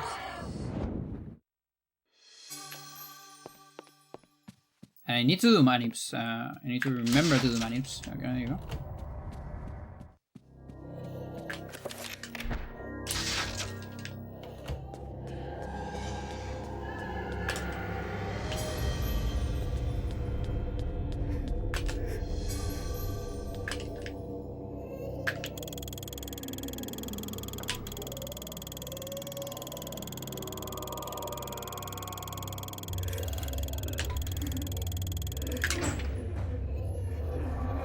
We need to get extra items. Extra normal items, or like, you know, ammunition, stuff that you would normally have on the Pious fight. And we need to get rid of the items we don't have on the Pious fight. So for example, Lucky Penny. Here, I already skipped Edward. So I don't need to use it, right? This is to get to the Edward page, because Alex is afraid of darkness. So she needs to, you know, light the bathroom. Because it's the eternal darkness. I mean, of course. Of course you would be afraid of it. So we don't need to use it, right? But the problem is, if I don't use it, and if I get to the... I'm gonna get to Pious Fight with this item. And when you get to Pious Fight, the game cleans a lot of stuff on your inventory. For instance, the note, these notes from Edward are cleaned from the inventory. So the game is gonna clean a lot of stuff, a lot of letters and things like that. But it's not gonna know what to do with the things that you're not supposed to have. Like the Lucky Penny, like the Roberto page, for example. It definitely doesn't like that, and it actually corrupts the data, goes mental, and it crashes, basically, when you open the pause. If you look at the items, you crash the game. That's bad, you don't want that. So that's why we have to get rid of stuff. And get extra items as well. Come on, dude. Okay, I don't think I'm doing these on runs. This one right here doesn't seem worth it. Again, only if I'm on a very bad run and I need a comeback, then maybe. So I'm here, I'm still practicing it just to get a feeling of it, but I don't think I'm doing it on runs. This one I'm doing it on runs because it's alright. This should work. That didn't work! Please help me.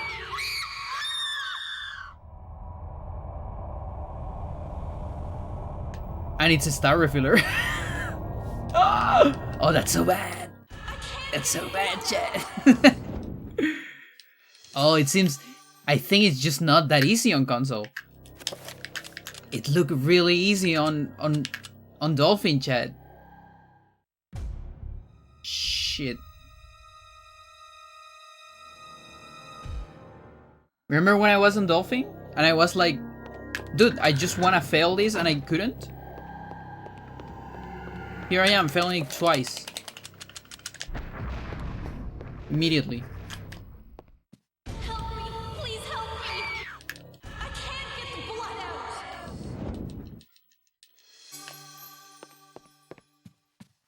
Yeah, depending on how I feel on the run, I might do it with a slower setup. instead of speed storage. I'm still gonna go for it.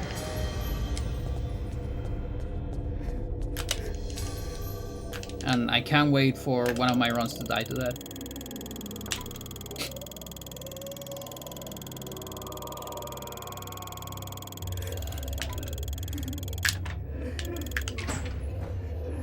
Look at that, it's not even 50, it's like 51.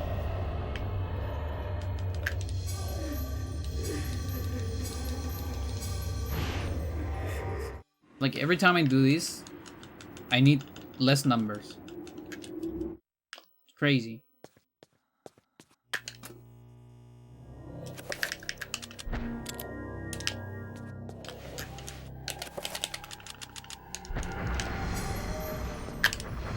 Yeah, I'm super not doing 9 runs. That's so tight. There really is things that don't feel the same difficulty on the emulator and on console. Wherever disaster and It could be death because lurk, of there is likely to be an ancient. maybe just it's because beyond how our my senses. emulator reads some directions on the stick. They prey on our um, misfortune and exploit it toward Like maybe their it's not own emulated twisted ends. exactly as console. When hundreds of oil fields are set.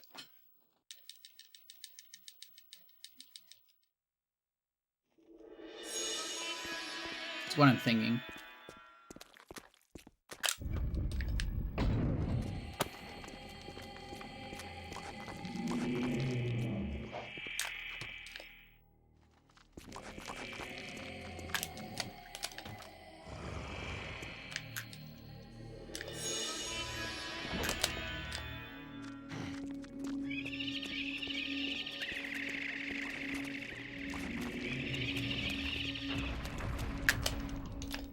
So when people see the speedrun for the first time, one of the first thoughts they have on Michael, it's, oh, it sucks that you're not getting the gun. And it's true. It's faster to not get it. In fact, it's very slow to get it. On any percent. And so, the next thought you need to have is, there is 100%. And in 100%, you don't have to get it. Because it's actually, we don't count weapons as part of 100%. We only count Alex's weapons. Not every character weapons. It's just, I actually decided to do that. I didn't ask anyone. Because I'm the only runner, I don't care. But they're actually faster. It's actually faster to just get them because of how different Michael is. We need to kill more stuff. They're useful in a bunch of places. So if you miss the weapons, you can always just watch a handle run. Or run a handle run as well, if you want to use them.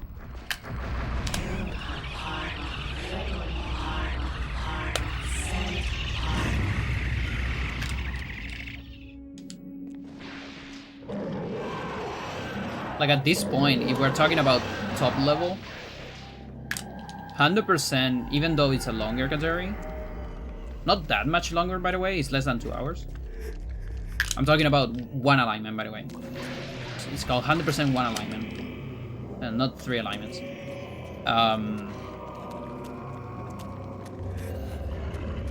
On top level, that run is actually more accessible than this one.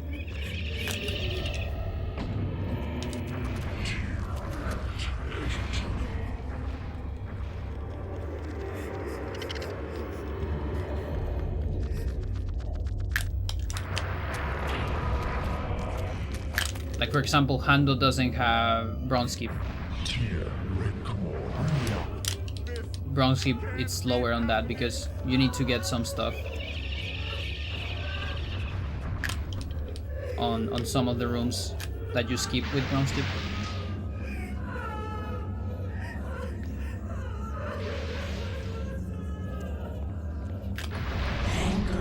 Now then, the bad part is, if you want to be top level, you have to do zombie clip, Black Guardian skip, instead of summon insta kill. But it's still, in terms of accessibility, you can always just do insta-kill and lose a bunch of seconds. Like, it's fine. It might be, how much it was? Like 15 seconds? 20 seconds? I don't remember. Which is not bad if you are intermediate runner, you know? Like, it's totally fine.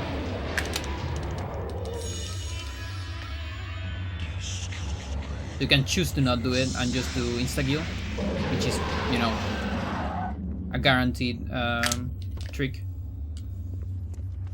As long as you know what you're doing, you should never fail it.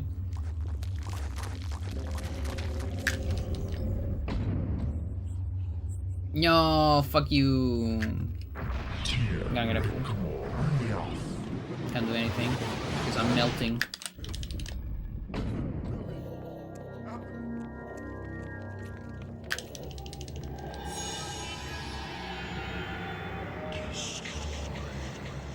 I guess I could do manips there. Should I do manips there? I can. Like with chill probably? I don't have chill yet. What do I have that can manip? Bind can probably manip. There is creatures, but it's very expensive. It's independent of my magic. Might have to take a look at that.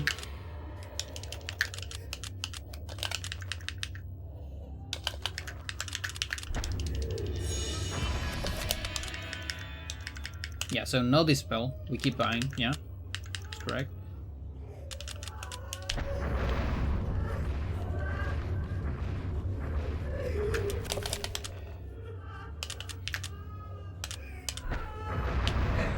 If you're wondering why I'm walking there, it's because I actually need magic. You recover magic on this game when you walk. Not when you're moving. You don't need to change your position, you only need to walk.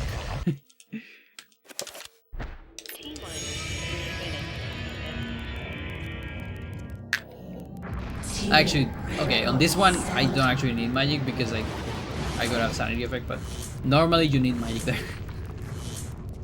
Magic's pretty tight in this.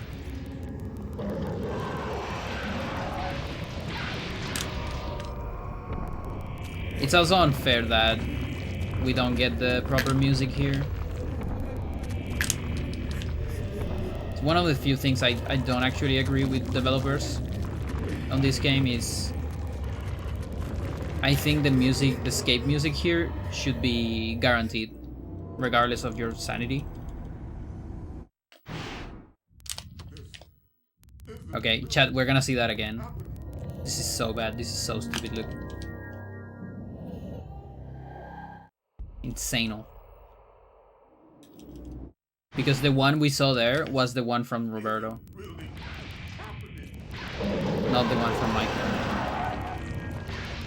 So we still get the fixed one on Michael. That's because we skipped Roberto, so we never saw the Roberto one. If we saw the Roberto one on a normal run, then the next one will be Michael, but we haven't.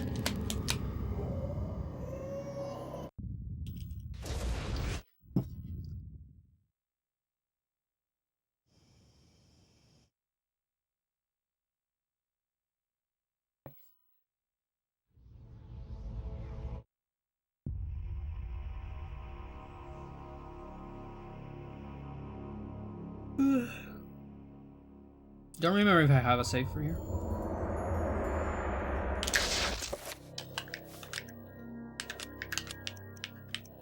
I do.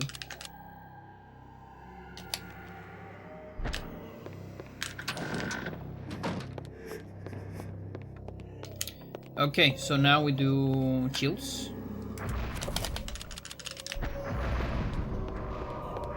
Just chills, no pull.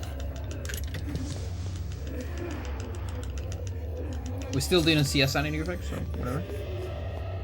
And now sanity manips with bind. So you don't have to think about magic, it's so cool.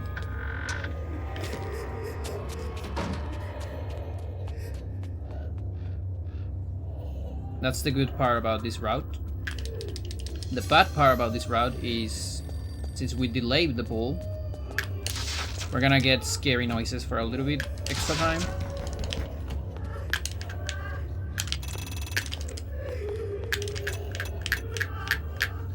Oh, that's so bad.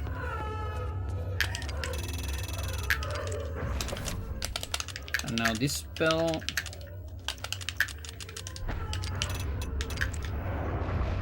So scuff.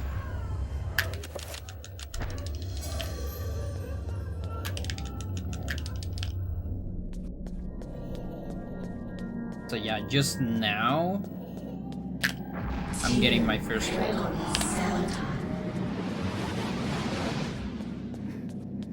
And we need over 25% sanity for the scary noises to go away.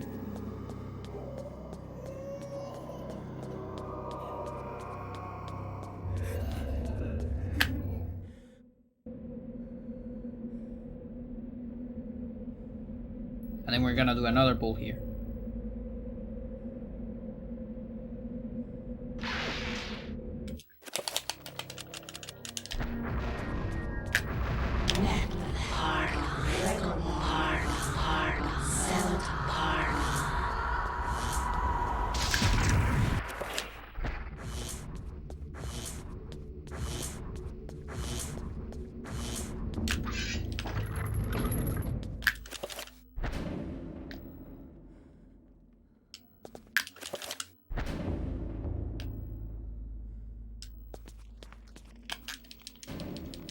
It's cool that you can actually put these things on any order you want. Like one player might put the Heart of Mantorok in a different spot, for example. So it's like every player has its, you know, personalized version of Enga reactivation.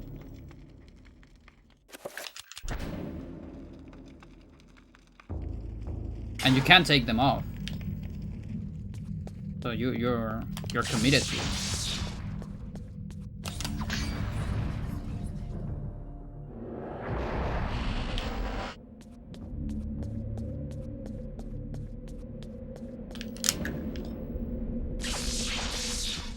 So we just have over 50% sanity now. So at any moment from now, I'll get bleeding wounds. Hopefully. Like I always say, it might not be guaranteed, but the probability is higher than on the old route.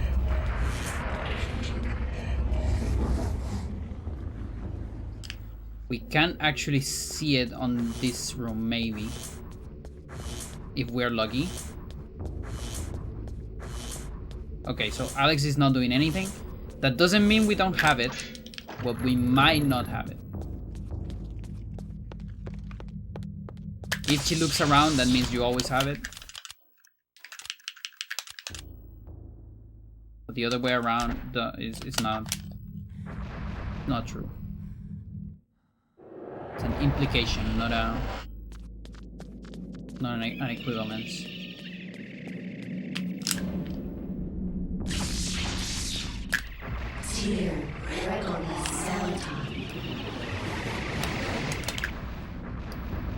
And that means I need to do a recovery here if I want to be extra safe, because I don't actually know if I have it.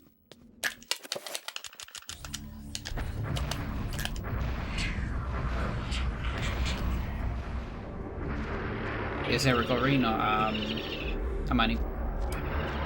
Look, chat, it's free now. 1, 2, 3, 4, 5, bam. Cancel. So if I know I have bleeding balls, I don't need to do that at the end.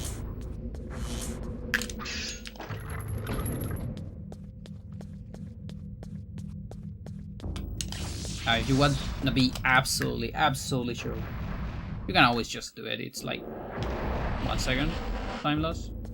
Not that big of a deal.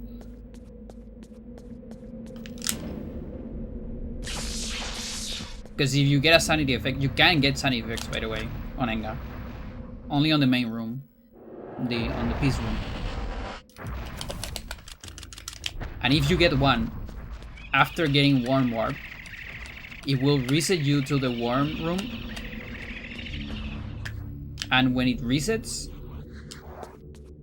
it respawns the barrier. to actually stuck with the worm. And you're gonna see what happened to me on the other day on the run. It's miserable. It's like 2 to 4 minute timeless.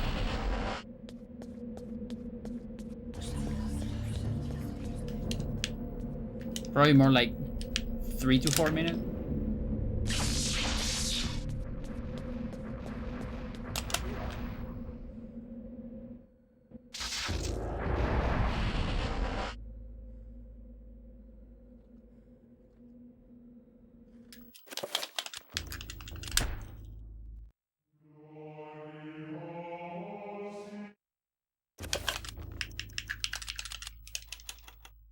Did I do it?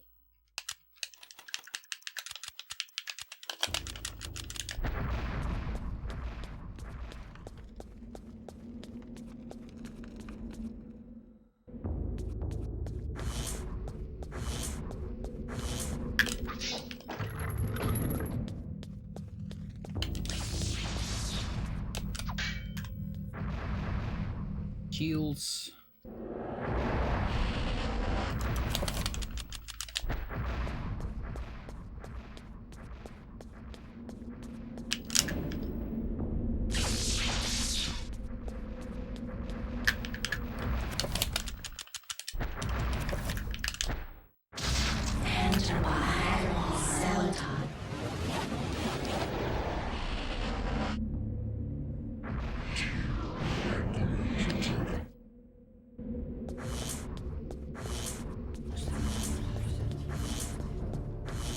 So there,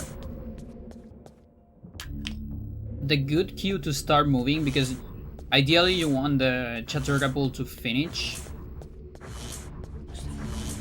The sound cue, you can use it, but it's actually not the best cue, because the sound is usually a little bit delayed when there's too many things going on. Sometimes the runes sounds get delayed. So I think a better cue, well, of course there's the timing. You can just use timing if you want. But a better one might be looking at your HP bar. Like, I think your HP bar, it might appear like frame 1 from when you're starable. I should take a look at that, in fact. I'm not entirely sure. If it is, then that's a very good visual cue to know when you can move. Well, talking about saving frames, by the way. Nothing crazy.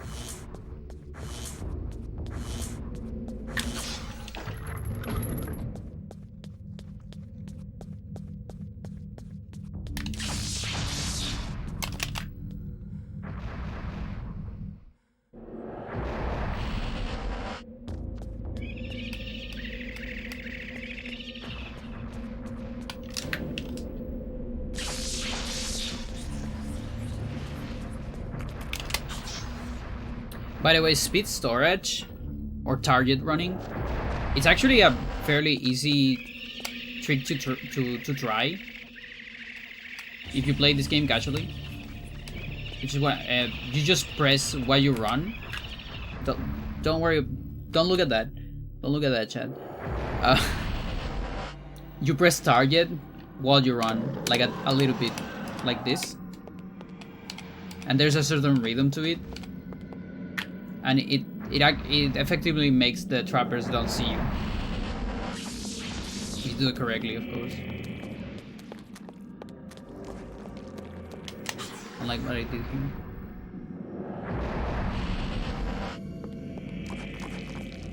It's much faster than sneaking.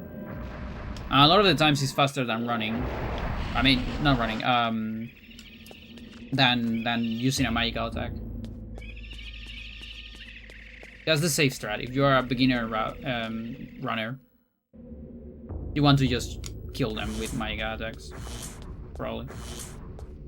It's what I used to do back in the day.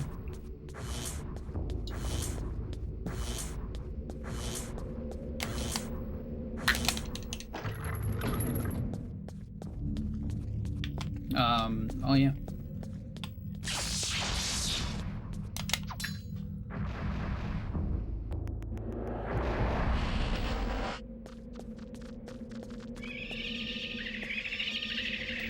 It's a very bad trapper.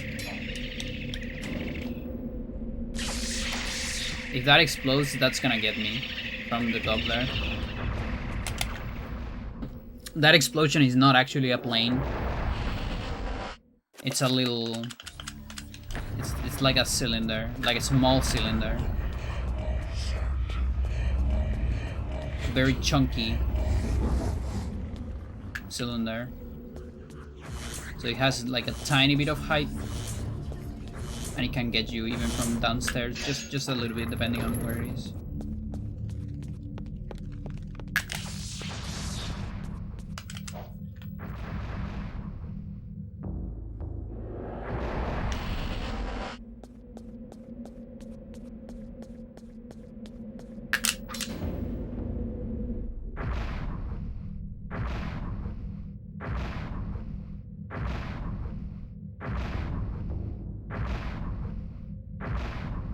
Remember, right now, Alex is inside an invisible box out of bounds during that cutscene. If she was like in the fucking entrance of the room, like you usually are on cutscenes, like you are invisible on one of the entrances, then we could warp into that cutscene and skip this whole like backtrack into the portal room. It would be so beautiful, but no, we're stuck in a box. Out of bounds.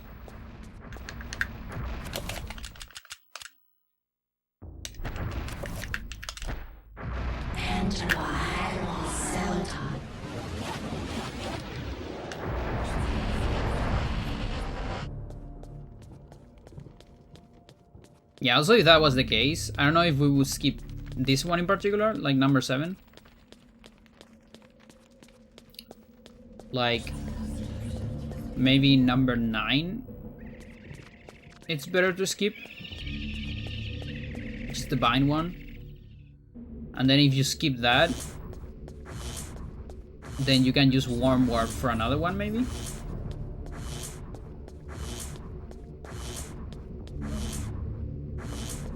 Or maybe we can skip number 6. Not sure.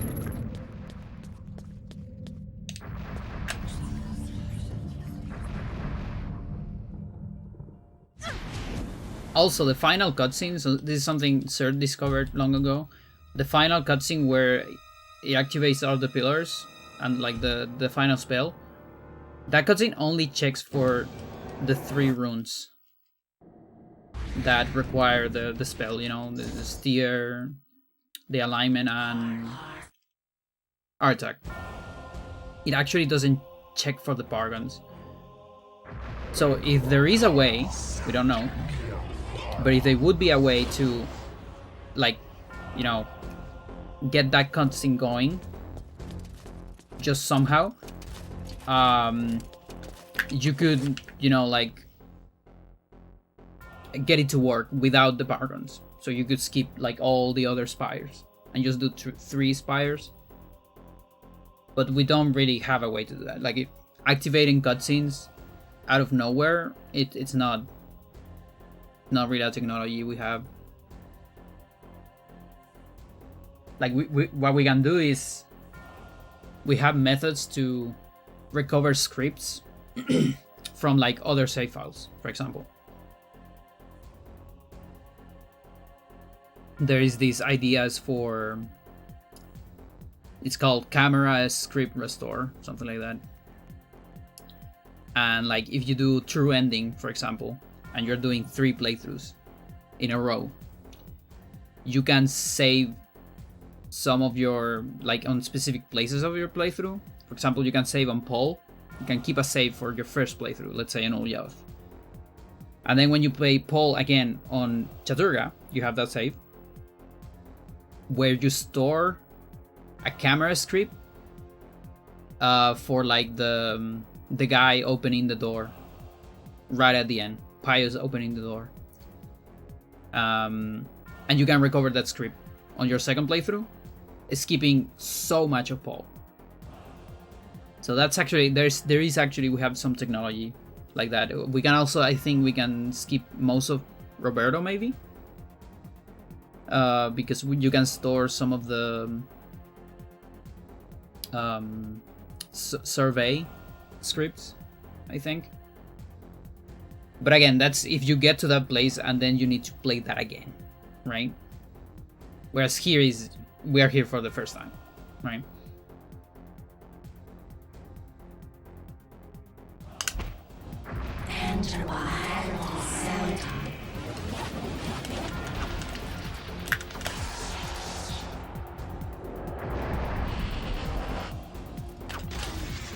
Wow.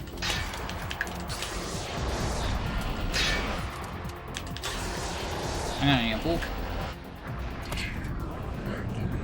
This is like the worst bios I ever seen in my life. Like, look, he didn't do enchant. He hit me into like low HP, and we lost money immediately.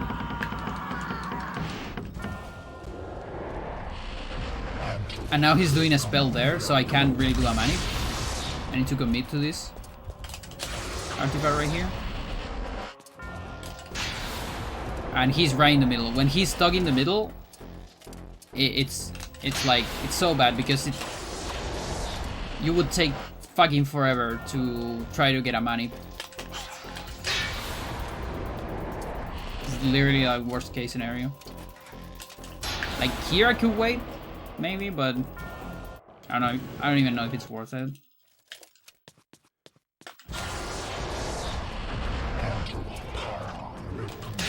Now, sometimes you get it there, which is reasonably close.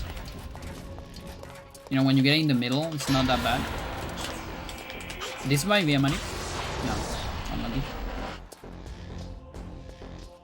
Okay, that's fine. Again, when he's in the middle, it's alright.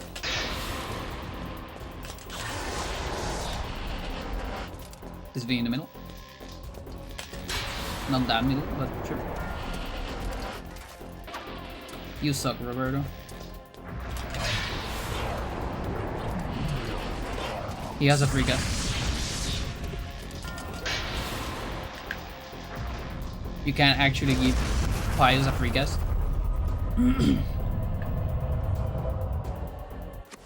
Ooh, frame perfect. I don't need that. Actually, I need that.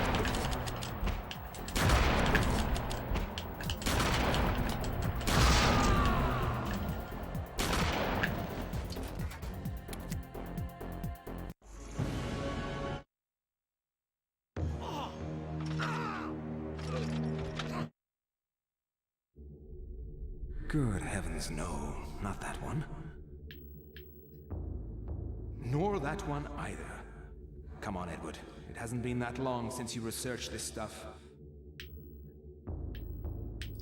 He says, good heavens no here. Because this would actually... Like... This is for recovery.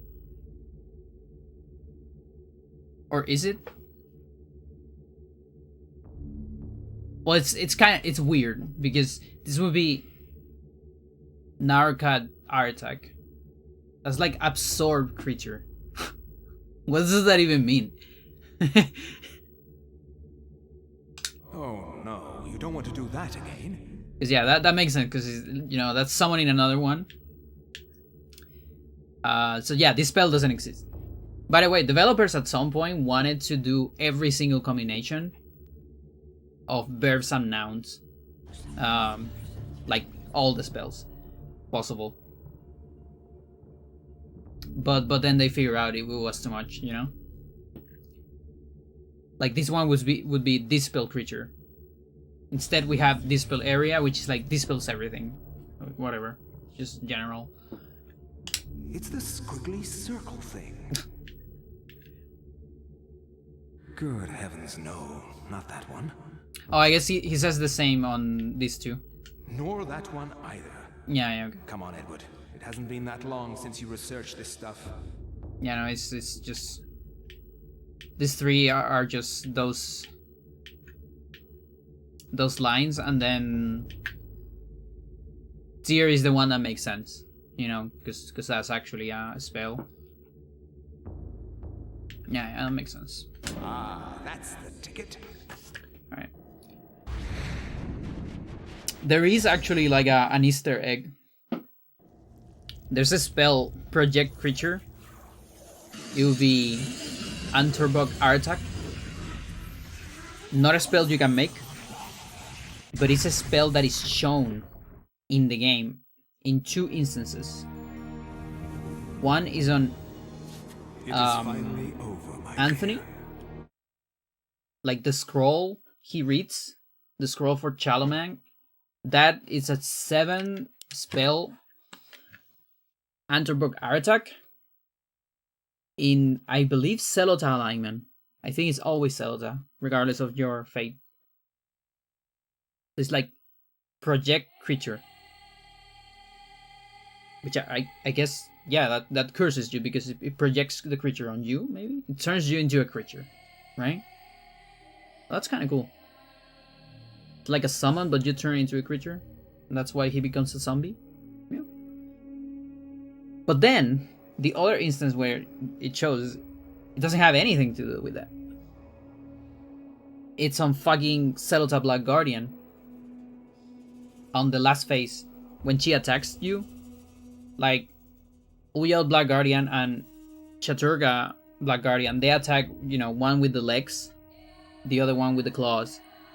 But then Celota Black Guardian, she's like more like nimble, and like she uses mind power. So instead, she does a spell. She attacks you with a spell, an instant spell. It's like a pillar attack of magic, and that spell, it's Antorbog Artak, Project Creature. It's not like Antorbog, what is it? Regomore, which it's Project Area, which that's magical attack. It's another kind of magical attack. Why? I have no idea.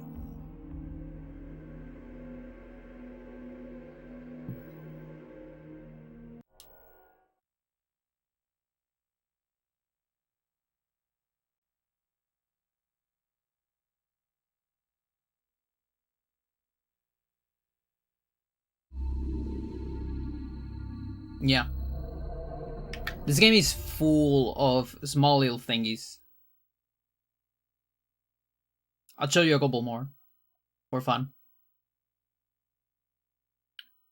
on emulator.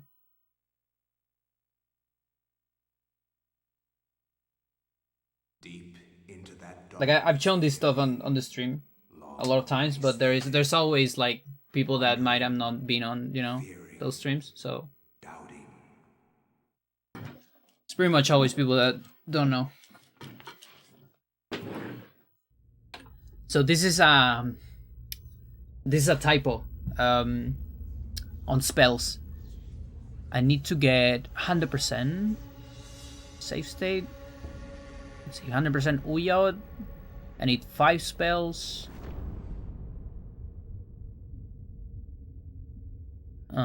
So we can probably go to like, I guess here. Does this work? Oh, look, I have it on Japanese, even. Like these saves are so old. They're really old. This is from before we discovered that you can play Japanese in English. It's just an option on like the option menu, but that option is not on the, like, if you boot the game and you don't have a save file, you don't have that option. You have to beat the game at least once. If you are Japanese, you have to beat the game to have the right of playing it on English. It's so ridiculous. It's so ridiculous. Or it might be twice. I don't remember actually. Maybe it's twice. Because when you beat it one, you get credits. Then you get jump to game. No, I think it's just one. It's just one. Yeah. Okay, so take a look at this. So bind. Can I change it from here? I actually don't remember if you can change it from here. I don't think so. I think it's only from the menu. Fuck it. I want a Michael. So I want you to be able to read the stuff. I hope he has enough magic though.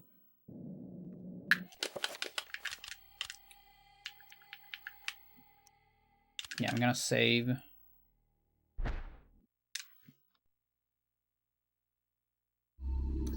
Michael Celota.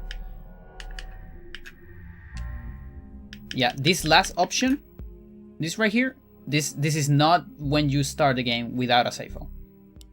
You have to beat the game at least one, and then you can do this. And we didn't know about this, and this was a little bit of an accident.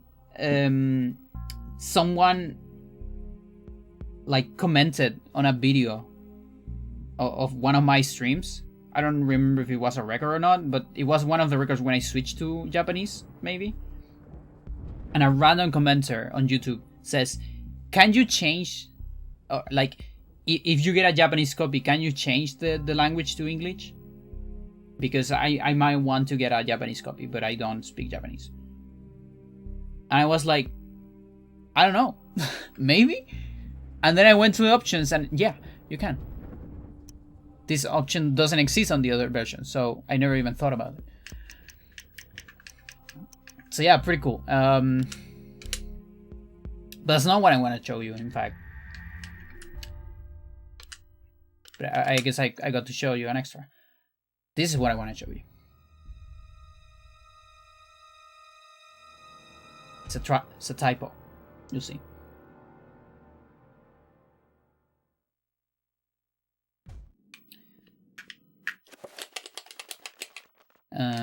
So we need new spell. We're gonna make Bankrock, Art Attack, Paragon. That's the bind spell.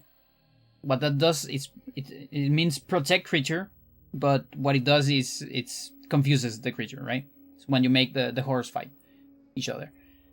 And we're gonna cast it. I don't remember if it was.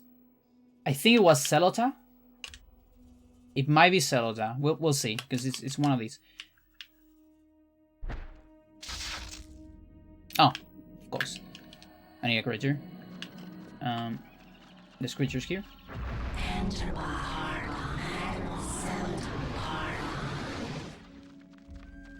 Do you hear that? Chat? You hear that, right? What did that say? Let's hear it again.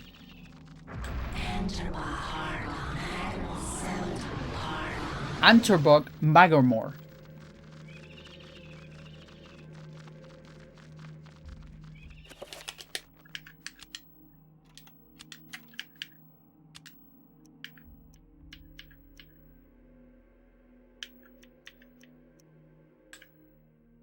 That's enchant item. That's not bind. Right? It's wrong. And the thing is, I actually remember it being different than this. So I'm starting to think maybe when I discovered that, I did it on US, and maybe it's different on US. I don't remember, because I remember this not being enchant item, but being another one. Wait a minute.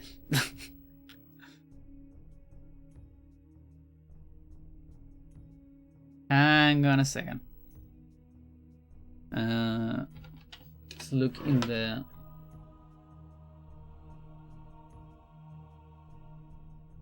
Bind.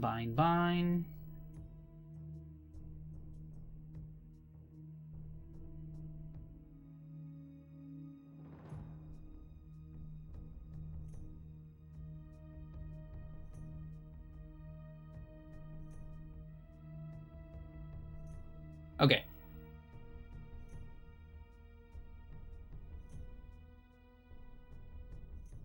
Oh yeah, and by the way, hang on. I think Freya is outside.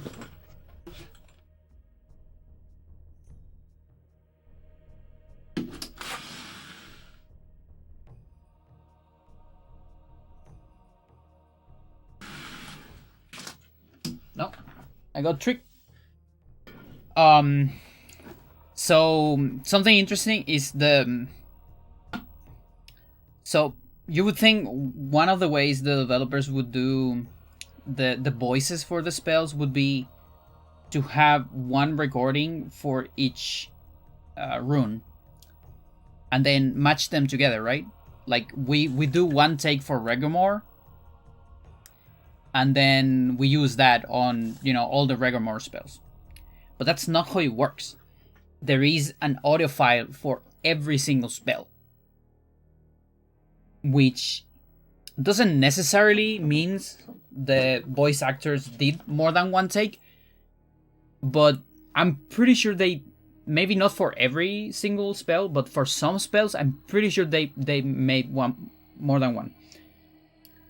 And that's because some sound very different. So, for example, if we do shields, I'm gonna get a fucking pull here because, yeah, this might not be the best character to do this stuff. Let's go to Alex maybe. Oh, what am I doing? I'm playing on I'm not playing on console. I can just give myself some magic.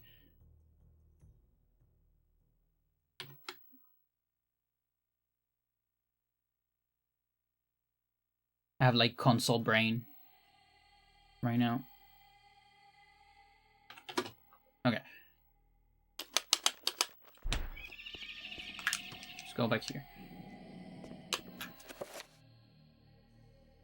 So I'm gonna do a chill. Let's do a Chaturga chill, and I'm actually gonna put my headphones because I want to hear the same stuff you hear, just to make sure that we're on the same page. So if I do a Chaturga chill, like, listen to the runes. Okay. Versus a Chaturga bind. I actually need creatures. And I need them to shut up.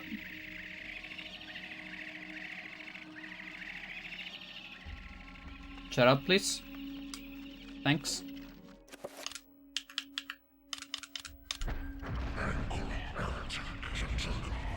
You hear that, right?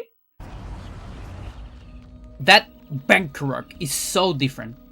It's so different from the other Bankarok. Like, it's not even close. I'm playing again for you. So, chill.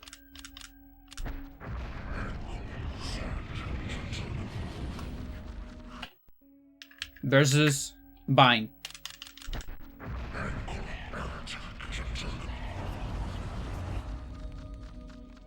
Try to remember that air attack too.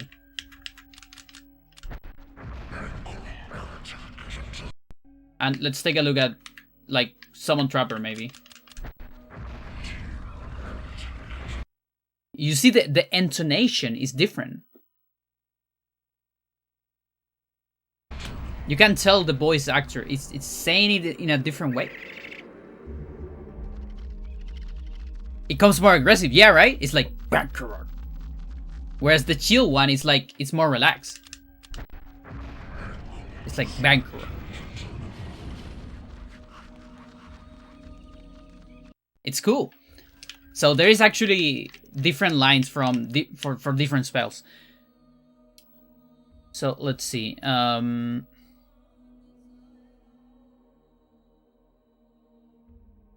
Celota 5 bind.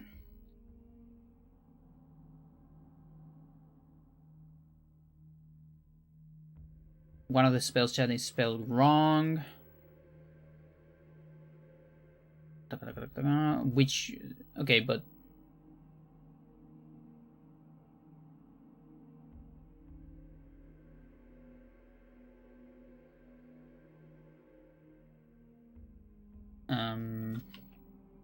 Wait.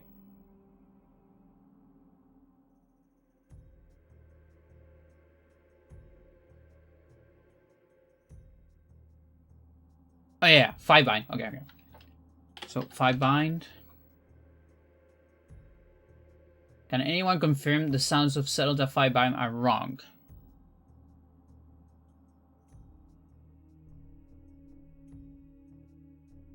I'm hearing Antoborg Magomor. Oh no, it's fine. It's fine. I mean, it's wrong, but it's fine wrong. It's what I just misremember. Yeah.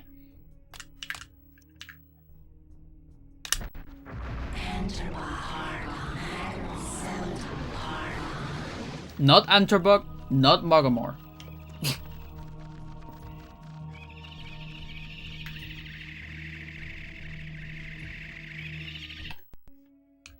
Another thing. Where is it? It's here. So I cannot zoom here because this is UI. So take a look at where the bones are, the skulls. There's like the circle of skulls, and then on top of it there's a rune that shows up. Okay, so take a look at the rune, and you see there's nothing special on this one, but now pay attention to this page.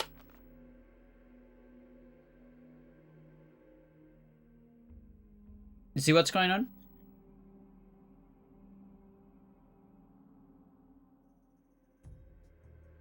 If I scroll, it's very noticeable.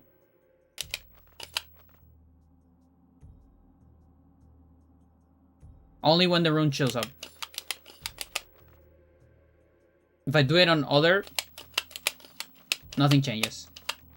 But here, it's misaligned. It's 1 pixel misaligned.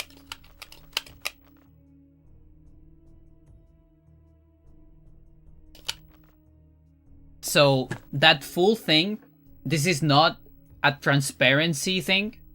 It's not showing Santak, which is the rune that is there, with a transparent thing. No, it's a full picture that goes on top of the other picture. And it's misaligned 1 fucking pixel. And once you see it, you will never unsee it.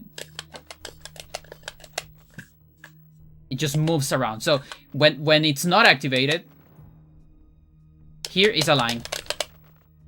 But then here is this align, misalign.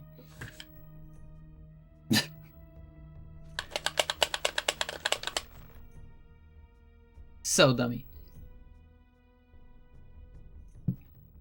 And that, I believe that's on every version. Not sure if it is on every version, but here it's on Japanese, and I think I discovered this on US, so. The 1 pixel.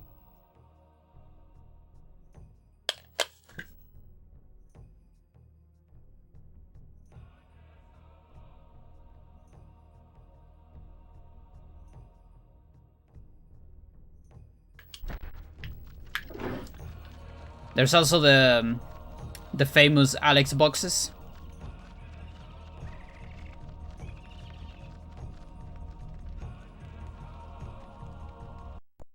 Anybody know about the Alex boxes?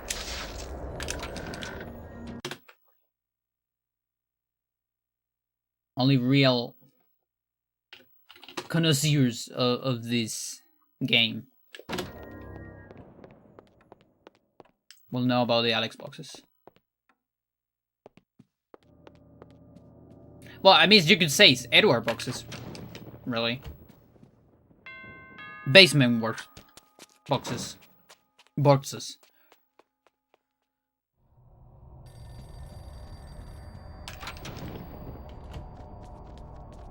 Oh, of course there's a trapper here.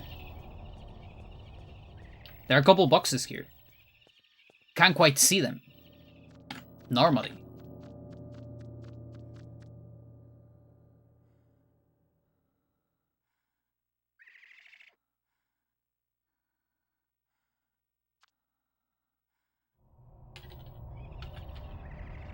Shit.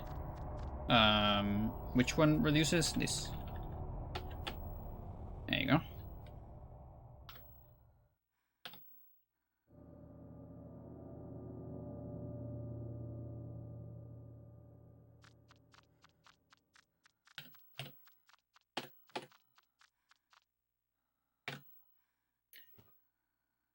What is this, chat?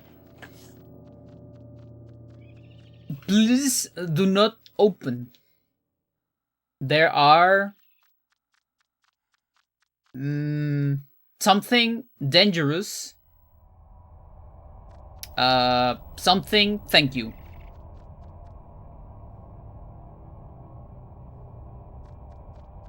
Endless? They are endless dangerous? No. Dangerous corpses, maybe?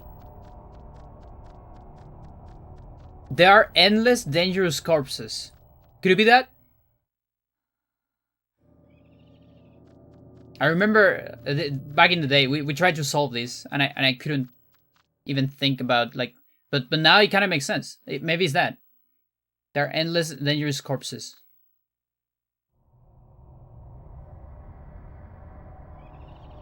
So maybe these are like he's storing zombies. Or monsters. Maybe these are not even like Edward boxes, these are Max boxes. Chat, we have lore here. I never even thought about it. Max piled up.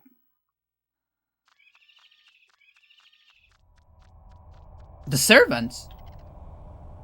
Here, chat.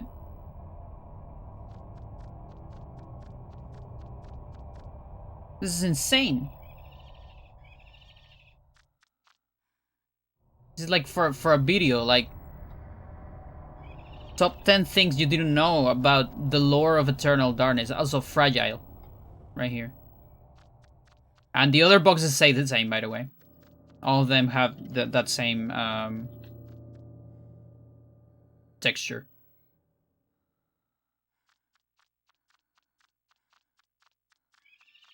Does this one have it as well? Like here? It's on the side. That sucks. I thought it would be on a side where it's easier to read.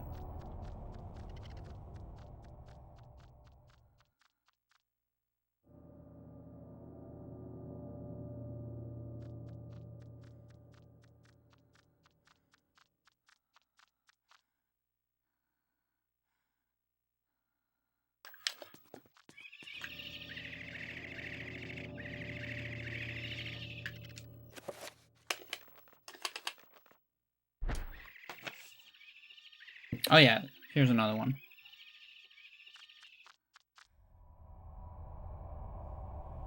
Oh, that's just frail. What is that? Fremen? Oil. Does anybody know this brand?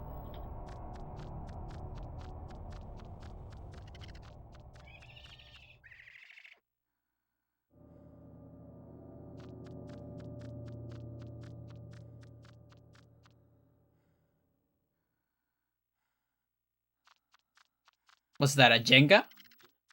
Chat, this is a fucking Jenga right here.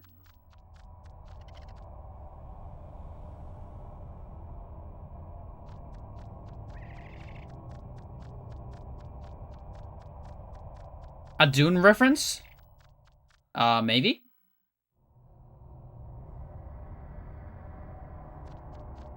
Dude, you actually remind me that I have to watch Rune.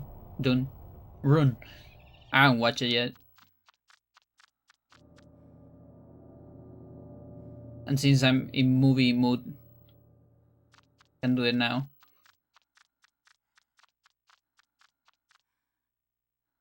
You're welcome. Yeah, thanks.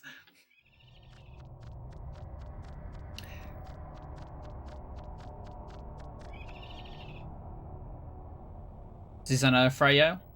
Yeah, it's another Fryo.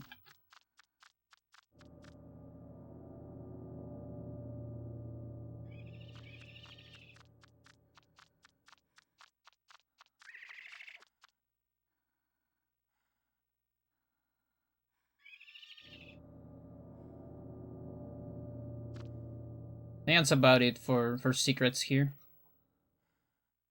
Unless there's something behind the door. No, just wall.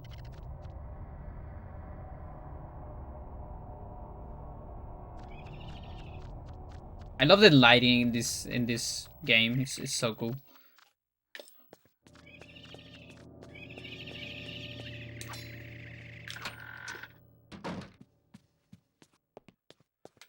There's one out of bounds thing that is pretty cool. On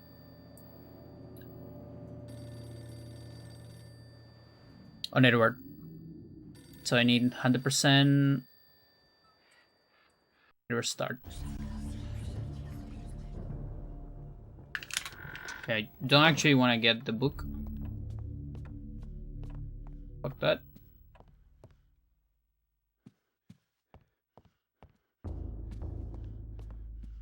So you see, there's a thunderstorm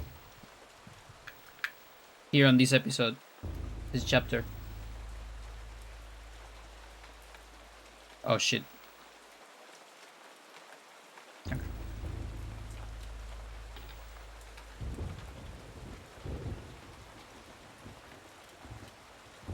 There you go, that's the lightning. And you see there's like a little bit of like parallax scrolling here on the window. That's because there's actually a picture outside. There's a background.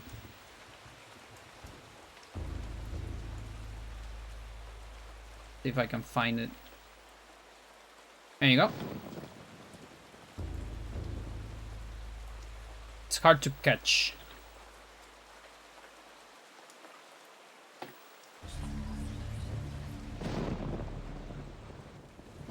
Like, I'm pretty sure there's a better angle.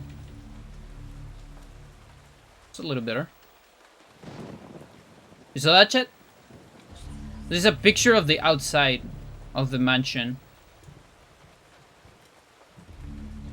And if you wait for lighting, this is what happens.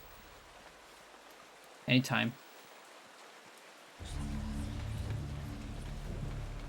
You see that? It's another picture with lighting. Lightning.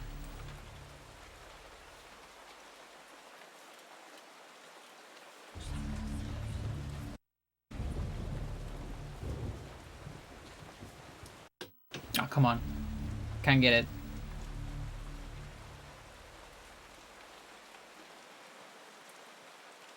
Too fast.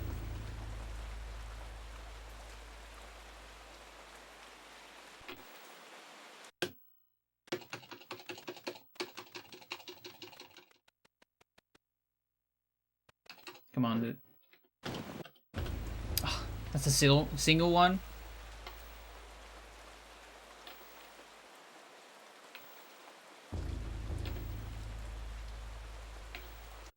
Okay, there's one close here. There you go.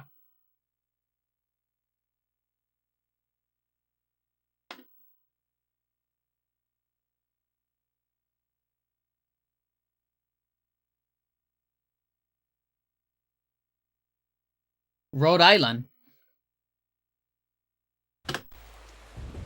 Now, is it the same picture for both? I don't remember.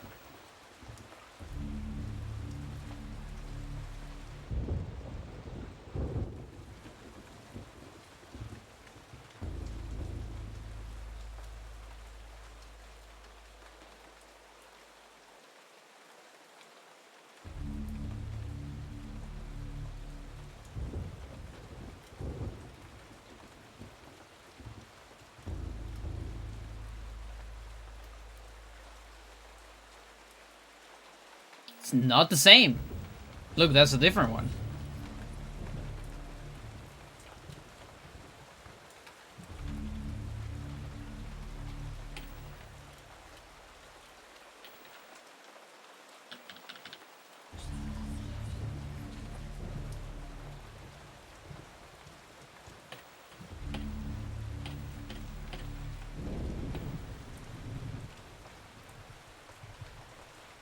There you go.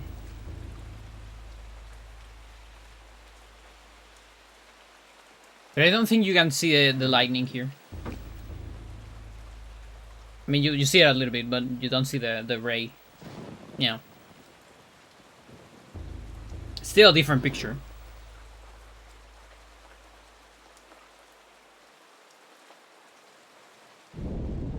This happens in a bunch of places, by the way. Oh, this, look at, this woman's just stuck.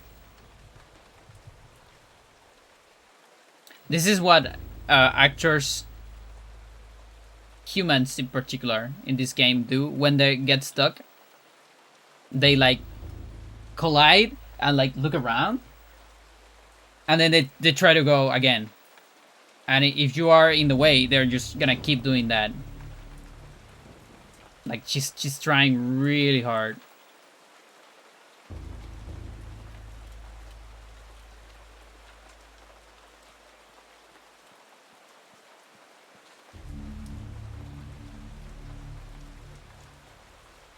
She might be advancing a little bit.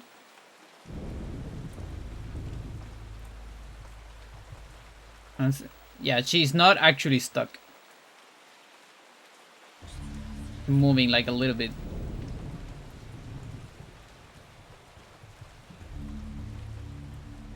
No. Dude, my axis get...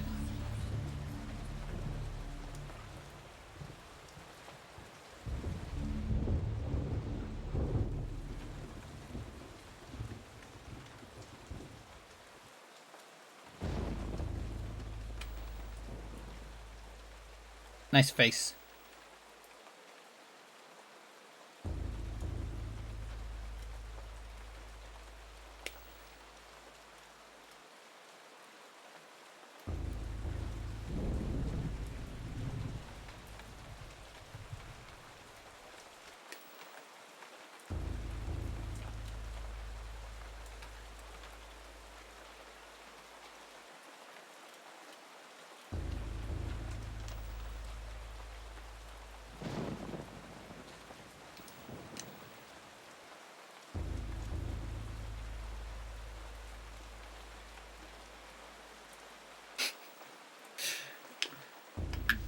But yeah, this happens. You can see this on Elia too.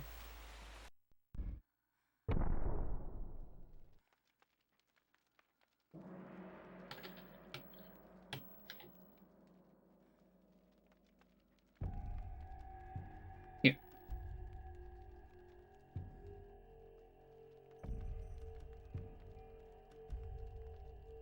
It's a picture. It's a one-way picture even.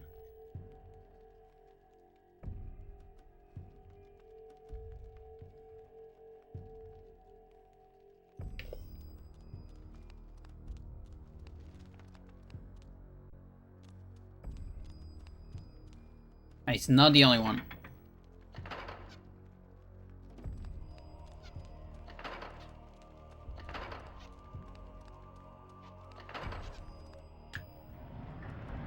Oh, we just saw another one, by the way.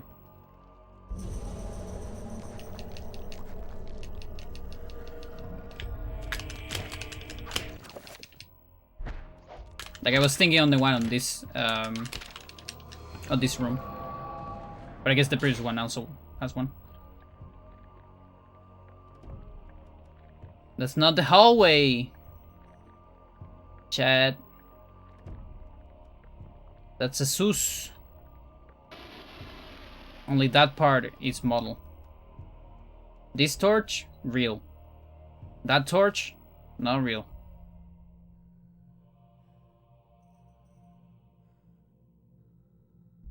Shit. Well, a little bit too far, chat.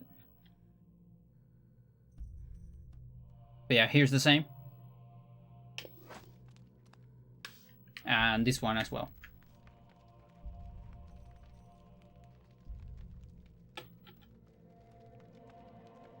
It's a picture of the other room.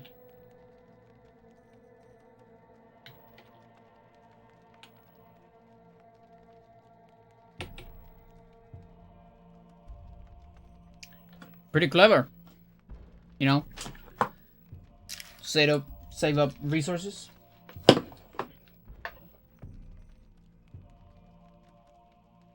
All right, it's 1 a.m. That's my cue.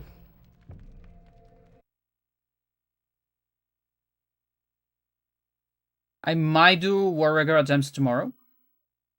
But it depends, because, you know, I have a bunch of stuff to learn. Most of it is stuff that I already know, but also, you know, we'll see.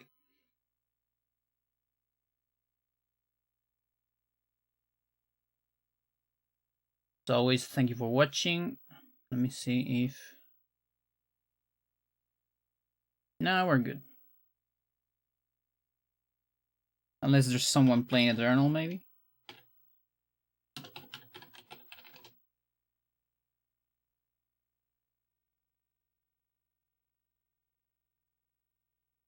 Who's this person?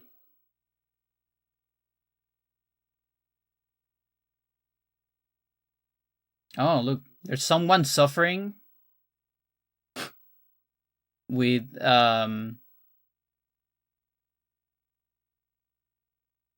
Roberta right now. It's kind of hard to type this name. I think that's how you type it. Oh, it doesn't let me? Oh. I wanted to rate you. Yeah, this channel doesn't allow raids. Chat, take a look at this.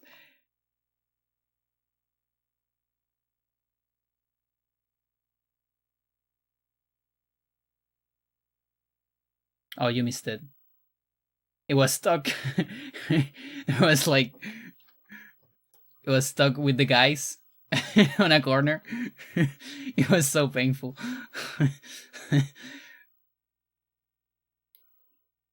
Poor Roberto.